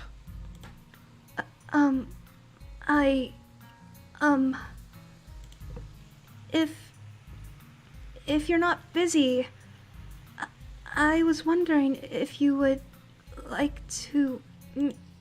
Meet up? Yes! I mean... She sounds really wound up about this. I can hear muffled voices in the background, and it's about time for afternoon tea, so I guess she'll want me to meet her at the Shanghai or something. That sounds fine. Are you at the Shanghai? I'm in the city. Hanako's here? Alone? That's a surprise. It's a little wonder she's like this, if she's surrounded by people and entirely by herself. That works out well. I'm just wandering around there now. Where are you? Hanako manages to stammer out the street name, address, and some basic directions to where she is. Luckily, it's not too far, so I agree to see her soon before hanging up. It's a date! It's a date! It's fine. I look up to the sky. The summer heat is beating down. This is the first time Hanako's asked for us to do something together beyond a simple board game. And the first time, at least since I've known her, that she's come to the city by herself. Maybe this means that Lily was right. Hey!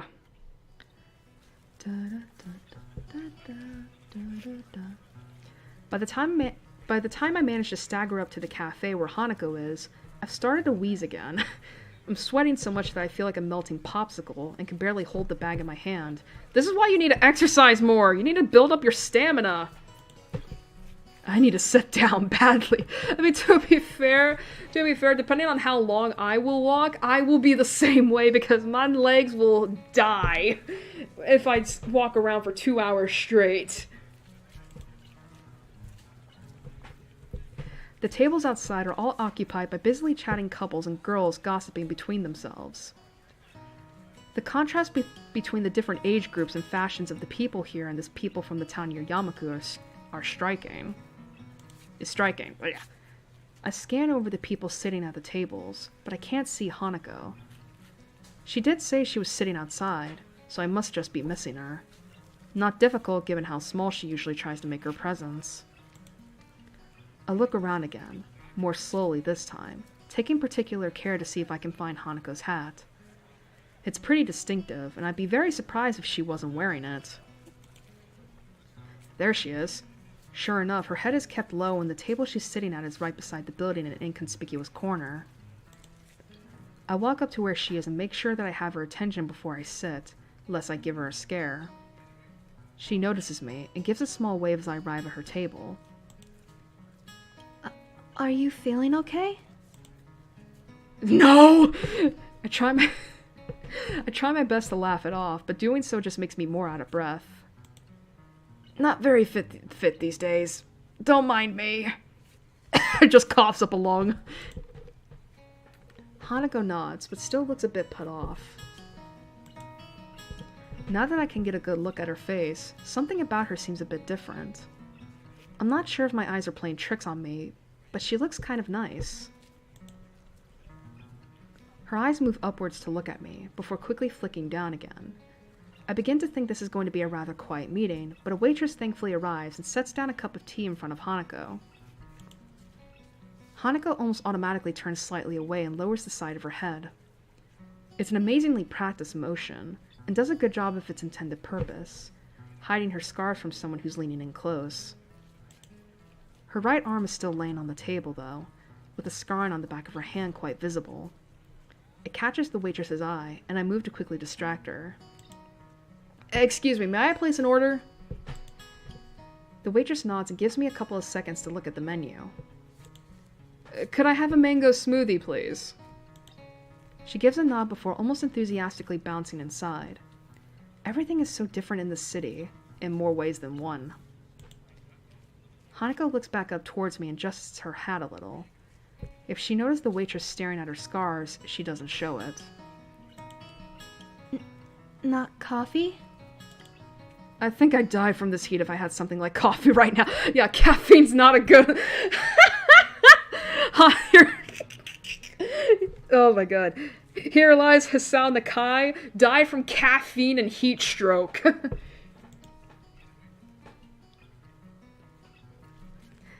Resting my head in my hand, I look to my quiet companion. She seems taken aback. A very unexpected reaction to my lame joke. An unwelcome emotion bubbles up inside me as I realize her reason why. Unlike most in Yamaku, Unlike most in Yamaku, indeed, unlike anyone there that I'm aware of, my condition goes beyond limiting the activities I can do. Or, to be more precise, breaching those limits could have much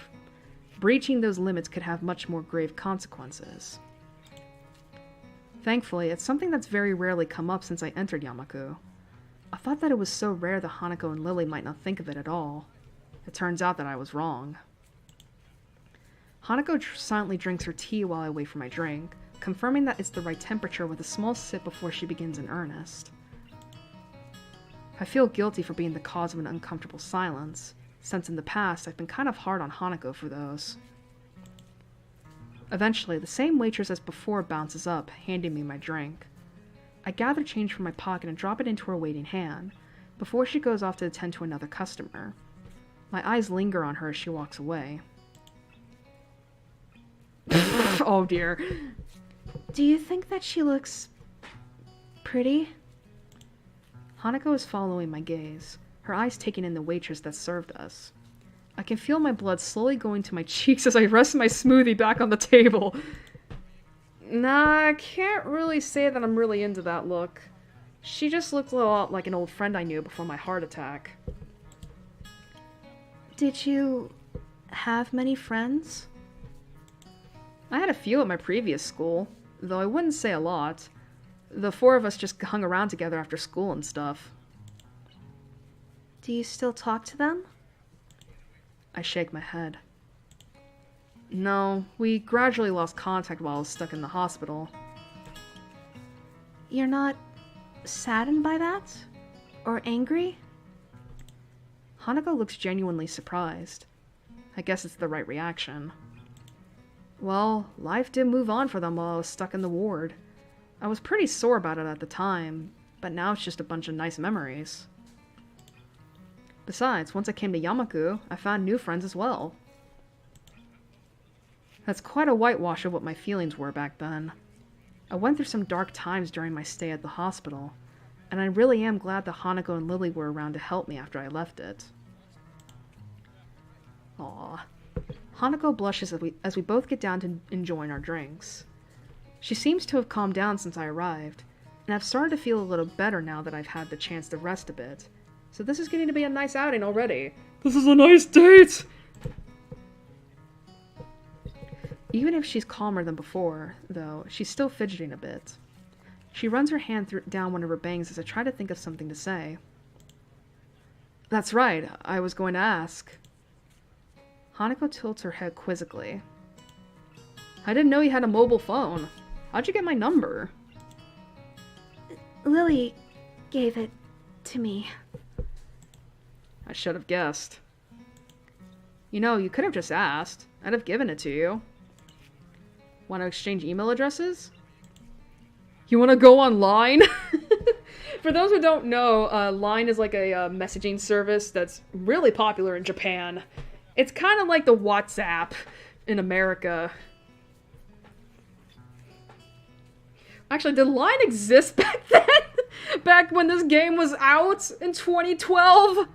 2011, whenever this game came out? I don't remember. Hanako nods, setting down her drink and fishing out her phone from her pocket as I do the same. I mean, if anything, this should tell you how old this game is just from the freaking flip phone. It's surprisingly the same model as mine. Pink, though. Nice phone. She looks at me with a curious expression, before noticing my phone and giggling. It's one of the very few times I've seen Hanako let her guard down enough to do such a thing. I didn't pick it out myself, though. Oh? It was a present. From Lily. I never really needed a phone, and I couldn't afford one. She bought me one for Christmas, though, saying that we could use it to keep in touch.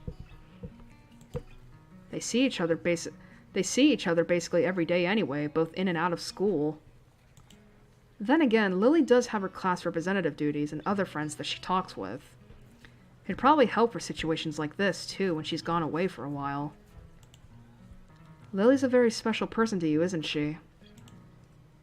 She is. I love her very much. Aww. Girlfriends. No. Again, this is, man, it's this shit that makes me feel like if Hisao, like, it's not Hisao's fault, obviously, but it's like, you could totally see those two being in a relationship together. if they both realized they were bi. Hanako looks down and smiles as she thinks of her. None of my friendships were as deep as theirs, and I have to admit to myself that I'm a little jealous of their relationship. We tell each other our email addresses and thumb them into our respective phones, and I get Hanako's number from earlier and put it into my contacts list. Done. That makes 3 now. 3? Lily, Akira, and you. Ah, Akira. She's an interesting person, isn't she? She is. She's also really nice, though. Her suit makes her look a bit cool. And butch as fuck. I'm a little surprised you know each other well, what with her job taking up so much of her time. Hanako looks down a little and takes another sip of her drink. If I wasn't looking intently at her face, I'd miss the small smile perched on it. I guess when she knows so few people, those she knows must mean a lot to her. How many do you have? Me? About 9 or 10. I hesitate to go into them for fear of rubbing in the fact that Hanako doesn't have parents, or apparently even close relatives. 2 of those are Shizune and Misha, too, which is another can of worms. I imagine that Lily would have more than both of us put together, probably. Hanako gives a childish giggle, and I can't help smiling. It's a good feeling that she's gotten this comfortable around me. At times like this, I feel like I'm getting close to talking to her true self. Do you mind if I ask something that I've been wondering? Hanako shakes her head as she takes a last sip of her tea, finishing it off. You don't seem very jealous of Lily having lots of friends. Don't you want to make some more friends yourself, or get to know some of hers? I'm not jealous. I don't like people, so I don't mind not having many friends.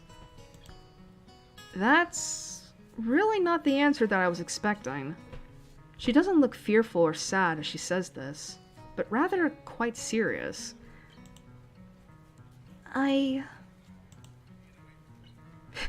Like, basically, she's an introvert. She just doesn't want to have many friends. I mean, to be fair, I'm the same way. Introverts don't want to have that many friends. Hanako rubs her arm awkwardly, having taken my quietness as a reason to continue. I'm not really sure what I should say, so I end up simply giving her my attention in silence. In middle school, I got bullied. A lot. I was called names and got excluded from work groups and sports teams. There were worse things, too. And that's what made you not like other people? She shakes her head. That was elementary school. I feel bad for bringing this up now. Adults have enough problems dealing with Hanako's scarring. Children would be all the worse. I had assumed that the way she tried to make her presence not felt was just to avoid people staring at her because she... Okay, let me redo that. I had assumed that the way she tried to make her presence not felt was just to avoid people staring at her, or because she was afraid of them. Certainly not because she genuinely didn't want to interact with them in the first place as well. I noticed the condensation from my neglected smoothie forming a little puddle around the bottom of the cup, so I take the opportunity to finish it off. As I drink, she begins to fiddle with her phone. It looks like she's remembered the people around her again and begun to tense up. It isn't exactly a cheap phone. I had to save up for quite a while to afford one when I got mine. If Lily went to a private school, she probably wouldn't have too much trouble getting one for a present, though. Watching her fiddle with it gives me an idea. Hey, Hanako, wait for me. I'll be right back. I put the now empty cup down, slip my phone into my pocket, and begin to move off, carefully stepping around the bag I'd placed beside my feet. Thankfully, sitting around while talking to Hanako has helped me feel a lot better than before. Wait, what? Where are you going? Just stay here. I'll be back in a bit. As much as I'd have liked to have jogged back, I know full well that I couldn't. I end up walking back to the cafe, a little blue bag in my right hand. Oh, did he get her a phone charm? Hanako notices me quickly, looking about as confused as she did when I left. I deposited the my fucking mouth. I deposit the diminutive bag in front of her and sit back down. Is this... It's for you. You can open it. But... Go on. She looks very unsure about it, but eventually gives in, slowly opens the bag and picks its contents out. It is a phone charm! Or a phone strap. It's fine. It's fine. I was halfway right. A silver chain phone strap dangles from her fingers, ending in a delicate flower. It isn't exactly a masterwork of jewelry, but it's about as much as I could afford. Hanako's eyes light up when she looks at it. It's the kind of reaction I was hoping for. And it's interesting. It's a flower, and, you know, Hanako's name is Hanako.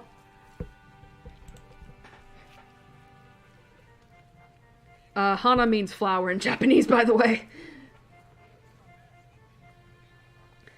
The summer sun's light glints off the silver as it twists to and fro a little.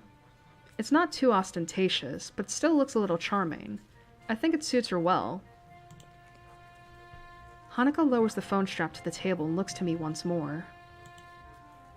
But it's not Christmas or my birthday. It's fine, don't worry about it. I just thought it might be nice to have something to decorate your phone with. I don't have anything to give to you. I told you, it's fine. Friends can give things to each other like this sometimes, right? Friends. Hanako lowers her face so much that I can't see her expression. She eventually nods, before taking her phone and fiddling with the strap to attach it properly. Aw, so cute. She looks to me and smiles as she holds up her phone, now adorned with a little flower. Oh, excuse me.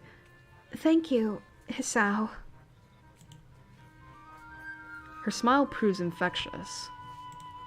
Out of the corner of my eye, I notice a couple getting up and leaving. That reminds me that the bus back to the town below Yamaku will be coming soon. I guess I better be going if I want to catch the next bus. Okay. Alright. I guess I'd better be going if I want to catch the next bus back to town. You coming as well? Yes. She hastily nods before carefully putting her phone back into her pocket and getting out of her chair. I do the same and pick up the bag I'd left beside me on the way out. We walk side by side as we make our way to the bus station, exchanging no words between us. Hanako's gaze is firmly locked ahead of her, though she looks very happy with herself. I'm not sure what I should say to her, but I'm also not sure that I need to say anything. The fact that Hanako is happy, and happy because of me, is enough to make the load on my arm feel light as a feather. Oh, God. Da-da-da, ba-da-ba, ba-da-ba. My mouth is dying of thirst.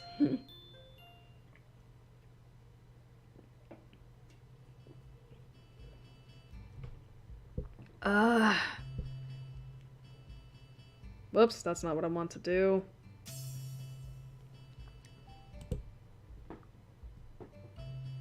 What is this scene name? Oh my god, my back is aching. But it's fine, we're gonna continue on. Alright. If anything, I'm surprised that, like, my first time streaming on 720p has not died at all today. And my computer is very good at handling this. Thank God. Alright. Finally...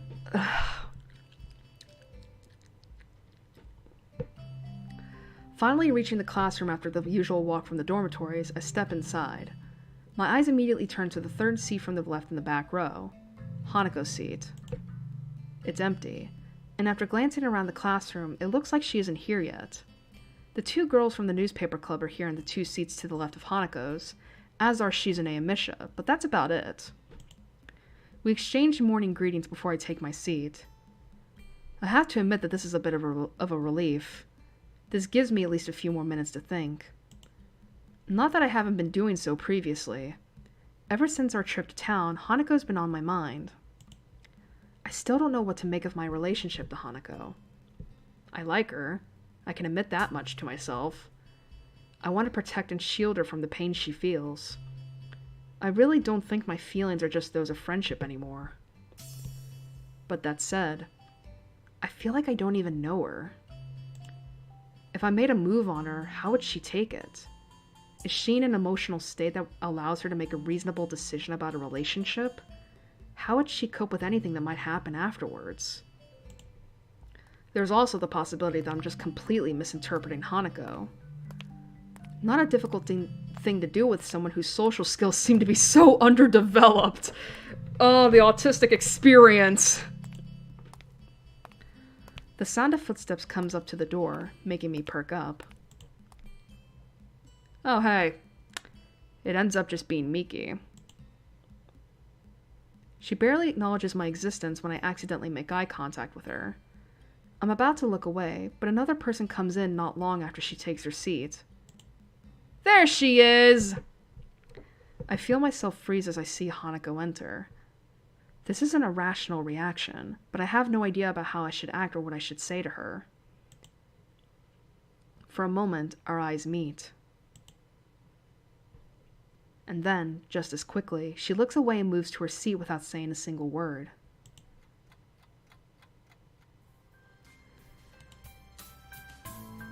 As is now usual for the period following classes, my face is buried deep in a book that I find thoroughly uninteresting. Studying is not something that comes naturally to me. I didn't study a lot before coming to Yamaku, and until now, I've largely managed to coast through on talent alone. It's frustrating that I can't do that anymore. Judging by the faces of the other few students in the library, I don't think I'm alone in my distaste for this. Misery loves company, I suppose. I decided to spend lunchtime with Hanako, since we haven't had lunch together for a while now. I may as well have spent the time studying, though. Aside from pathetically small snippets of small talk, there was barely a word said between us. Why does she keep doing this to me? I just want to protect her, to be there for her, but every time I feel like we're coming closer, we end up further away. Can you please stop saying you want to protect her? She's not she's not fragile! Ugh, God. It's so uncomfy. It's just so patronizing. Oh, hi. Are you busy? Hanako? My head whips around in surprise, causing her to retreat in fright. That was bad timing. If I hadn't been thinking about her at that very moment, I probably wouldn't have been nearly so startled. Sorry, you just startled me. I find myself staring at her longer than I should, so I go back to the text lying on the table in front of me. I feel like I'm just staring at the words rather than actually reading. I get the feeling Hanako can notice this as well, so I sigh and close the book. What's up? I was just wondering what you were reading. She looks a little downcast after my reaction to seeing her. Giving up on the prospect of getting any more work done, I get up and return the book to its place on a nearby shelf. Just an English textbook. Has it helped? It helped me realize that I don't like English, yeah. It helped me realize I hate English! Ego janakute. Wait a minute. Fuck, what would be... Ego kirai. Kirai. Alright. Hanako gives a small giggle. I may muse on the strange state of our friendship, but I do know that such little gestures are things that I wouldn't see were I not at least some distance close. Okay, come on, Airi. I know your mouth is getting tired. But I do know that such little gestures are things that I wouldn't see were I not at least some distance closer to her than when we first met. I look at her for a moment, thinking about what I do and don't know about her. It's a slightly depressing topic. Is something wrong? If I want to know more about her, maybe I should stop being so evasive about it. Talking with Lily as an equal rather than being Okay, Talking with Lily as an equal rather than being constantly in fear of causing her to become upset worked fine. So I should just try a straightforward approach with Hanako as well. Wow, that's almost like that's the solution to your problem all along. Hey Hanako, do you mind if I ask you a question? I don't mind.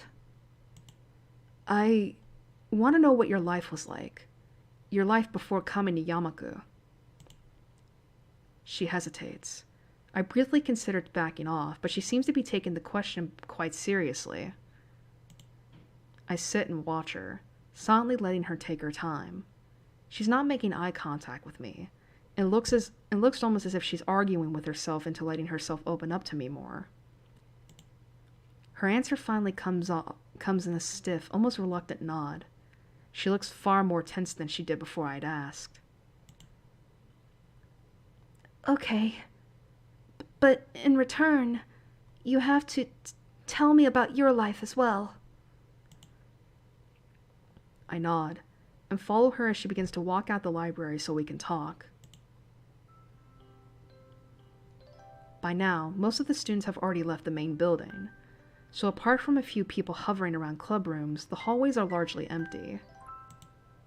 I guess we'll start with coming to Yamaku. Let's see. I was in the hospital when my parents first told me about Yamaku Academy. The doctors told me I shouldn't go to my old school anymore. My parents agreed and persuaded me to apply for Yamaku, even though it would mean living away from them for the first time. It must have been hard for you. Well, yeah, I have to admit that it was. My parents both work long hours and full time, so having to live reasonably independently wasn't anything new to me. It was the fact that I was going to a school for disabled students that hit hardest, I think. And you? A small group of chatting girls passes us as we near the stairs, with Hanako pressing herself tightly to my side until we reach the ground floor. She doesn't usually come this close while just walking in the school, so I'm left a little put off. The staff at the orphanage offered me some options of what I could do. Middle school hadn't been good, so I thought that Yamaku might be better. It was isolated, and I thought it might be easier to get by here with most of the others being disabled. It's pretty ironic that the reasons Hanako looked forward to Yamaku are the exact reasons I hated the idea. To me, it felt like I was being shunted somewhere away from society and everyone I knew. To Hanako, that was probably an inviting prospect. What was life like at the orphanage? It was okay. The staff there were nice, and they took care of us. The children there didn't talk to me much, but I didn't really want to talk with them either, so I didn't mind. The orphanage had a little library, so I started to read to pass the time.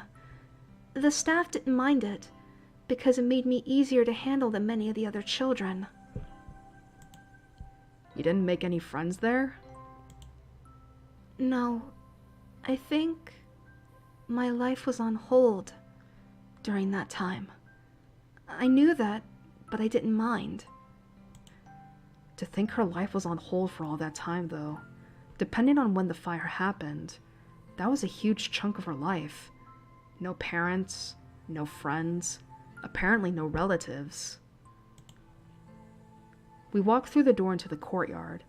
I expect to avert my eyes from the sun, but by now it's well into sunset. Hanako's eyes keep flicking to me, so I look away from her for a bit. What was it like in the hospital? I quickly clear my thoughts and try to refocus them.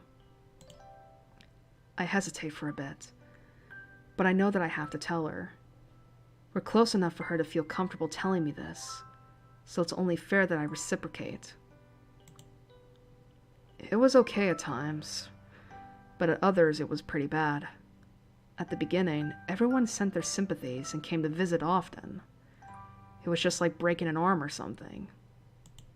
Meeting all my friends was one of the good times. Iwanako came in often as well, more often than anyone else. But there were bad times too. When my friends slowly stopped visiting, I began to realize how grave my situation was. It reminded me that this wasn't just a broken limb, but that I was now a different person than before. Even the times Iwanako would spend with me became torturous.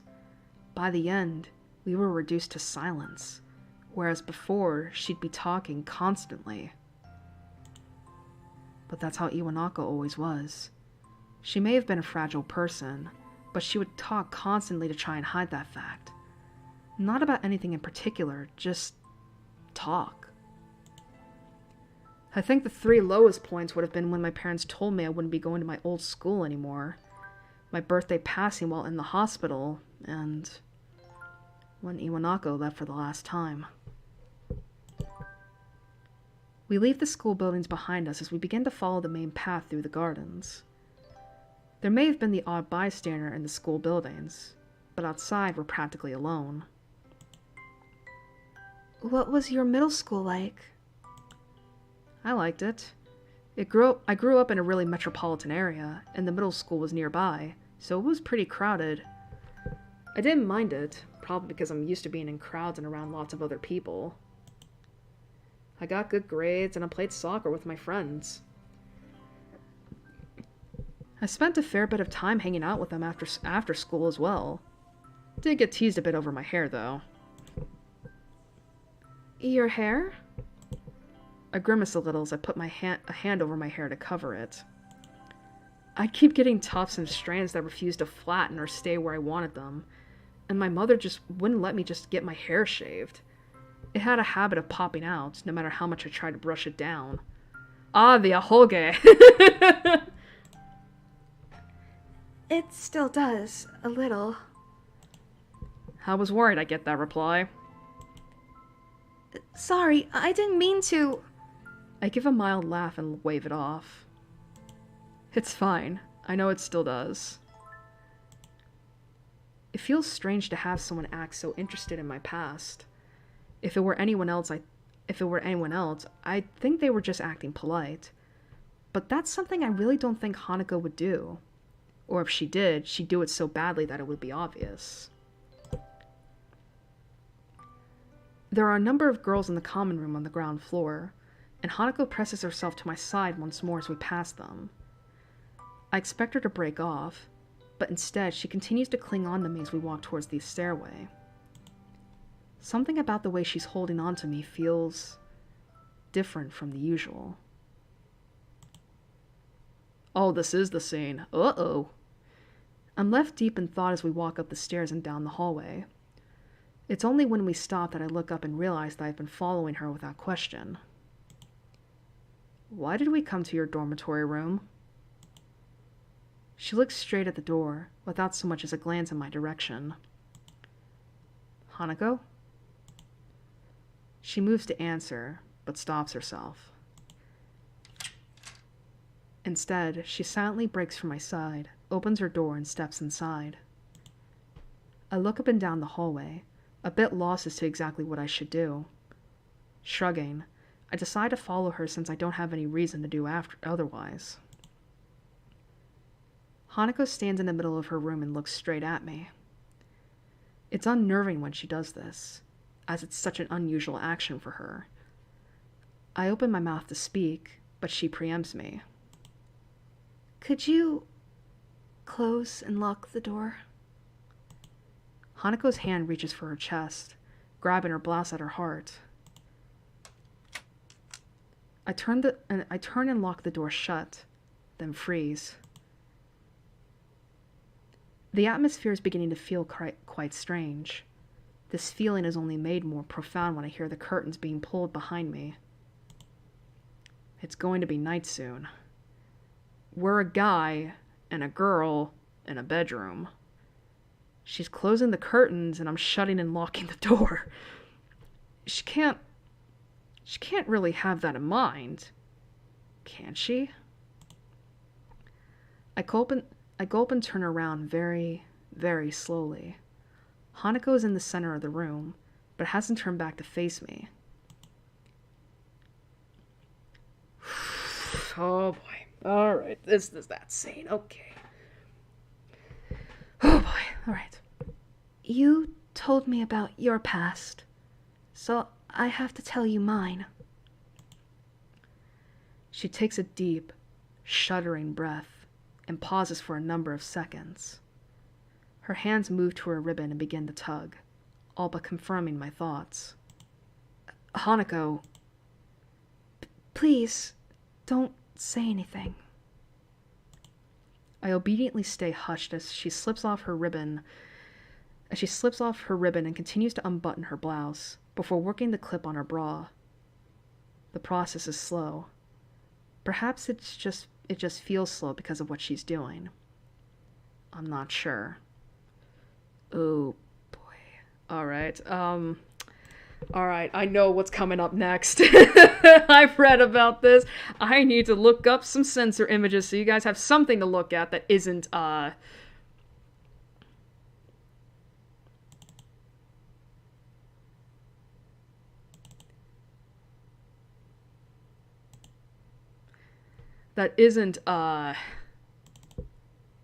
bad.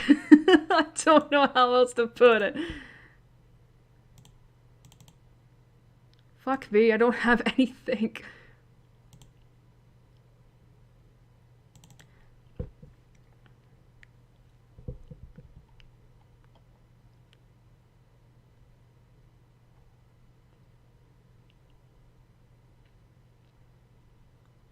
You know, I could use that as a censor image. It makes sense. Oh boy. Alright. Sorry about this, but this is, I want to make sure I don't,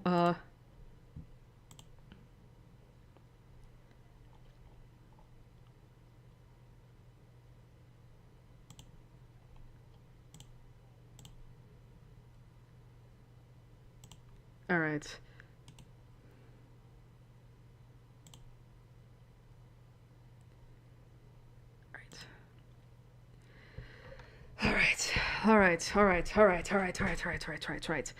Alright. We might be heading into some adult content. And I cannot exactly show adult content on this channel. So we're gonna have to have some censor stuff. So we're just gonna try our best.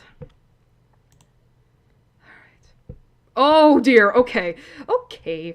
Frozen to the spot, all I can do is watch as Hanako, hands trembling, unclips her skirt and lets it drop to the ground.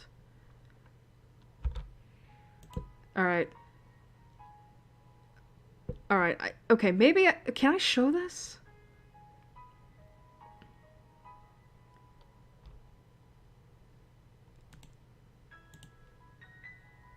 Can I show this? I don't know if I can show this. You know what, I'm not gonna take any chances, because, this could potentially be, I mean, it's suggestive, but, I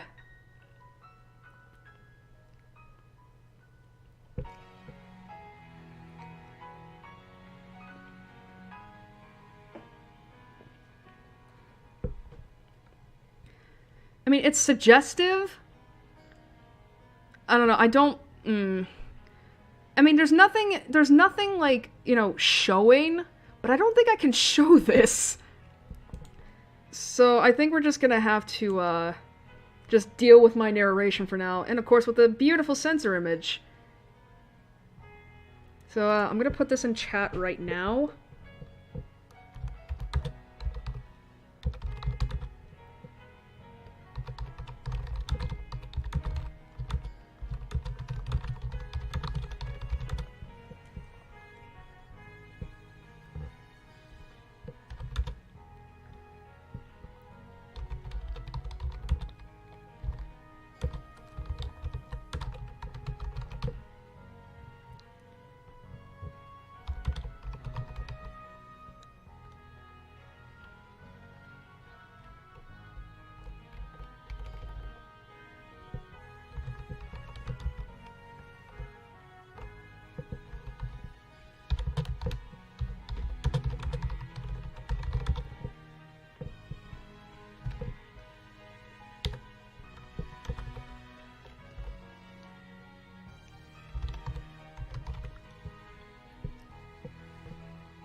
Alright, so for those who are wondering, for anyone who doesn't want to hear me narrating 18 plus content, obviously I can't show it, but I still have to read it out so you guys know what's going on. So for anyone who's going to be watching the VOD later, this is basically like the beginning of when it is, like basically you can shut off from this point and until my next message when I say it's over, you like basically providing a way for people to skip and all that. So, because I don't know how long this scene's gonna go on for.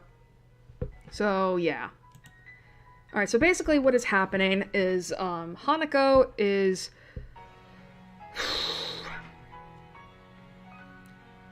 pretty much, naked from the waist up. She has her tights on, along with her underwear, but she is being viewed from the back.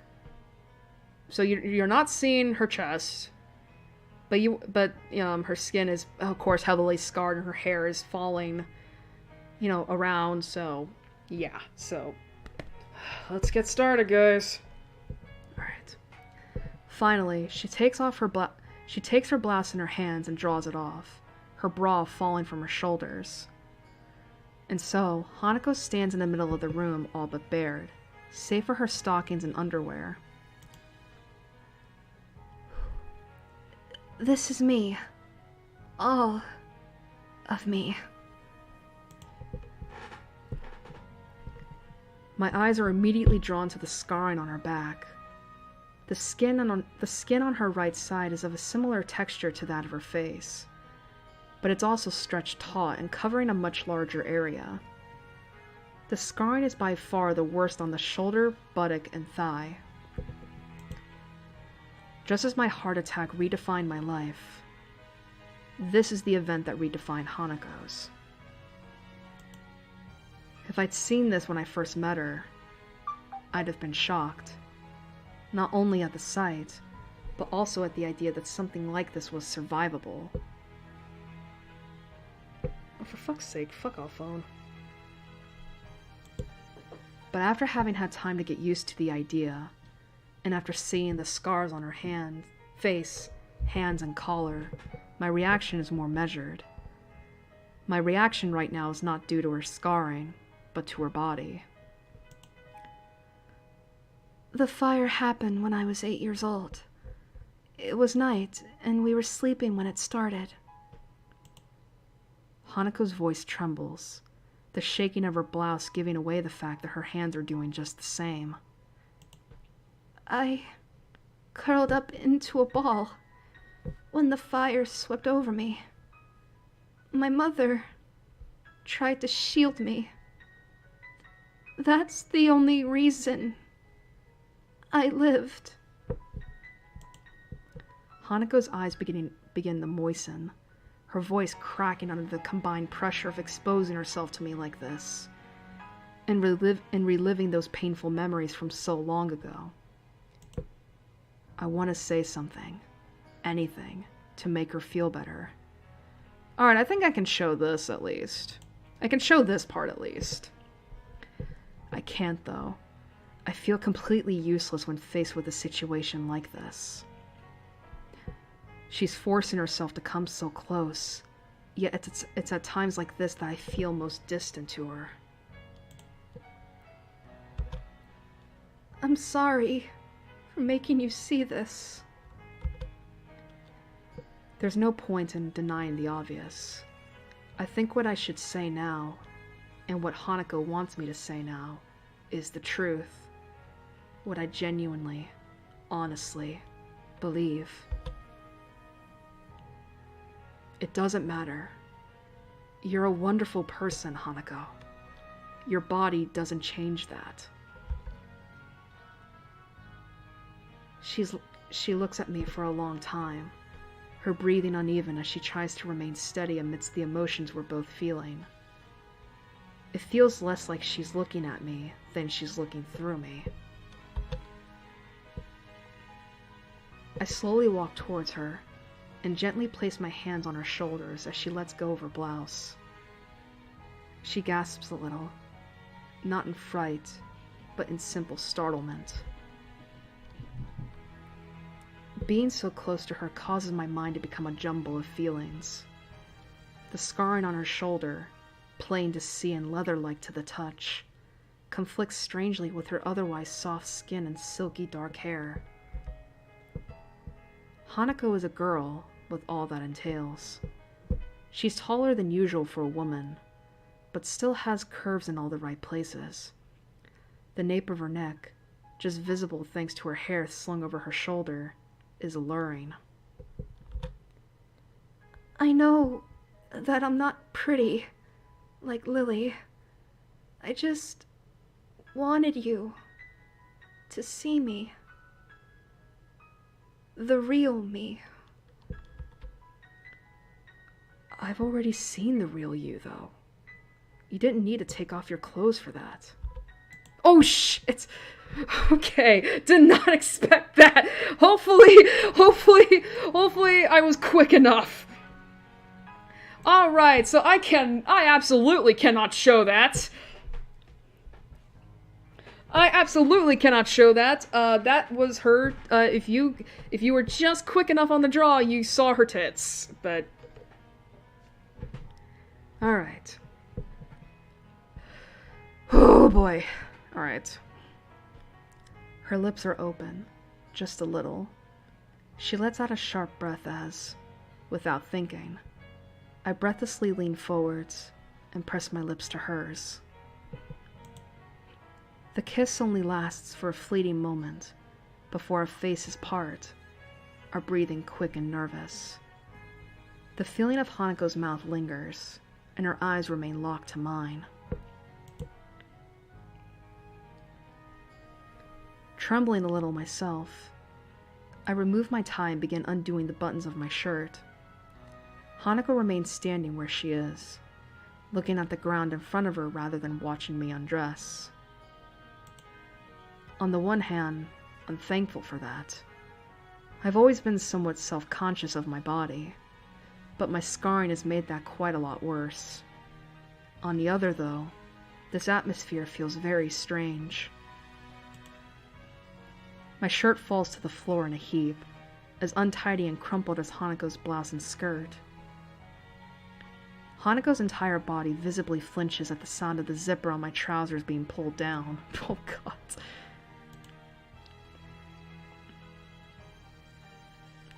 This is so awkward to read. Okay. My trousers, fuck. Come on, Airi. I know we've been at this for almost 5.5 hours, but you just need to get through this. You'll be okay. Ah.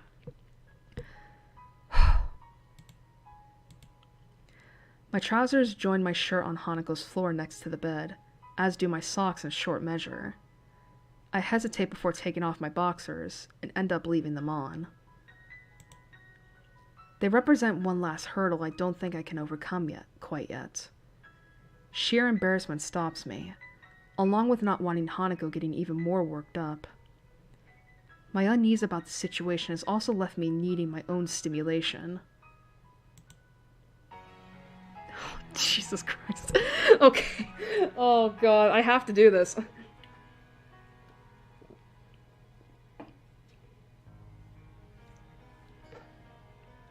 Alright. Oh god, excuse me. Hanako. She gives a nod without so much as glancing at me, and makes her way to the bed as I do. She walks as if her legs were wooden sticks. I'd find it amusing if I weren't doing exactly the same thing. I take the initiative, turning around and sitting on the side of the bed. I look to her face to invite her to take a seat either next to me or in front of me, but end up awkwardly looking down to stop myself from staring at her body. Oh, I definitely can't show this.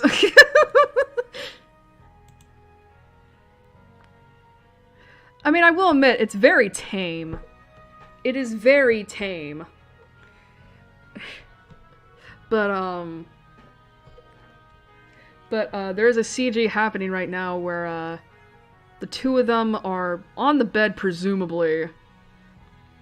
Hanako is in between Hisao's legs, and he is fondling her breasts. It's all right, I promise. I'm just not. I'm just not like, this is softcore porn. Whoops, I meant to do this. So it's a little awkward. Nevertheless, she takes her cue and reluctantly sits between my legs. As she does, a rush of sensations hits me all at once. Oh, fuck my life. Oh my god, Airi, come on. You're not this mature. You're not this mature. You're not this immature. You've read smut before. The feeling of her behind against my crotch is the most obvious, but her scent is just as strong. She's worked up a slight sweat already from her nervousness, and the smell and feeling of her hair is washed across my face. I try to put on a smile to try and make the situation a bit more comfortable for her. Fuck! But it feels really stilted. Deciding to try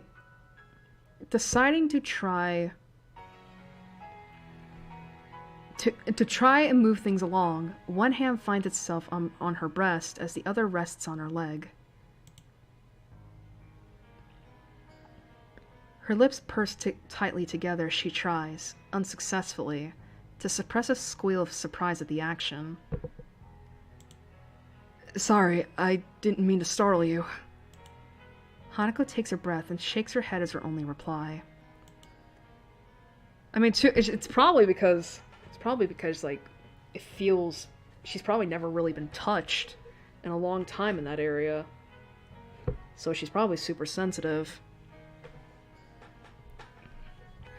A gulp comes from deep in my throat, before beginning to move my hand around, feeling and massaging her breast and nipple. It feels really nice, giving way underneath my palm with just a little firmness. For a while, I don't think it's helping her get into the mood at all, but slowly her eyelids begin to lower. Her breathing slows to a more rhythmic pattern, and her body begins to relax into mine. It's newly satisfying to be able to make Hanako feel like this. Definitely better than the feeling of her body alone. I can sense a little hard bump brushing against my fingers that wasn't there before, too. Oh, what is happening? Oh dear, okay. So the hand just moved down. So, the hand that was resting on Hanako's leg just moved down to, her vagina. So that's interesting. Oh my god, Airi! I slowly move my hand downwards, trying not to surprise her too much. She gives no protest. Oh my god, okay. And my fingers soon begin to move up and down the soft groove between her legs. Her body is pressed against mine by now, a thin sheen of sweat on both of us. She feels warm, and all this has more than served to arouse me, as well as her. Hanako... Oh, Jesus Christ. Oh, God. I can read this, I promise. Man, I mean, come on. People who have done audiobooks for erotica before have done this. I can do this as well. Hanako gives a small gasp, my fingers pressing a little harder and moving a little faster almost instinctively. The girl in front of me, the girl pressing against me. I want her. All of her. I stop moving my fingers, making Hanako give a long breath of relief from the feelings welling up inside her. Her face looks to mine a little, silent but expectant. All I do is nod. I don't know which one of us is more apprehensive right now.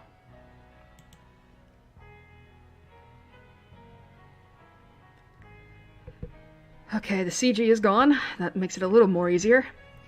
I push myself back onto the bed, extricating myself from Hanako with a certain amount of reluctance. For her part, she slides back and lies down with her head on her pillow, breathing heavily all the while. Okay.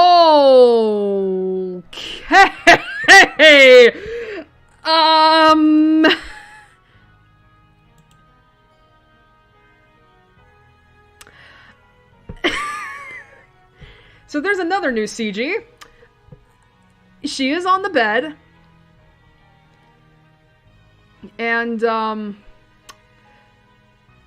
well, let's just say that Hisao is now removing her tights, and of course her underwear, and there is some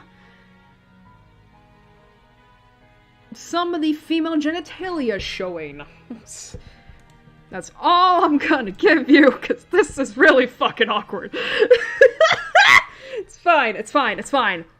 Hanako lying in front of me. Oh, for fuck's sake. Hanako lying in front of me, her panties darkened, her chest heaving, her face flushed, and her eyes looking into mine. Her scars just make her look all the more unique. I'm left without words that she'd allow me to see her like this. I bring myself closer to her, closing my hands on her waist. I wait for her to nod before taking a delicate hold of her stockings, taking them up a bit as gently as I can manage. I don't think I can get them off without tearing them, so I end up leaving them on her legs and moving her panties aside.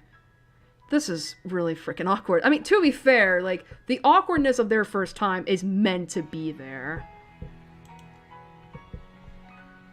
Hanako lies practically naked on the bed. Her most delicate parts and the scarring of her body are now plain to see. Oh my god. Airi, come on, come on, come on. Get through this, get through this. Bringing my fingers to her crotch, I stroke her a little more, causing her breath to catch. She should be okay if she's this aroused. So I open my boxers and move myself up a little on the bed. Hanako's entire body tenses as I bring myself closer to her, her eyes widening. She's scared? I take a long breath, before realizing something I should have thought of before. I close my eyes and concentrate deeply. My heart... Oh, you can actually hear his heartbeat. That's unique. My heart thumps away as I focus my mind on its beating. It's faster than usual, of course, but the beat is regular. I think I can keep it in check if I take this slowly. Are you... okay? I open my eyes and look at her. I guess that must have looked pretty worrying to someone else watching me. I'm okay. I was just making sure that I was. She hesitates a little before nodding. She looks a little less afraid than before, so maybe showing her that I was also worried helped reassure her. I lean over her and press my lips to hers, our tongues tentatively touching. I can feel her body becoming less tense under mine, so it's getting both of us back into the right mood. Then I remember something and pull back. Hey, he's being safe! I lean over the side of the bed to where my trousers are, my hand reaching for the back pocket. I feel around blind for a few seconds, until a little foil square brushes just underneath my fingertips.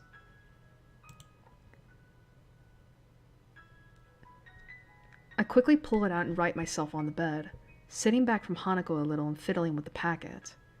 It takes a little while for everything to go on correctly, but eventually the rubber sleeve covers what it should, fitting snugly.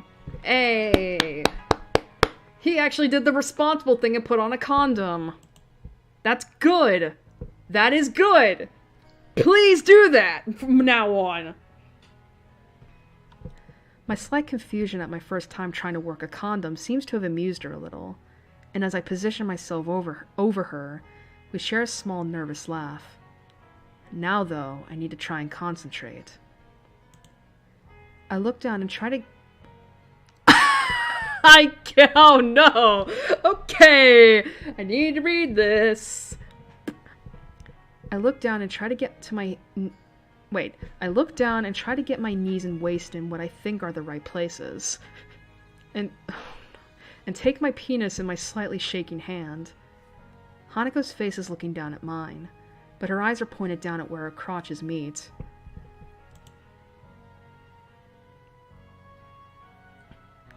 With a short breath, I position the head and push my hips forward. Oh, that's okay! Okay! Did not think they were gonna show that! Okay, I am not I think you can pretty much tell why I'm panicking.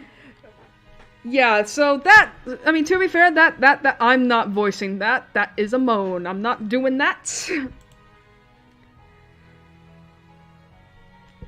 In one stroke, I push myself fully inside her. Why?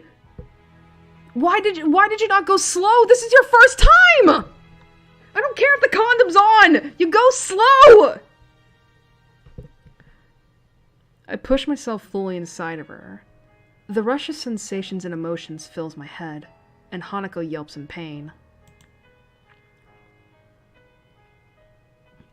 Looking at her face makes me feel uneasy. I mistakenly pushed too hard and too fast, and caused her more pain than necessary. Neither of us really know what we're doing, and the last thing I wanted was to hurt her. Yeah, that's why you... Like, seriously, Okay, let me say this right now. To any person with a dick, if you are going to be having sex with someone with a vagina for the first time, please, for the love of fuck, not only put on a condom, maybe put on some lube too, just to make the lubrication a little bit easier. But please, for the love of God, go slow. Seriously, put it in her, put it in them, right? And don't fucking move, let them adjust to the length inside of them, and then go in further if need be. Like, pretty much go at it slowly, don't go at it so quick, because that's gonna hurt.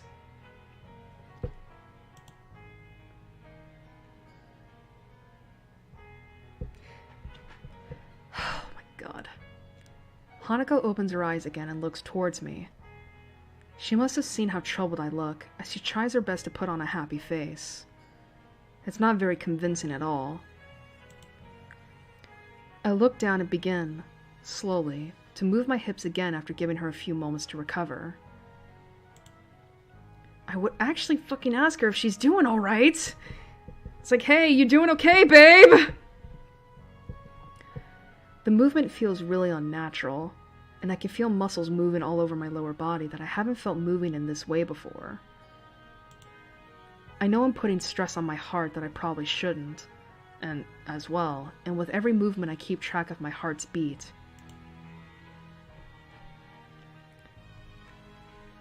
The feeling inside of Hanako is soft and warm, and if not for the condom deadening a little of the sensation, I doubt I'd be able to last very long at all.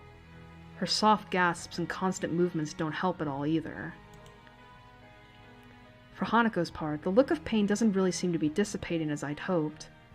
Her scar tissue causes one side of her body to move a little differently from the other, and strands of her hair are by now sticking to her face.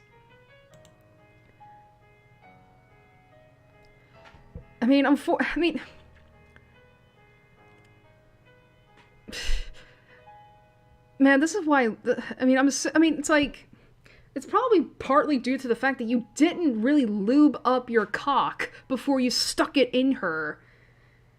I mean, listen, I know I said before that, like, you know, people with vaginas, like, the wetness there is, you know, does help with lubrication a little bit. But I feel like, if anything, it's still better safe than sorry for someone with the dick to put lube on. Just to make it a little bit easier. You know what I mean? Now, unfortunately, you know, as this, now the thing is, though, that unfortunately, because Hanako's, like, half of her body is scarred with tissue which is considered tight and taut, which, you know, as Hasao described before, is stretched tight and taut around her, Like, that's probably not really giving her a lot of... It probably feels pretty awkward for her as well. That's probably not really helping her That's probably not really helping with the sex. I put my arms around her body and lifted up a little. After some squirming for the both of us, we tried positioning ourselves a bit differently to minimize her pain. With my hands holding her legs, both of us are moving in less and less measured movements by now. The smell of Hanako fills my senses, and from this position, I'm not stressing my body quite as much. My sense of time seems distorted, and I feel like I'm starting to get faint from hyperventilating. I want Hanako to feel good, though, and I can't stop now that we've reached this point. A new wave of pleasure suddenly begins to wash over me. My feelings are beginning to well up, and I don't think I can control them anymore. I speed up, concentrating less and less on pacing myself. Every time it feels like we found a rhythm, we lose it in our movements. From the sound she's making, I don't think this position's helped Hanako feel much better, and I don't think I'm going to be able to hold her much longer either. I turn and lay her back down on the bed, both of us well beyond the point of doing anything but reaching the end.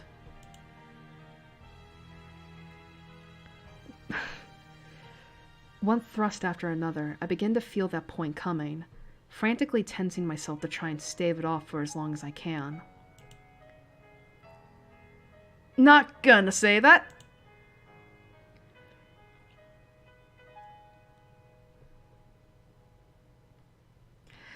Hanako gives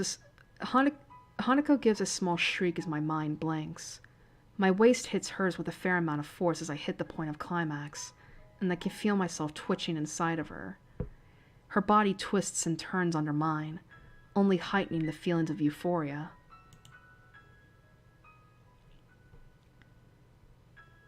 And then, after a couple of seconds, it ends.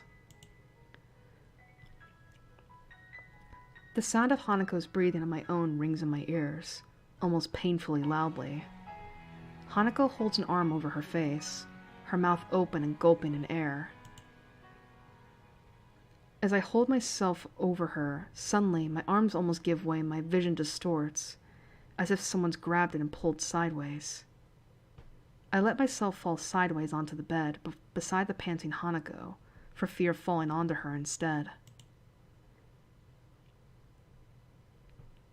We both lie beside each other, naked and pressed against one another in order to fit on a bed made for a single person. My eyes try to focus on the ceiling, to not much success. Pulling a blanket over us to stave off the cold is all I can do. The only sound in the room is that of our breathing. The sweat that had accumulated on my body feels uncomfortable. Excuse me. Excuse me. We're both physically and emotionally exhausted, and a complete mess all over. I don't know if we're done just yet, so I'm keeping the screen up. My vision slowly begins to return to normal as I continue to stare at the ceiling, but my limbs still feel like jelly. I try to concentrate on my chest and find its beat irregular and mildly painful. This is a dangerous time. I have to think this through and not panic, lest I make my situation any worse. With a huge effort, I take control of my erratic breathing, forcing myself to make long, deep breaths. I count half a dozen before I start to feel physically calm again, and press my hand to my chest to assure myself. My heart beats back to normal. I'm okay. Alright, I think we're good? I think we're good? I don't know. I turn my face towards Hanako, who's already looking at me. Her expression looks pretty dazed, but underneath that, there's definitely a look of concern. She's realized what happened. I'm okay. Everything's back to normal. I find myself barely able to get the words out between breaths. I don't think sex would tire a normal body out this much, so I have no doubt my condition's at least partially at fault. Why did my body have to do this right now? Aww. All thoughts of my heart, though, are pushed aside as I see the wide smile forming on Hanako's face. As always, I smile back without another thought. Hanako's smile has always been infectious in its almost childlike sweetness and earnesty, something that sets her apart from anyone else I know. Right now, we don't need words. Everything we want to communicate to each other, we can share just fine without them.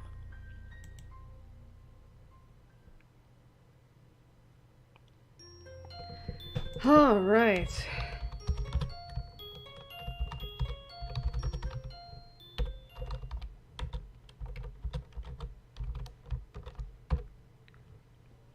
God, that took us a half hour. Oh my god. Alright, I think I'm gonna end it in here because it's been almost 6 hours.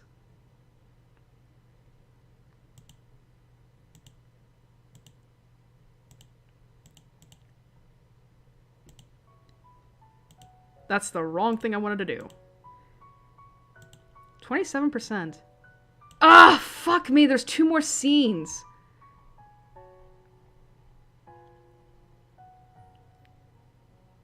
There's 2 more scenes. Fuck.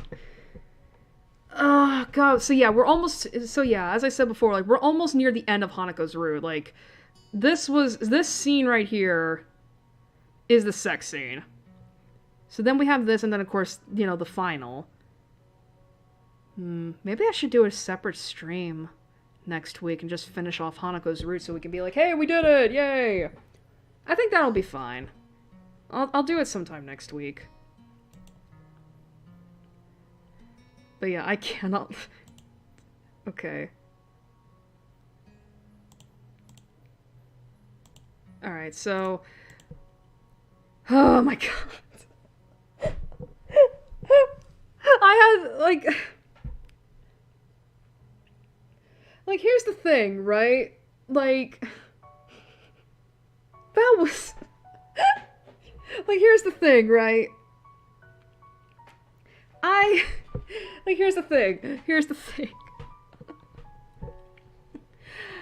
Like, it's one thing to read smut out loud. It's one thing to read smut to yourself and enjoy it, obviously. It's a whole other thing to actually read it out loud. And have, like...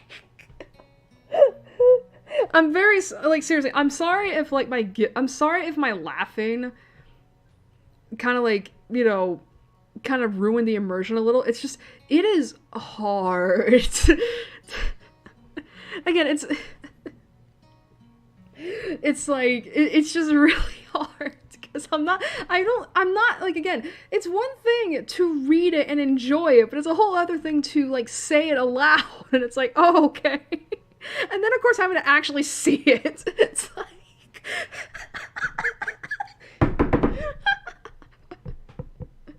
You know, I said that I was I think I've admitted that I'm an enjoyer of Vox's ASMRs.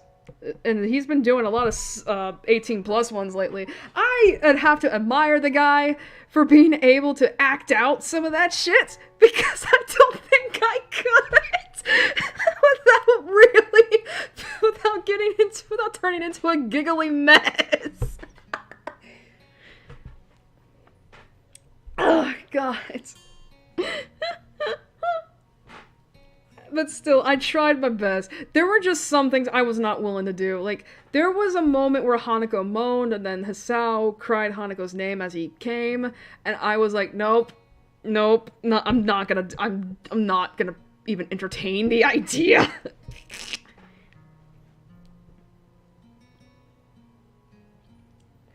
But still... This, don't get me wrong, it was a fun, it's like, it's probably gonna be fun for people to, like, look back on and see, like, oh my god, she is so nervous. But anyway, we're almost done with Hanako's route. We just have 2 more scenes, and then we're done.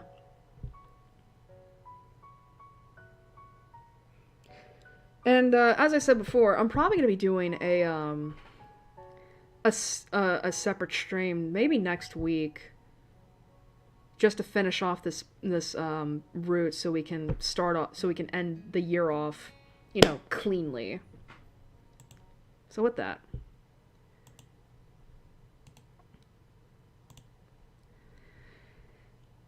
God.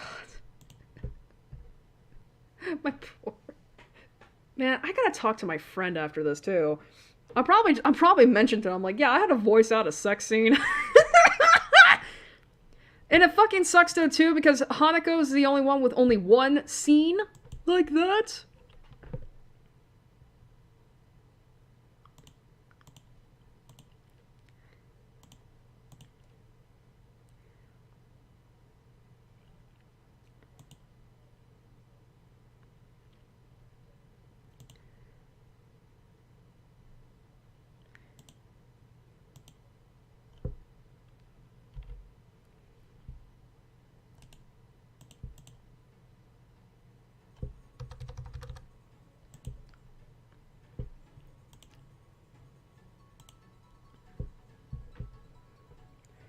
Oh my god, that was really...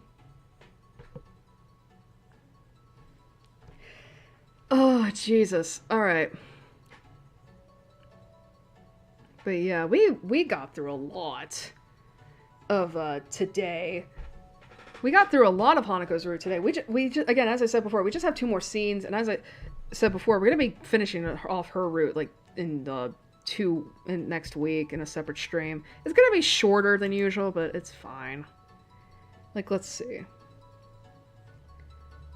Again, maybe sometime next week. I'm definitely not doing it next Sunday. Maybe, like, next Thursday, like, on the 29th. I don't know. I'll pick a time out. But I hope everyone enjoyed that. I certainly had fun.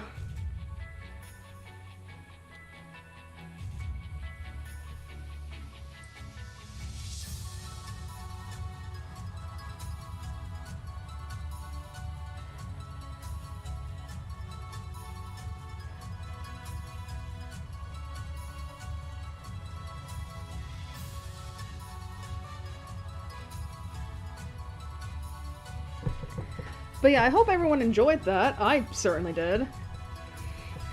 But, you know, especially because it's like, Hanako is like pretty much like a deconstruction of like the, like the whole thing of like, I can fix her with love, when it's like, no,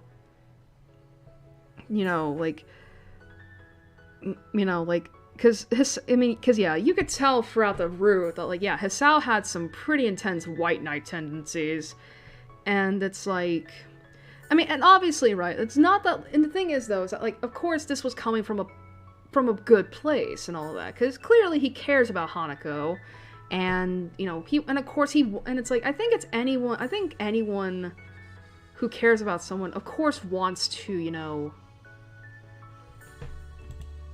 wants to protect someone from pain, from the pain they're feeling, or to, like, try and shield them. But the thing is, though, is that, like, at least in Hanako's case, it's that, it's like, is that, because I remember, because, I think I've said this before, that, yeah, each of the girls do have multiple endings, and Hanako has a bad ending. And in her bad ending, a lot of people are actually kind of like, a lot of people, like, will experience a bad ending by accident, because they're basically falling into the same pitfalls that Hisao was doing, by basically pretending that Hanako is this, like, fragile girl who needs to be protected, when in reality she doesn't. And basically, in her bad ending, she basically calls out Hisao for his white knight tendencies, and how she tells him, like, I know that I'm broken. I don't need your pity for that, though. And all that. Like, let me find the quote real quick.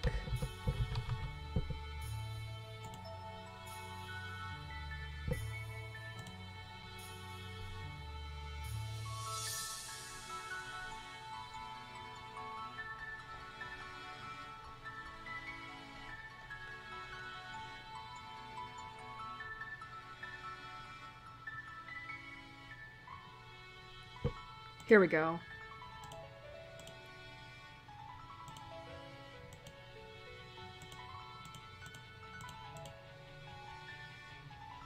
Yeah, here we go. Like, so in Hanako's bad ending, you know, she's like, I know I need help. I know I'm broken. I don't need you telling me that. Hisao, I never said you were broken or anything like that. Hanako, it's written on your face. It's written on Lily's face. It's written on everybody's faces. I see a therapist every week. Lily dotes on me as if I were her child, and now even you. Nothing's changed. Nothing at all. I hate Lily, and I hate you more than anyone. You know, so it's, you know, so it's like...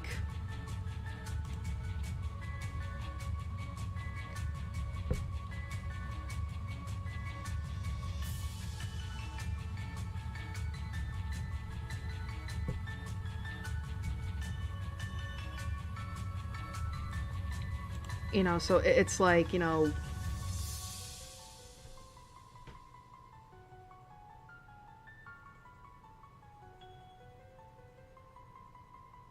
Sorry, I'm just looking.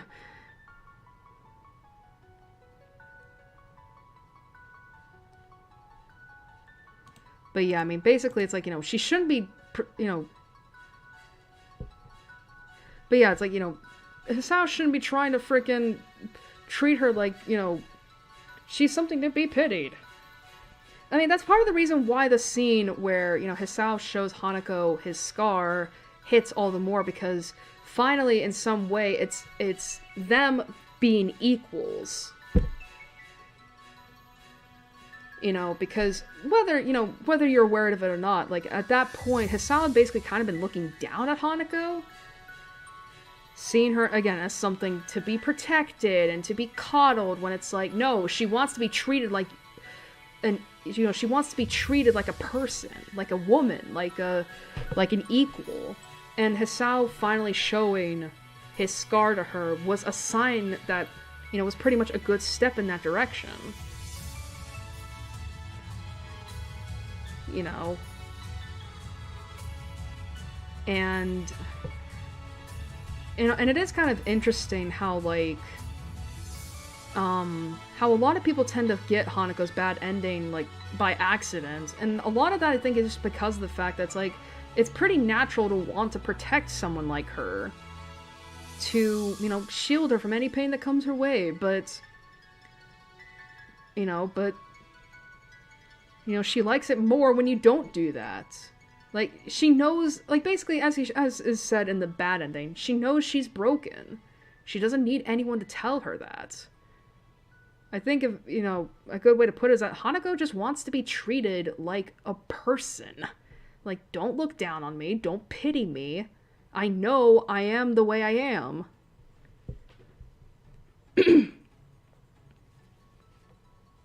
You know, and the idea that, like, you treat me like I'm this fragile little thing is condescending and is patronizing.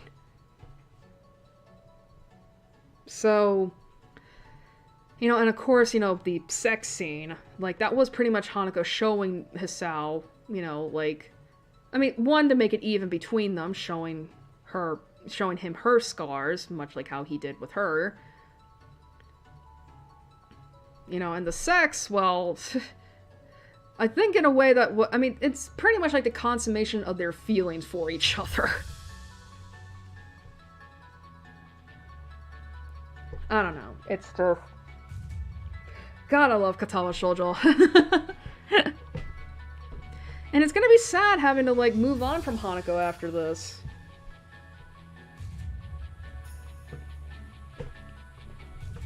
But at least I know that the next girl that's gonna be coming after her is gonna be really good. Anyway, I should be saying goodbye because it has been 6 hours. Close, anyway. So, thank you all for joining me for this stream. Things were a little confusing in the beginning because I'm trying to work out, you know, stream stuff behind the scenes.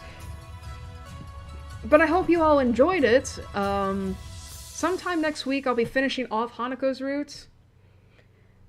I mean, we only, again, as I said before, we only have like 2 scenes left, and it'll be pretty short. And, yeah.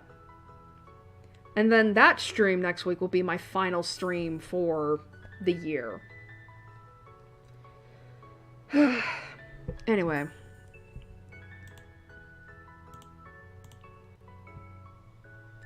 Thank you all for joining me, and I hope to see you all again next week for the final stream of Hanako's Path of Katawa Shoujo, and for the last stream of 2022.